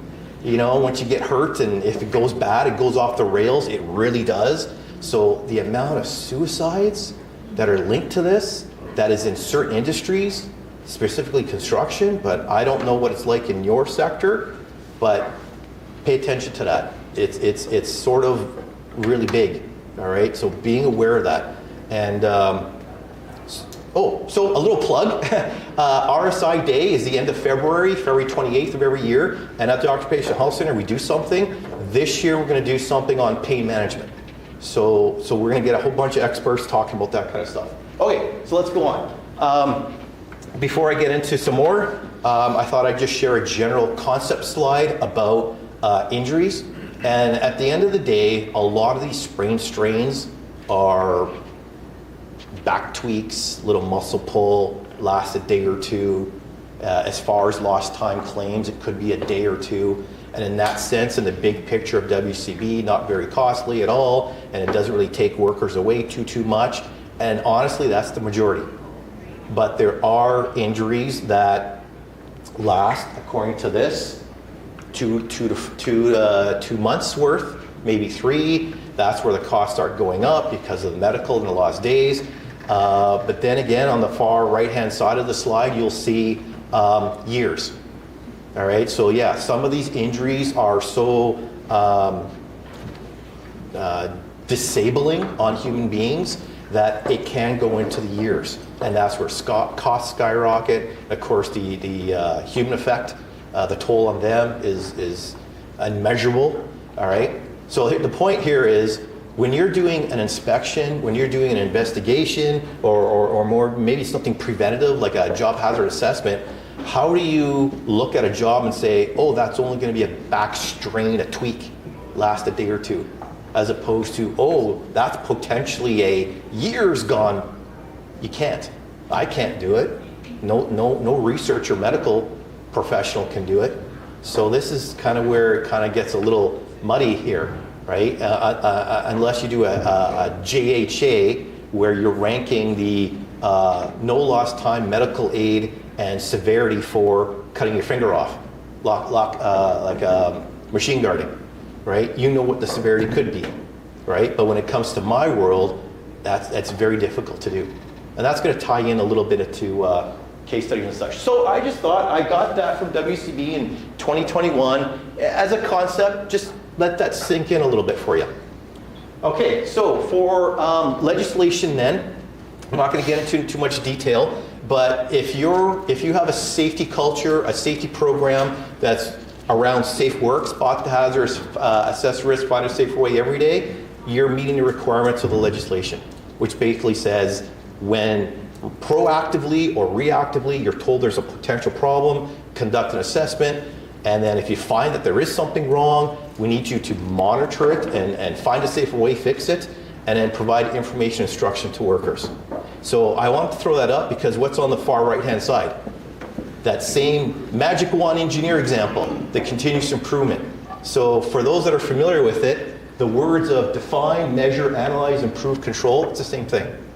All right, so again, how do you go from point A to point B? I don't care. Just find whatever is useful for you and off you go that way. Okay, so I'm actually going to start with resources, more or less, because this is where you're going to learn a lot, whether you're new to this field or advanced. Now, this one, Small Business Ergonomic Case Studies, it came out in 2004, a long time ago. But the lessons learned, the before and after examples still apply. Maybe not the how much did it cost and what was the payback period and that sort of thing. That's pretty 20 years old now. All right, so what it shows is spot the hazard, assess the risk, find a safe way every day. How can you learn from this example? And then there's some lessons learned here on the side. For example, hazard assessments are not complete without documenting worker experiences.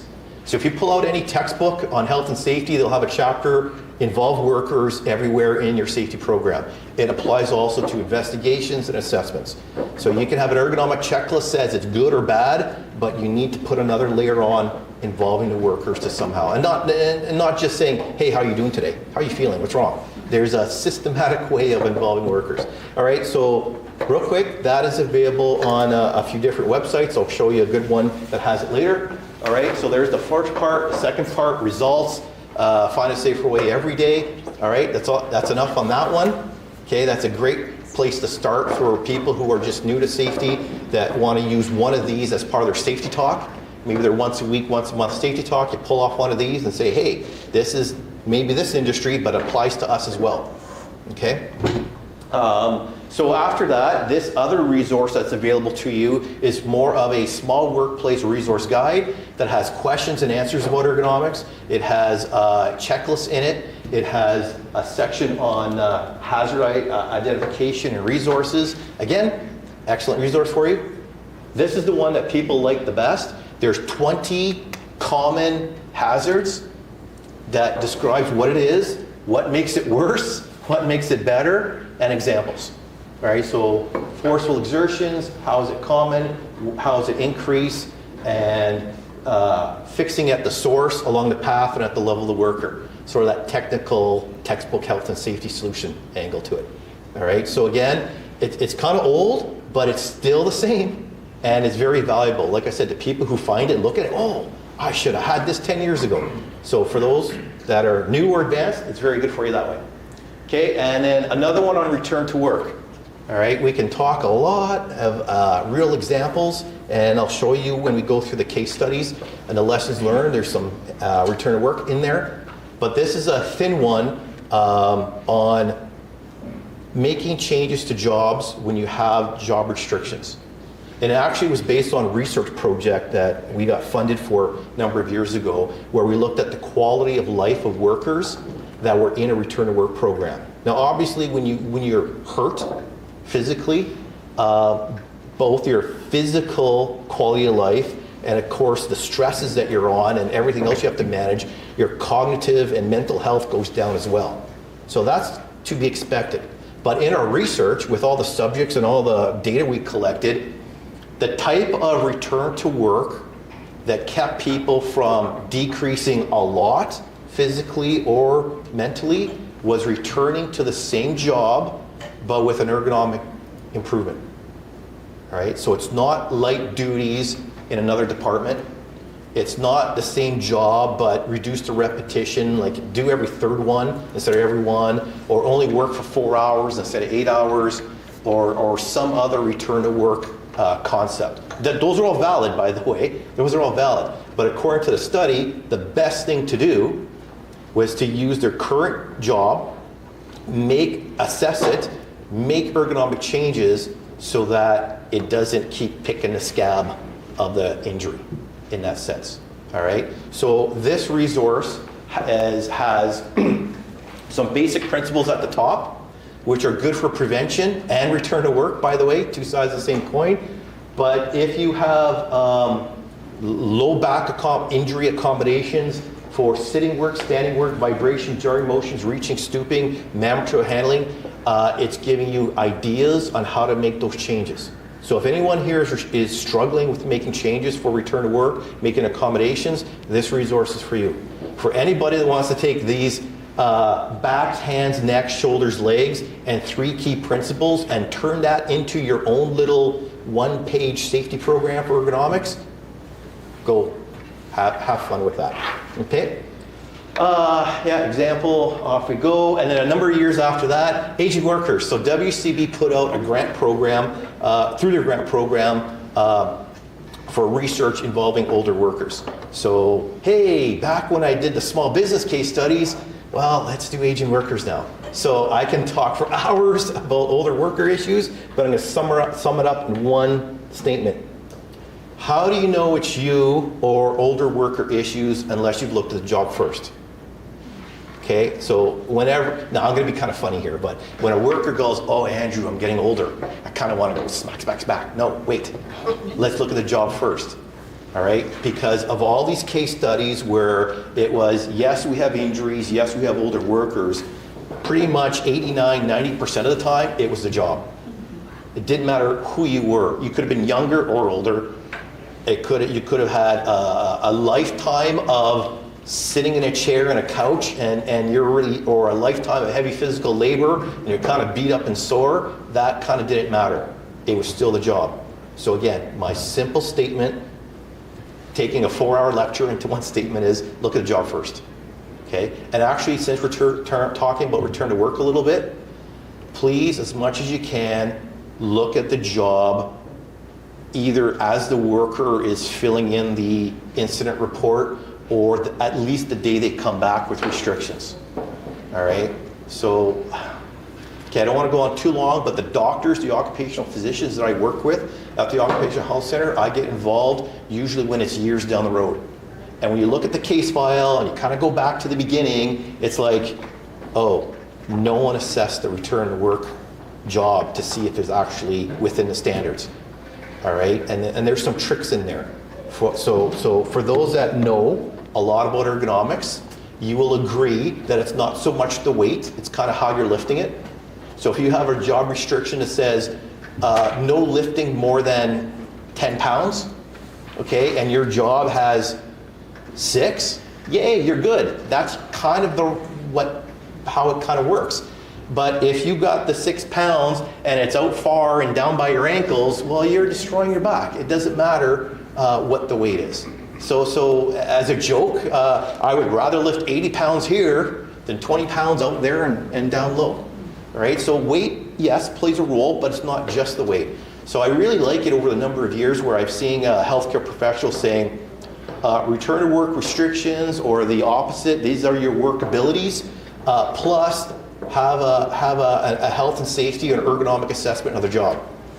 All right, and the one that I see a lot that gets caught would be a shoulder injury where the healthcare professional says, don't work with the hand at or higher than the shoulder. Okay, but they're on a workbench. I think everyone can see me. They're on a workbench that's waist height, but they're reaching. Now, is my hand below my shoulder? Well, yes, sort of. But if I were to stand up without moving my arms, uh-oh. So that same geometry, posture, mechanism, it's still picking the scab, as they say. So again, write this down or watch the video later. Remember that. So prevention and of course return to work. Try to do it at your best, the best you can at doing an ergonomic assessment of the return to work as well. Okay.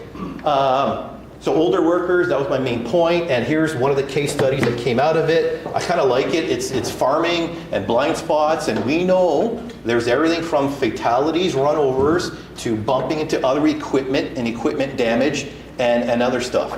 So it started off with the tractor and finding out the blind spots. I'm going to forward real quick. Top left-hand corner, the blind spot map. Right? So it wasn't just, hey, I think I can't see this way or that way. They actually went out with the ruler and they went out and they measured, mapped it out. So that's where they got their blind spot map, which showed a couple things. Obviously behind you, well, that's where you have mirrors, but also in the front right, they had the muffler, which usually wasn't too much, but they put in an aftermarket GPS monitor, right? Which now sits right up here in the 2 o'clock position. That caused quite a blind spot. All right. So what I learned was that symbol, the red triangle with the black dot. That's the international symbol for blind spot.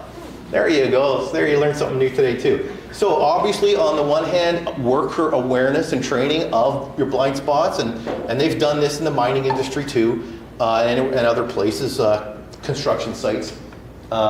Do blind spot map. So basically, going back to the first one is, oh, I'm getting older, my vision or my neck's getting stiff, I can't turn and look like I used to. No, wait, you do have real blind spots, and due to this kind of stuff. All right, so that case study, there's 40 of them in lots of different workplaces, and again, lessons learned, and you can read that on your own. So write this down, okay? I am prescribing you to go to your supervisor and say, I need a professional development day where I just read and study all day. Okay? Does that work? Andrew says? Hopefully. Okay. So there. Read, implement, even though, I'm sorry? Send an email. Okay. Send me an email. Oh, can I get one of the doctors to prescribe it? No, okay.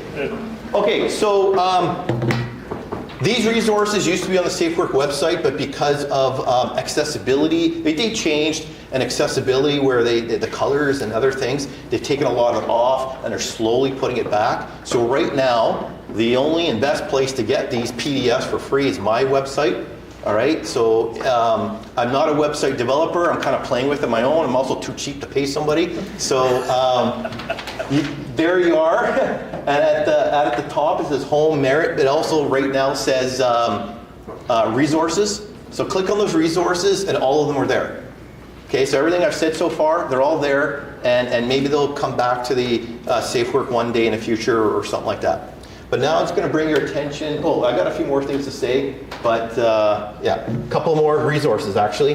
The Occupational Health Center, this is the website, if you want to write that one down, ohcmb.ca. And under resources, it has resource sheets. So just to bring it to your attention, if you haven't heard me talk about the OEC in the past, we have about 50 different one-page resource sheets that are great for people that are new to health and safety committees. If you want to do a talk on it or just want to learn about everything from shift work to diesel exhaust to, I don't know, mouse-related pain. And this is my favorite, overuse of handheld devices, because we all use them. And it's also a nice little starting point when I give a normal general ergonomics talk where we talk about injuries that happen 3:30 on a Wednesday afternoon where you get rear-ended and you get whiplash and you go, yep. I got hit from behind 3:30 on Wednesday and my neck hurts. But also, what happens to your neck bones when you're looking down at a phone for years? Has anybody ever heard of a real medical term called cervical kyphosis? Yes. Yes. Is that because you heard me talk before? No. Okay. All right. Then have you ever heard of text neck or turtlenecking? That used to be before text phones, turtlenecking. So basically you have a nice inward curve of your neck. Ears more or less should be in line with your shoulders, hips, but you see people a lot now walking with their head forward, like a turtle, or now it's called text neck. So these bones and the ligaments harden and they warp. They actually warp over time. So you get cervical kyphosis, right? You don't even know it, but that's what's happening. All right, so there's my world of Wednesday 3:30, I bent over, pick up something, I hurt my back, to I just woke up with back pain, what did I do yesterday, to years of performing bad work that's putting strain and wearing things out, and you go, oh, my knees, my hips, my backs, my hands, that kind of stuff. Okay, so anyways, Occupational Health Center, go download the resource sheets, and many of them are translated to 12 different languages. For 25 years, we've been doing a train-to-trainer program where we train people in different languages and cultures in health and safety, and again, really cool stuff, so talk to me more about that later. I gotta get these case studies done. Okay, so next, I do want to talk one more resource for you on return to work.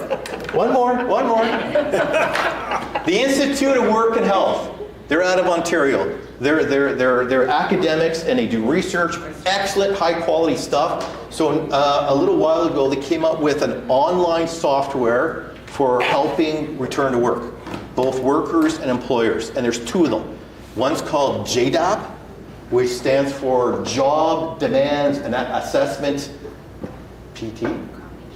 I don't know, practical tool. Anyways, it is designed for workers to go through it, and it helps with the physical, the cognitive, the psychosocial, and about how to go through that accommodation process to make the return to work more smoother.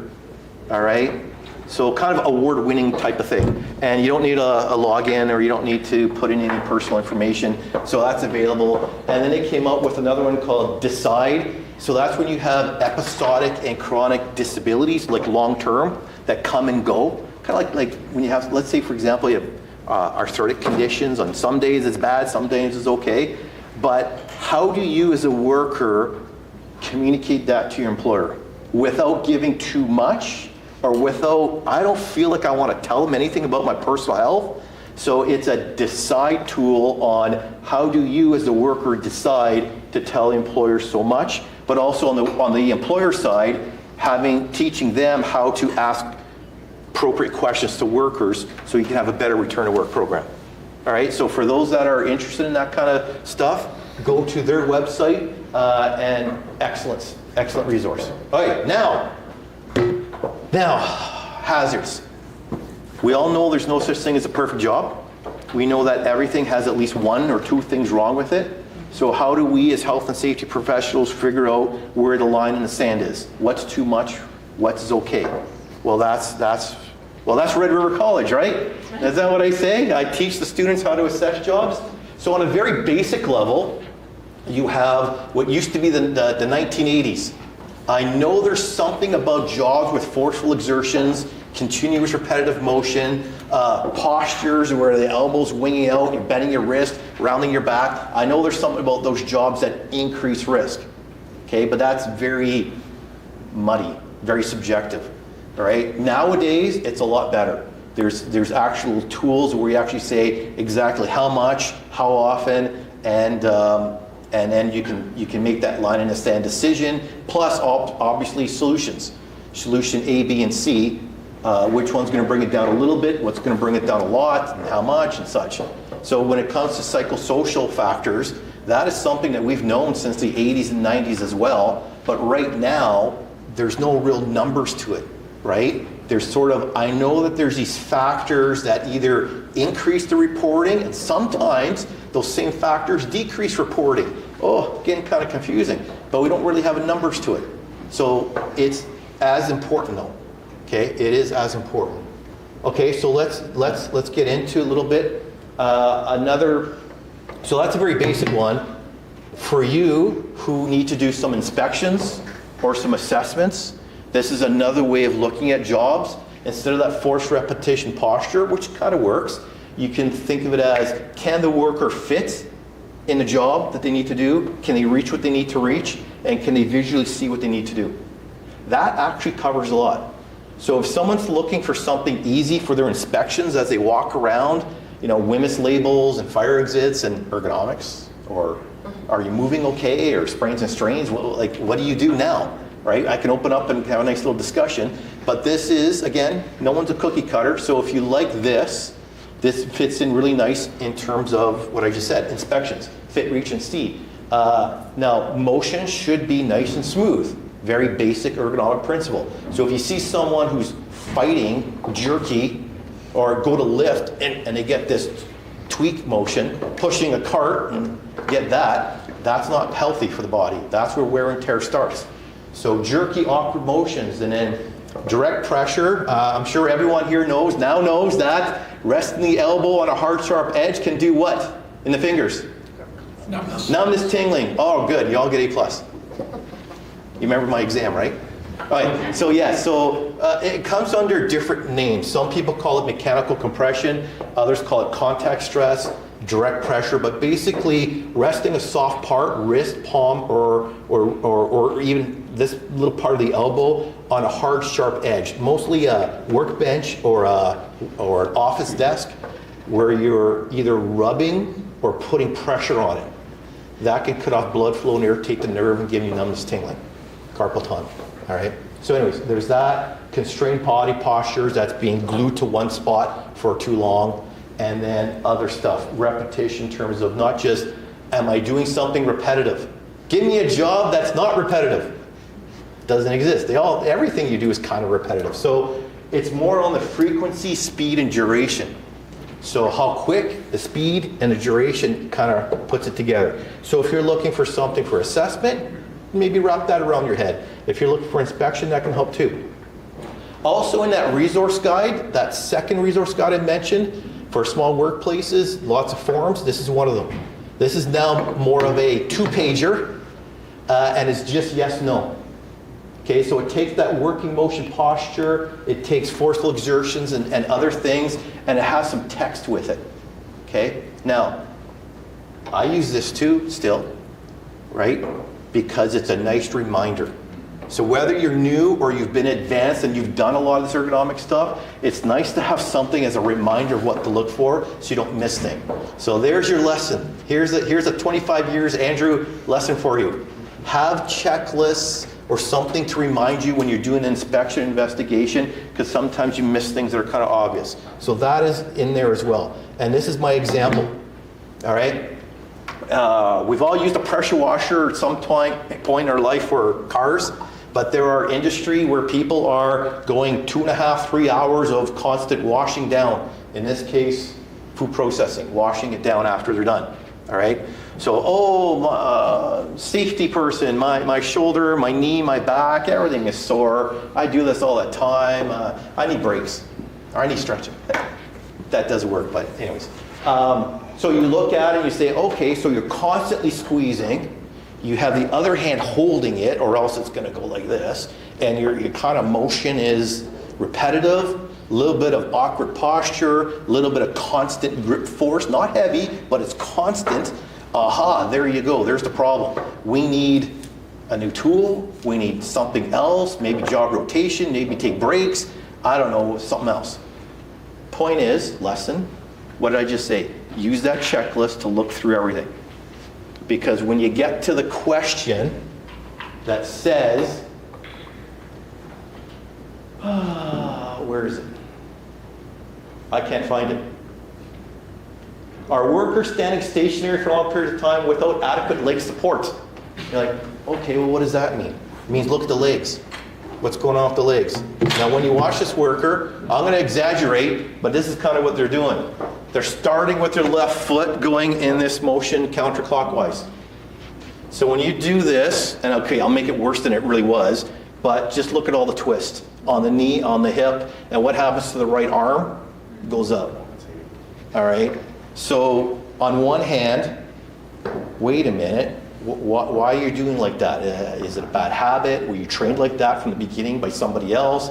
But basically, the checklist helped to identify it's more than force, repetition, posture, tool. It's the motion of how you're doing it.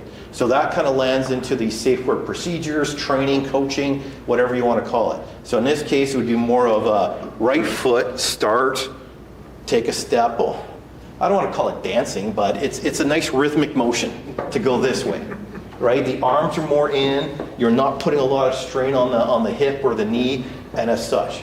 Now, another thing was the hose curls up. When you're going 2 hours, you're going like this all over the place, that hose will curl up, and it'll curl up on its side. So you're moving, and then all of a sudden, jerky motion. Remember I just said that not long ago for inspections? Oh, jerky motion. Now, doing that once, who cares? But you do that enough, that's what we don't want to see. Okay, we want to see smooth motion, not jerky motion. So from an engineering perspective, they put a 360-degree swivel on it. So as they're moving, the hose is spinning with you. So it's never curling up, coiling, or getting caught. So that reduced the jerky motion and, of course, the different movement. So both engineering fix and administrative control fix too. But back to the lesson, don't just state the obvious, use checklists or something to go through everything. Okay? All right, so overall, you want to collect as much information as you can about a job. You want to observe. You want to use any checklists that are valid that you can look at. You want to use worker consultation, as I mentioned at the very beginning. If you have any access to ergonomic standards or guidelines, that puts different layers on it. And if you're really in trouble, call Reg, and you can use this thing called Tumiki, which is like an AI software, and it'll spit out a number, or call me. Anyways, at the end of the day, there is a lifting assessment tool called the NIOSH lifting equation. It's validated, it works for what it does, but I would never write a report that says, company, you need to invest $80,000 to fix this because the NIOSH lifting equation says you're not good. You have to collect as much information about human beings. We're not robots, right? We're all different. Collect as much information about the person, about the job, and everything else. So if 3 out of 3 says it's a bad job, okay, it's a bad job. If 1 out of 3 says it's a bad job, the other 2 go, well, it's okay, then maybe there's something else going on. All right, so this isn't cut and dry machine guarding. It'll either cut your finger or it doesn't, right? It's not a 1 and a 0. It's a, wait a minute, we got people and we have different things going on. So the more information you can collect, the better. All right? All right, so as I mentioned, there's some really excellent ergonomic tools out there for those that know about it or they want to research it for yourself. There's something called, like I said, the NIOSH lifting equation. There's something called Snook tables. There's something called Rapid Entire Body Assessment Tool. There's one called Rapid Upper Limb Assessment Tool. There's something called the Strain Index. That's just elbow wrist. So if anybody's interested in a job, you have a job that's just hands and wrists, it's excellent. I use it all the time. So you can learn these things or such. You've heard of ACGIH for the threshold limit values for chemicals. Well, guess what? They got stuff for lifting. They got stuff for the arms. They got stuff for vibration. They have another one not too long ago for fatigue. Overall, how hard are you working your workers that you're going to burn them out? So those kind of assessment tools are available. And moment of force. Hey, Red River, any memories? Any nightmares? Okay, so there are those. However, they're all designed with one sort of problem. Single task, single operation. Who here has jobs where it's the old days, I do this and this is all I do, right? There nowadays, there's whether it's job rotation or whether it's multi tasks in multi environments, that's sort of where it kind of falls down. So for example, you are a service repair, you're doing something in service, I'll make it generic, you're driving, you're in the back of the vehicle pulling equipment parts out, you're in this case heavy force in very weird places trying to get something out. You got the actual repair. You got pushing, pulling, handling. All right, you go, oh, I don't know what I did yesterday, but my back is sore, my shoulder's sore. Or it just started getting worse and worse and worse. I don't know what day or even what week. What's going on here? WCB loves that too, eh? Hey. And the doctors I work with, oh, they love that degenerative stuff. But anyways, how do you assess that? Right now, you would just say, okay, we're going to take each part, kind of pretend it's its own job, whether it's an hour or 8 hours, and then compare. But how do you kind of put it together in a cumulative fashion? It's a little tougher. There are some ergonomic assessment tools out there, but that's why this came up. So I'm not going to spend a lot of time. Where am I at? Anyways. 23 minutes. I got 20 minutes. Good. 23. I got more. You need more? We'll get No, I don't have more. Because this is just to show you that on my website, you click on it, there'll be this thing called a merit. It's a WCB funded project where they came up with an assessment tool that you can use that's for uncontrolled environments, multitask type of jobs where you're doing something different. All right? It started off a number of years ago as an Excel-based 2019 assessment tool for manufacturing, and people liked it and they've used it, and then they go, well, Andrew, what about something where it's not, this is all I do all day? What about multiple tasks? What about construction trades? I'm at different places. What about lifting people, not boxes? And I go, well, it could work, but I can't say it's valid, because these are not just numbers that I think, oh, these are cool. It's validated. So if it's a bad job, it's a bad job. It's a good job, it's a good job. So WCB provided some more funding to turn it into a web-based assessment tool where you can go and just click on the boxes and you can get a number and off you go. So once you, just like anything new, once you play with it, once you get some experience with it, it'll be good to go. Now, it should have been ready by now. Oh, it's still called the merit, but now it's called the multiple task ergonomic risk assessment tool. All right? So hopefully it's been ready for a while. That's what it used to be. So this is what it looks like now. Officially, it's not out because I still need the final WCB approval for it, but it is live on the website. So right now you could go to it and you could play with it.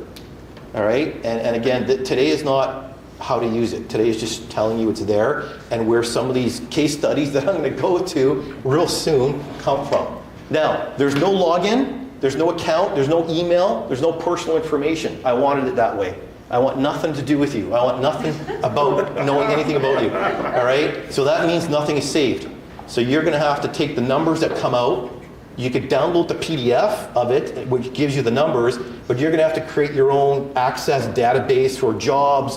What did the merits say? What's my solutions? What's my potentials? That's your work. Me, because once you log out, or not, you don't even log out. Once you hit the X and you leave the website, it's gone.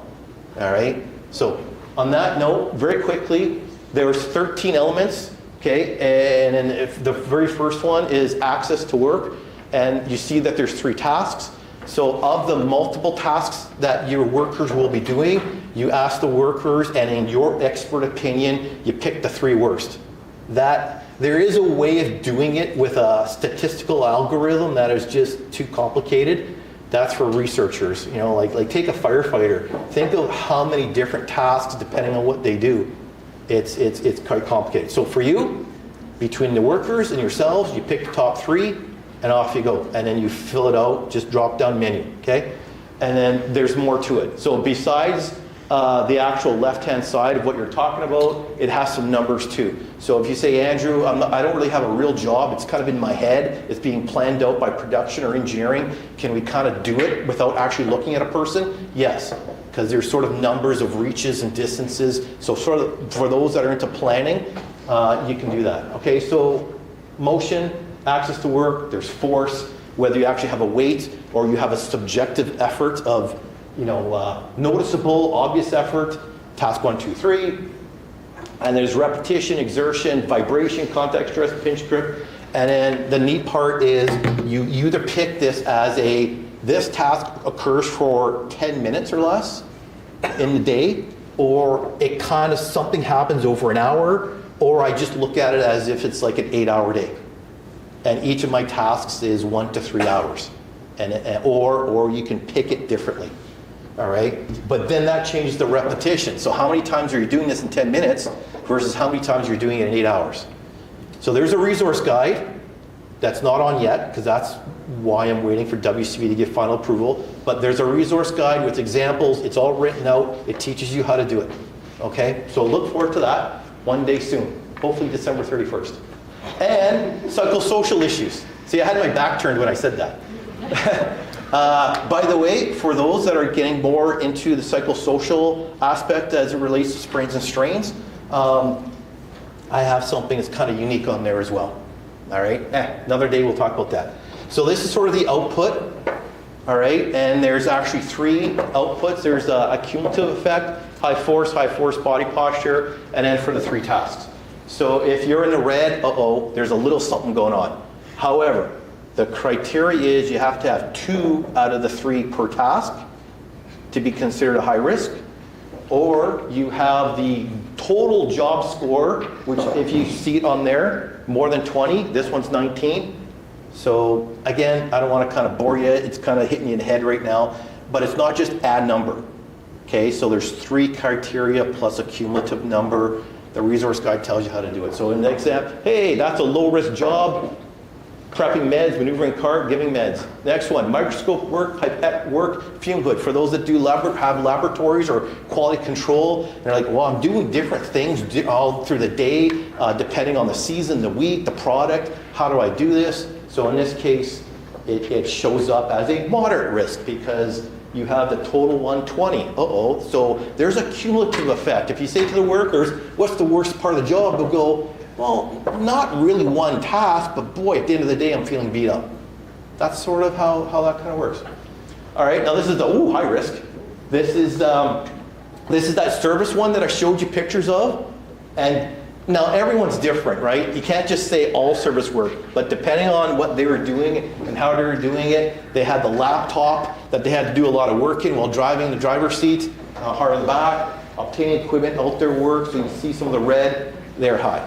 There. And then you can do solutions too. So anyways, this is what some of the resource guide will come out once, hopefully end of the month or first week of January. And here's your first lesson. Okay? There's the obvious, hey, worker says, my knee hurts. All right? And then you can, the repair, they go up these in-house made stairs. So the rise and the run are not the right to standard, and they're going a little too high on this one. They go into a small, tight, cramped spot. They're doing their repairs, and then they're coming out. It's not exactly the right depth for stepping, and they go, my knees hurt. I can't tell you Wednesday at 3:30, but at the end of the day, the end of the week, my knees hurt. Okay?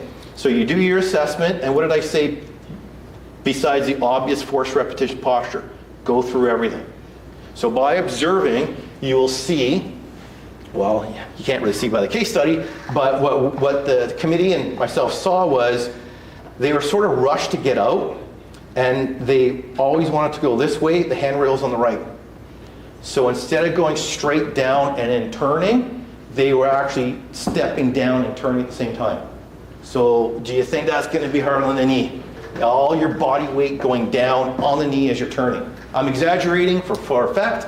However, that's actually what the big problem was as well. So going through the mirror, you had the climbing up, you had the inside repair, and then you had the stepping down. Oh, look at the stepping down. All 3 out of 3 were red. All right, so okay, that's what we have got to do as well.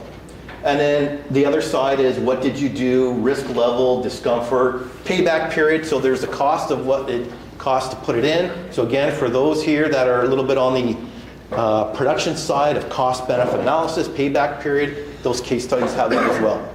Okay, now I'm not going to go through this, but just sit back and say, hey, are the numbers valid? Yes, so this was a research study that compared the numbers to a standard, and it called a bad job, yay. It calls a good job, good. The false negatives and the specificity and sensitivity, so it's actually okay. Just leave it at that. If you want to call me out on it, or not call me out.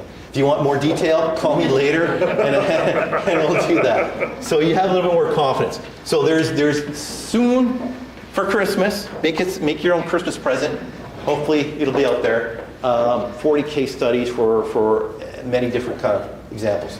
Okay. So the last thing I'm going to talk about as a practical thing for you before we go into how they're used for the case studies is sort of a brainstorming solution that I find works both for trying to figure out the root cause of the problem.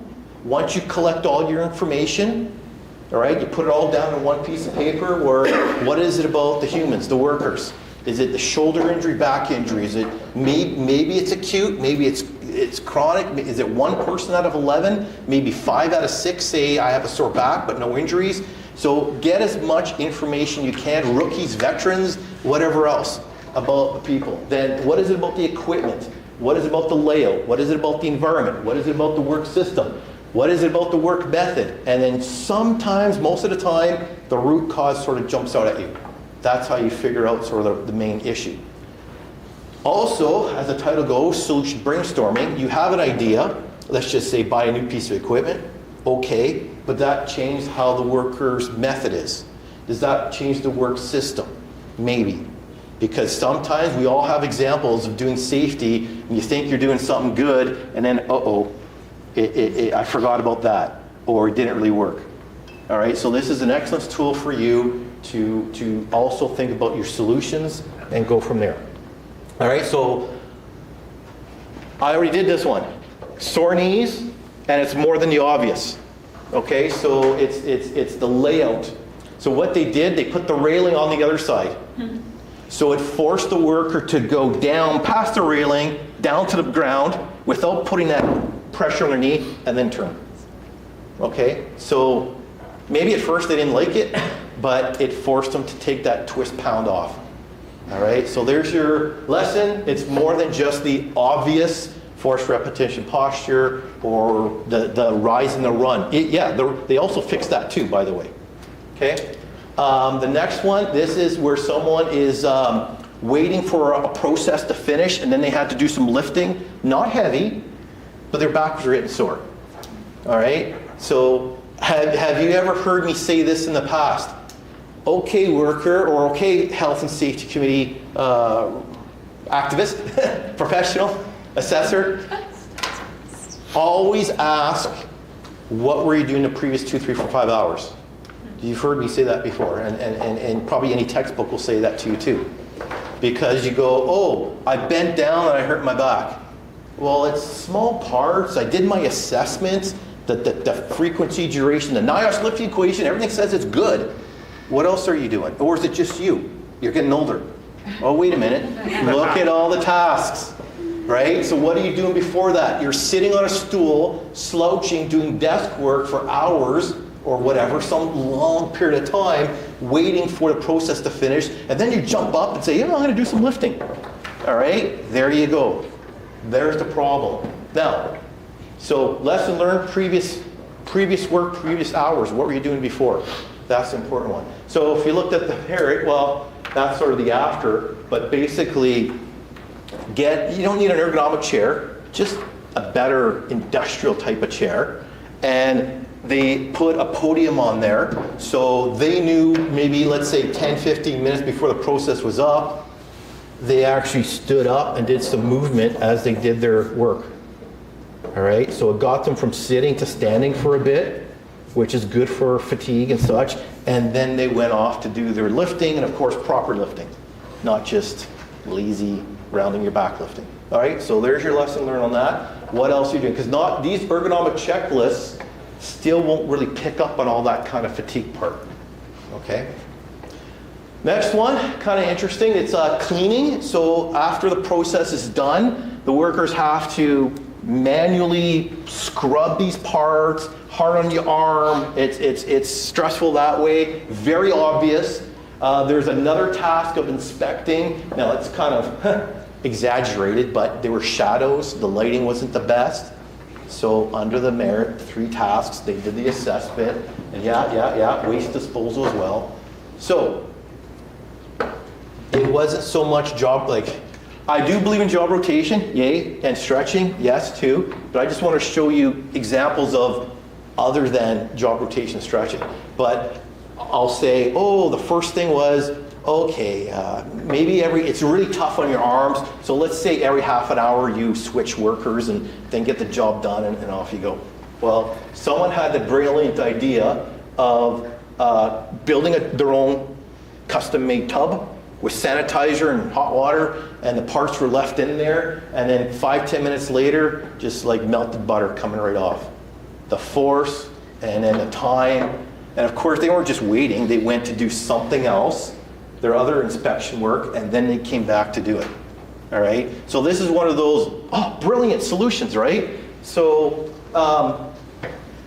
through the investigation, it wasn't just obvious, because I'll say this, sometimes you look at a job and you say, I don't need an assessment. I don't need the time and effort to do the knowledge lifting equation, RULA, merit. We know what the problem is, go fix it. All right? But still, there is some merit to actually doing the assessment so that maybe a solution jumps out at you that's, I don't want to say out of the box, or unique, novel, innovative, that's the word, innovative. It's innovative. So that came from the brainstorming solution and work system. So it wasn't just the force repetition posture, it was being forced to look at the work system to say, can we change the system? And then, okay, that went better. Am I on 5 minutes? Nope. When am I on? You got time. Oh, I only got a few left. Okay, not too much longer, everyone. You got options. All right, so driving. Do you have people that drive a lot? Right? And in the service vehicle, 10 minutes. All right. So here's the thing, vibration. It's a big thing in the long haul trucking industry and heavy construction, heavy equipment, road building industry. But do people really measure vibration in their service vehicles? No. But anyways, this one was done, and they looked at rural roads, city roads, and long duration highway driving. This workplace actually had enough of all of it. And I happen to have vibration equipment, so we tested it, and yeah, okay, we have that going on. So there is vibration, jarring motions, hitting the potholes in the city. Even if you have decent suspension, it's going to get you. And if you have a truck with a bad seat, not an air ride seat like they have in the long haul trucks, but maybe just a little bit of foam on a piece of plywood. But anyways, how much and what do you do? Again, for this group, you would say, well, okay, we got workers that say they're back, and it does have gastrointestinal issues too with vibration from sitting long period of time, or maybe some other piece of equipment, but we can't measure that. All right, so at the end of the day, all I can say is, if you have the equipment, you can say where you are at, and you can say, well, if I'm going to invest in this case, there's two things. One, an expensive air ride seat. We're going to swap out the seats for an air ride seat that has dollars to it. So it shouldn't just be, can I pick on you, Peter? Peter says we need air ride seats, right? If you can back it up with numbers some way, somehow, I don't know. Oh, why don't you invest some money? I'm pointing at MaidSafe here. Invest some money to buy some equipment, like vibration equipment, that you would loan out or have one of your consultants be trained on how to use, so that, there you go. There, go, there's my one good idea for today. So in that case, and then share it with RPM. They do the trucking. Anyways, so yes, so at the end of the day, having numbers does help.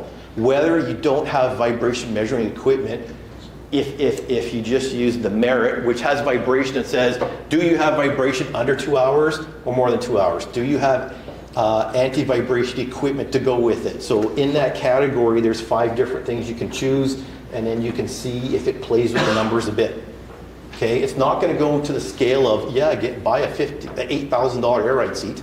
But anyways, the other one was on the right-hand side, especially in rural roads, where you have a nice steering wheel that has what? No shock absorption. So when you hit a pothole, and in the city too, and you have 2 hands on the wheel, what are you going to get? You're going to get this all the way up into your neck and your shoulders. So that was, oh, I'm getting older, my neck. I went from heavy construction to now truck driving and anyways. But in this case, we measured it and it was like, wow, that's a lot of impact vibration. Not hum vibration, but impact vibration. So by having anti-vibration gloves on, they actually had less shock going into the arms and into the neck. All right, so that can help too. All right, next one. This one is a little bit more on the, one quick sec, Peter. Yeah. No, go. Go. I was going to ask you, have you done the merit on the forklift operators? No. To see what kind of vibrations there's. No, but I do have a lot of experience with that, so we can talk after. And the worst case one was the example of the aftermarket monitor for the farming. I've also saw that with the forklifts. So instead of look up, look down paperwork, now it's look up, look up, look up, look up, and it was up in the top right-hand corner. So the worst thing, everyone, get your pens out. The worst thing to do for the neck is up and rotate, long term. Not Monday, Tuesday, Wednesday, but weeks, months, years. That'll destroy your neck, and that's coming from occupational physicians, not me. So up and rotate, that's really hard on the neck over a period of time. But we could talk more about that, the jarring and the bumps. Okay, I got 5 minutes now. So this one is a process, a manufacturing process, where they have to open up some baskets, and all the workers would go in one hand. One hand turn, one hand turn. Most of the time, easy. But what happens when it gets jammed or crusty or dirty or grind? Then it's this. And that's really hard on the arm. Even if you do it a couple of times a day, you're not used to it, you think it's going to do this, out. That's where the problem was coming from.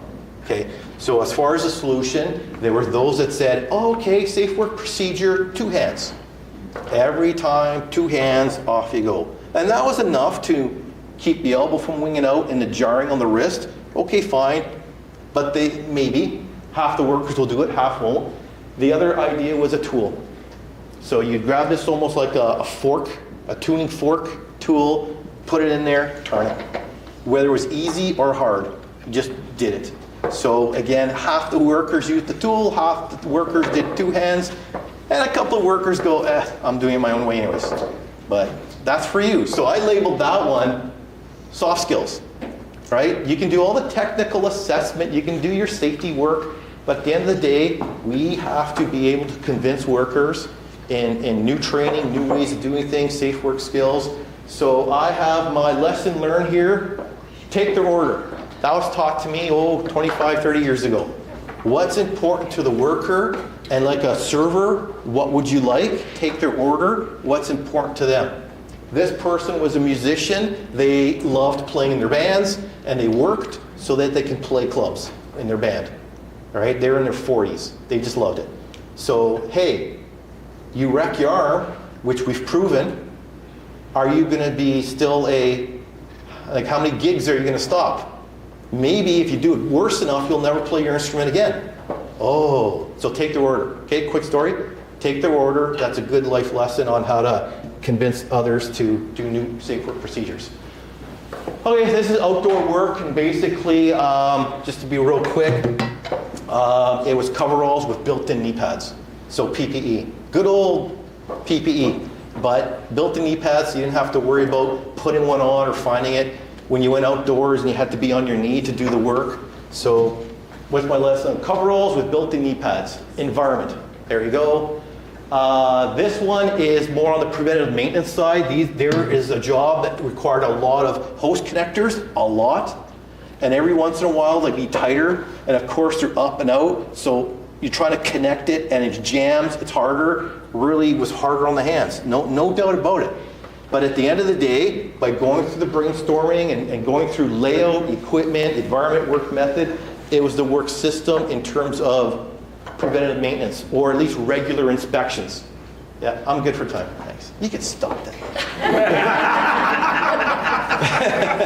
So on that note, we all know in our safety textbooks, preventative maintenance, it's part of health and safety, it should be done, need to have the time. I usually have the argument, my safety staff are so busy doing other things, they don't really have time for the preventative stuff. or they have the preventative stuff that will blow up your building, right? That's the important stuff. Well, maybe you can get your health and safety committee to do regular inspections.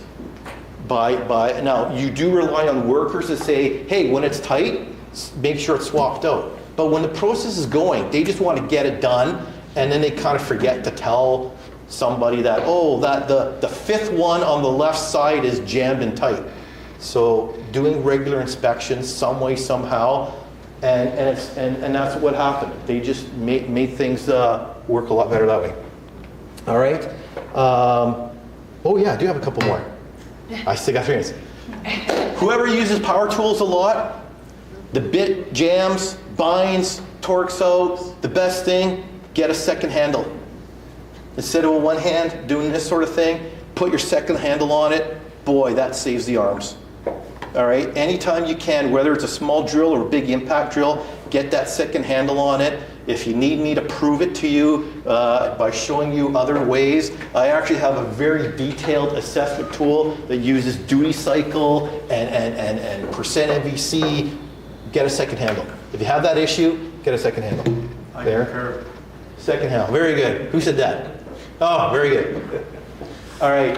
And then some unique things sometimes, like usually a mop is not considered hazardous work to do mopping, but it depends on the weight of your mop head, what you're doing. Like this time of year, the front entrance at a daycare where you got this tiny little mop and this big, well, anyways. In this case, it's not so much hard overall, but when you have some sore back, some sore shoulders, sore knees, hey everyone, who here has a 100% healthy workforce? Nobody. Nobody, right? So in this case, getting some of these funky looking D handles at Lee Valley or off the internet that puts a handle halfway down and it has a 90-degree handle on the edge. So instead of palm up, turned in, and maybe left and then twisting, maybe if you have a bad knee, bad back, bad neck, that could aggravate it depending on what you're doing, how you're doing it. So having these D handles keeps you straighter, and look at my arms. They're both in. All right, I've seen that on shovels, I've seen that on concrete equipment for screeding, and it can work. It's not for everybody, but it's usually on that return to work angle that helps. All right, so and then good old dumpsters, there's the holding the lid, especially on a windy day, and then one hand throwing the garbage in above your head. Yeah, that doesn't matter who you are, that's going to be hard. No wonder janitors, maintenance, housekeeping, they have a lot of shoulder injuries, partly due to that. So I've seen lots of different examples, but this one, it doesn't look too interesting, but they actually built a platform. So when the truck comes to drop it, it's always in the same spot with guards so it doesn't get crushed, but then the worker can just stand up on it, and now it's lower. So instead of the up over, it's now 2 hands in. But anyways, work method and equipment, same thing. The one on the left-hand side, it's a little pail gripper that you can get it anywhere off the internet, Home Depot, Lee Valley, anywhere like that. But it does make a sense because there's a lot of literature that says you have a hook grip and a weight, it's actually harder on your elbow and your shoulder a bit than if you have a power grip C grip. So same pail, same weight, same number of times, same everything, but if you go from a hook grip to a power grip, a lot less strain on the wrist, elbow, and shoulder. So if you have, don't overlook that because it seems, oh, you're lifting pails. But as part of your task, that does help. All right, now I'm done. And the final thing is, the merit says, when making 500 dozen pierogies, when you're pinching the dough, you're good. It's healthy for you. All right? There is nothing. You got one. Okay, so there you go. I'm done now. We can have some chat questions, some other questions. And how'd I do? Right on. Okay, everyone. Okay, so thanks for your time. And Reg, we'll open up to any questions on chat or. Sure. Chat's quiet? Chat's quiet. Anybody in the room? All quiet. So lunch was really that heavy. What was the average? And you're ready to walk. Okay, so let me, yeah? What's your average time for assessments for you to do it? Not for us, for you. Oh, like something like a merit part? Yeah. If you had said, I need you to do sort of a preventative of a number of jobs without going too much into, I need a full ergonomic assessment because of a specific injury, this can be rifled off real fast. And for those at Red River, when we taught the government checklist, remember that one, the upper limb, the lower limb, score 7? Again, it's something you play with. Once you get good at it, it's quick. So these can be done quite quick. And obviously being on the server now, it's just do. You can take your tablet as you're looking at it. As opposed to, hey, we have an order, right, to do a ergonomic assessment because of either a complaint, an injury, or we have a doctor's note because of a shoulder injury, trying to find, okay, now you're into what's going, tell me about the job and the tasks, chunk of time, looking at any of the history, whether it's the history of the worker or the job, chunk of time, doing an initial assessment. And to me, the merit is sort of like the initial one. If it says it's bad, go a little deeper. If everything says it's good, don't waste your time, move on. All right, so all depends on that. So in all my years of doing, let's say, an office assessment, where someone says, I do have a bad toe, a bad neck, a bad back, or hand, as I said, tell me about the work you do. Okay, now let's go into the aches and pains. Let me observe, come up with solutions, an hour for me in that environment. Industrial, it depends. If it's just, what do you do? I sand. I have a palm sander. I sand. What else do you do? I sand. How long have you been doing it for? 10 years. Oh, okay. Got any aches and pains? No. I'm a survivor. So, anyways, so on the, oh, do you want me to tell my smoking? Do you guys want my smoking analogy? Okay. For those who have not heard this before, I like this. Trying to explain hazards and risks to people who are new to safety, I like to use smoking as an example. So I'm going to pick on Reg here. No, new guy with a really cool tie. No, okay, Reg. Right. Reg always gets picked on. Okay, so it goes, and feel free to use this when you're trying to explain health and safety to others and why some people get hurt and some people don't. If Reg smoked a pack of cigarettes a day for 30 years, can any doctor, researcher, specialist say he will mess up his lungs? And the correct answer is no. No researcher, doctor, specialist, safety professional could say he will. But if everyone in this room smoked a pack a day for 30 years, 70% of us will mess up our lungs. I can't say which ones of you, but the odds are, the risk of injury, the probability of injury, the odds ratio, the relative risk, whatever you want to call it, is quite high, 70%, right? So that is why smoking is like health and safety, and the same thing with MSIs. If I were to pick up something heavy on the floor, twist over, lean, round my back, let's just say once every 15 minutes of 8 hours a day, can any ergonomist say you will hurt your back? No, but the odds are sooner rather than later you'll hurt your back. All right, so for those that have done job hazard assessments, is smoking a hazard? Yes, there's chemicals in it that are related to cancer. What's the amount? Well, a pack a day, that's quite a lot.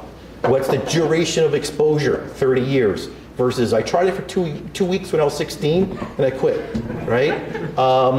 Severity, paper cut or mess up your lungs.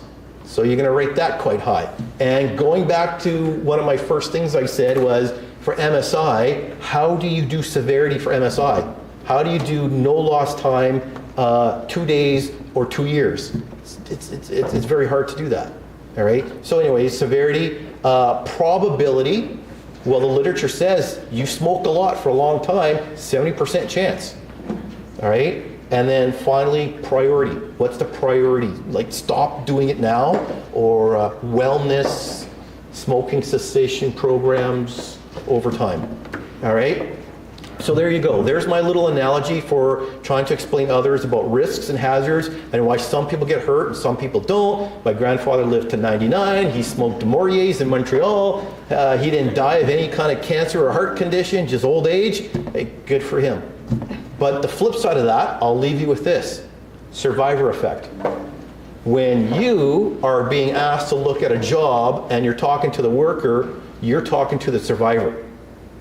So when the survivor says, I don't have a problem, leave me alone, go away, Ergo boy, you know? That's what they called me in government 26 years ago. All right, so anyways, where was I going with this? Sorry. I'm running out of energy. No, so when they say, I don't have a problem, leave me alone, go away, please take a step back and say, if 10 people did this job, would 2 or 3 be hurt and they're gone? Would 2 or 3 be, wow, this is a tough job, I'm out of here, and quit? No injury, but quit? Or internal turnover, they get out of Department A and they're in Department B, C, D now, right? Would 2 or 3 be hurting and not say anything? Yes. Yes, there's a lot of reasons why workers in pain won't tell the company, union, non-union, committee, best friend, supervisor, not a thing. For whatever reason, I'm not telling you anything, right? They'll lie to you. I'm fine, leave me alone, go away.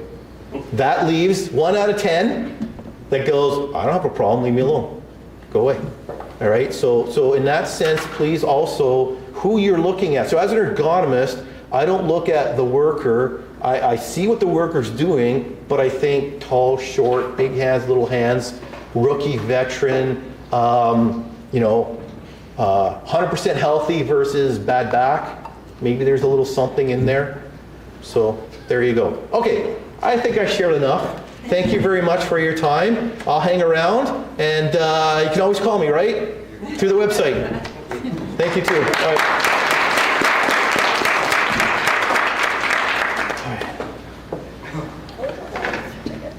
So how much for a dozen of pierogies? Come see me at Lent, because we have fish fry, pickerels, and pierogies at Lent, every Friday at Lent. For 15 bucks. There you go. Thank you. Awesome, thanks. Okay, thank you, Andrew. So the write it down part, did anybody write it down? I wrote down a couple things. I did. I like the human-centered problem solving. It's the one common denominator, right? So in any one of the work cells, it's always going to be human-related. And then take age out of the equation. I like that. It's easy to say that for me now, but I think it's, you know, it goes to show that it's more about the job than it is about who's doing it. The other thing, I come out of industry, so I don't have a safety background like Andrew does, but when I was watching my metrics, what's a really good way to know if you have a safety or an ergo issue in a cell? Watch your quality. So in aerospace, if you're drilling 100 holes in a row and 97 of them are discrepant and only 3 are good, it's because of the angle of the drill, because the cell's not set up properly, right? So you can watch your quality metrics. It's tied directly to the safety and the ergo in your area. You start to see where you have repetitive, like hole drilling or something like that, you start to see that quality tank, guaranteed it's a safety or a ergo issue, guaranteed. And if it's not, it's certainly tied to it. So really appreciate that, Andrew. It's great. That takes us to ticket time. Okay, so we have another draw. Everybody have their ticket? Still have their ticket?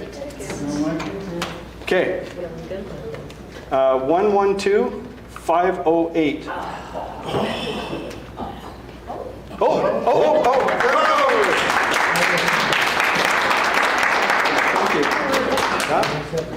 Okay, I think that takes us to a break, right? Sure does. Okay, Yep. what time are we expected back? You know what? We were scheduled to come back at 2:10. Let's push it to 2:15. Give everyone 10 minutes to stretch.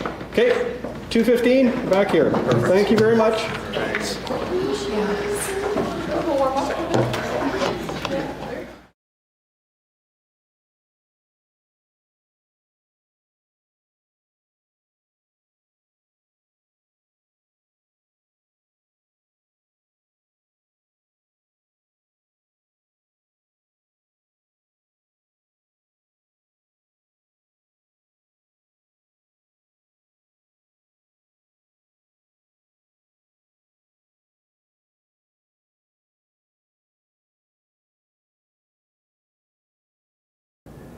Made Safe delivers safety and health training designed specifically for Manitoba manufacturers.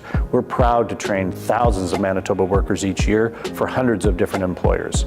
Some of those training participants attend sessions here in our building in Winnipeg, while others receive training through live, instructor-led virtual sessions conducted over Zoom.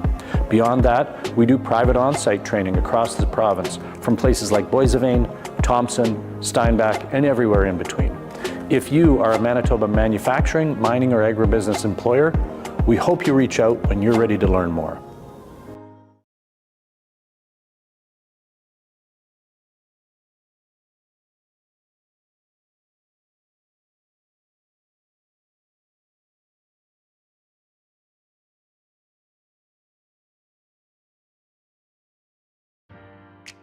Curated Earth Movers was started in the year 2000 by Ken Rempel.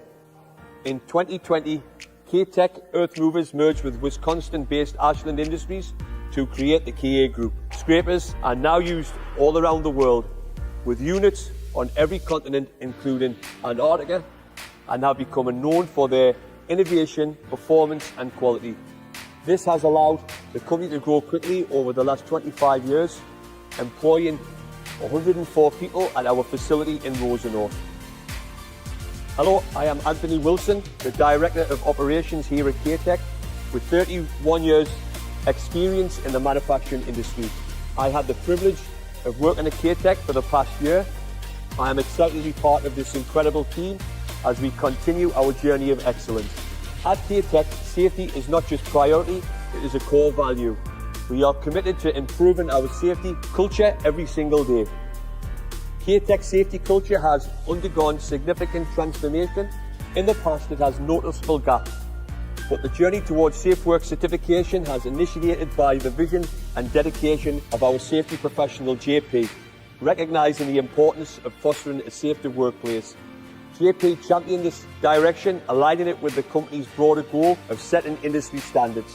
As a leader in scraper manufacturing, K-Tech aimed not only to excel in its market, but also establish itself as a safety leader in the industry and the local community. This commitment to safety has since become a core value, guided continuous improvements, and fostered a culture where safety is prioritised at all levels. The journey to achieving Safe Work certification came with its share of hurdles, the most significant being the cultural shift within the organisation. Changing the mindset and gaining buy-in from employees was challenging and essential. Once the team embraced the importance of safety and its role in daily operations, everything else began to align naturally. Made Safe played a critical role in supporting our certification journey. They provided invaluable resources, including industry-specific training, courses, expert consultation, and ongoing assistance. Their guidance was instrumental in navigating the certification process, ensuring we had the tools and knowledge needed to build a sustainable safety program. The biggest benefit of achieving Safe Work certification has been the creation of a more organised and safer workplace, implementing structured performances such as safe work procedures, regular workplace inspections, and effective systems for reporting and investigating incidents has significantly improved overall safety. The commitment has not only reduced the number of incidents and injuries, but has fostered a proactive safety culture, a testament to the success of K-Tech's impressive milestone of 510 days without a time loss incident, a clear reflection of the effectiveness of the certification of our team's dedication to maintaining high safety standards. My advice to any company considering the path of certification is go for it. Beyond the financial benefits of saving 15% in WCB premiums, the most valuable outcome is creating a safe and healthy workplace.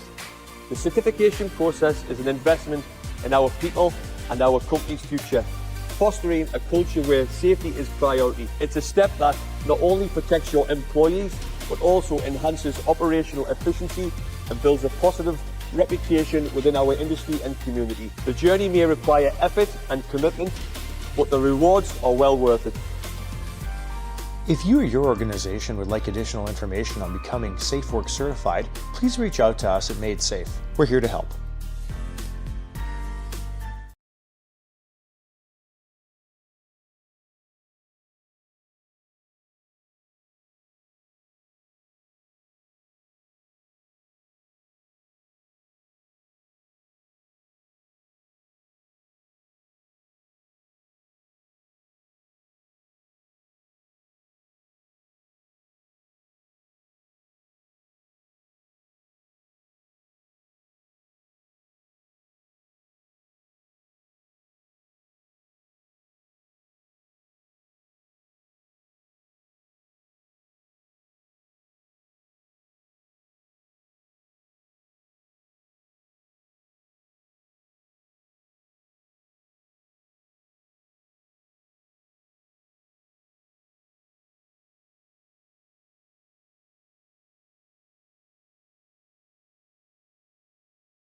Welcome to Advanced Signs and Warnings.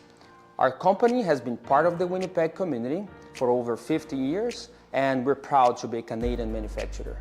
Over time, we've grown into Manitoba's leading specialist of awnings, canopies, CSA certified electrical signs like storefront signage, and recently we opened up a new branch called Winnipeg Shutters. We serve both residential and commercial clients, from small local shops to large national brands. Hi, my name is Marcos and I'm the General Manager here at Advanced Signs and Awnings. Here at Advanced, we have a team of dedicated people who love taking on challenging projects and bringing our clients' ideas to life. And because our team means everything to us, we make safety our top priority, so everyone goes home safe at the end of the day. Hi, I'm Terry, the President of Advance. As our company expands, keeping our employees safe has become our top priority. Working towards safety certification is our way of building a healthier and more productive workplace, while creating a stronger and safer future for everyone on our team. My name is George. I'm the safety coordinator for Advanced Tentanani. The challenge in our certification journey was figuring out which programs and training we required to comply with the standard set by Safe Work. MadeSafe guided us with professionalism, pointing us to the right courses and resources, and they were always there when we had questions. The final audit highlighted areas where we required improvement, and with their support, we strengthened our safety culture and built a better workplace for our team. I'm JB, the foreman at Advance, and I've been with the company for over 35 years. What I've seen is that safety has become part of our everyday routine. The team looks out for each other, and that made our jobs easier and safer. My name is Yuri, and I'm the safety rep at Advance. The biggest benefit of certification is that it helped our team keep safety in mind and stop incidents even before they happen. It also made our workspace safer, and everyone gets credit for that. Now we are all on the same page, we work safe, and we know our worker rights. When it comes to certification, don't feel overwhelmed. The beginning is always the hardest part. One thing that really helped us was keeping everything electronic. We set up a cloud database and an internal portal so our employees can search and find safety information anytime. Having it all in one place makes things much easier and keeps everyone on track. You're able to access things like WMIS, reports, incident investigations, and even do courses. This made it very easy when it came to working with MadeSafe on the audit.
I'm sorry I went way late. I love these things. I really appreciate having these discussions with you guys. Thank you. Thank you. Take care.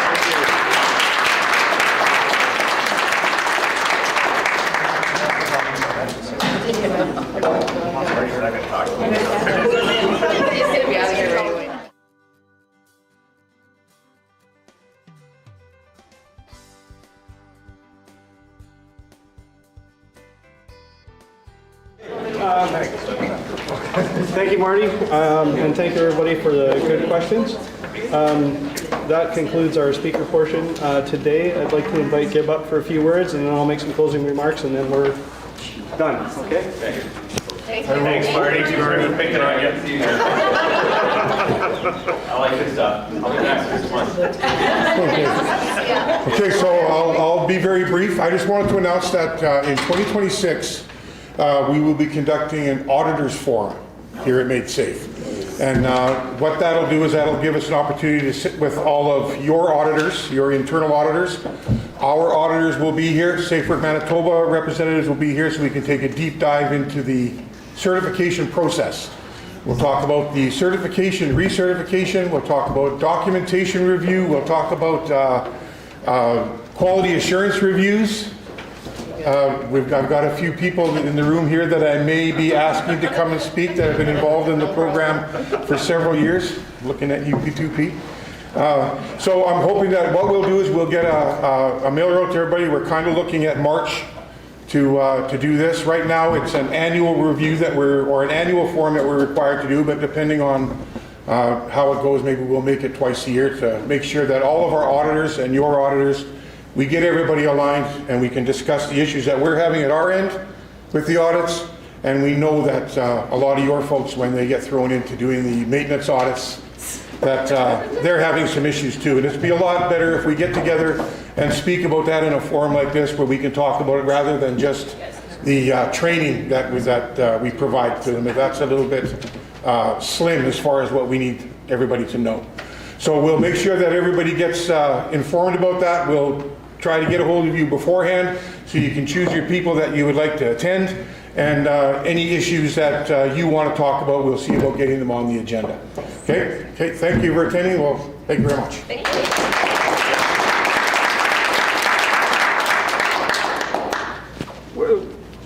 Steady. Okay. While Mike's getting laced up there, Mike's getting just one quick announcement, guys. You notice the QR code up there on the screen? We're going to lock the doors, and you don't get out until we can scan the QR code. No, I'm just kidding. Done. But it's always really beneficial for us to get that feedback about what you guys thought about the forum, because again, it helps us figure out who we want to get in for speakers, what we want to do in terms of the venues and whatnot. So really appreciate you taking the time to fill that out. There's great value in that for us. Thank you.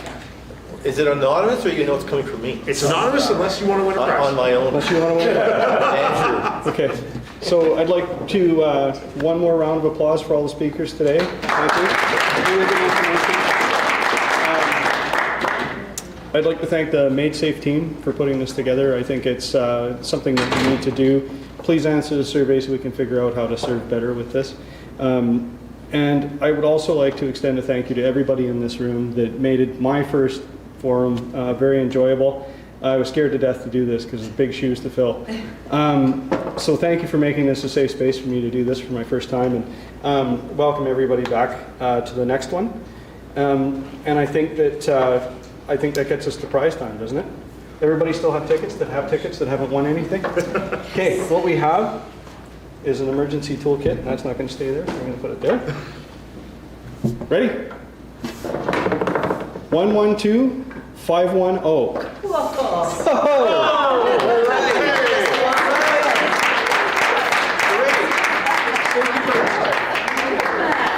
Okay, so I think that is us for conclusion. Perfect. So thank you again, everybody, for coming. Drive safe. I know we're supposed to get some snow. So, and it's what, rush hour. So perfect. So, all right, thank you again. All right.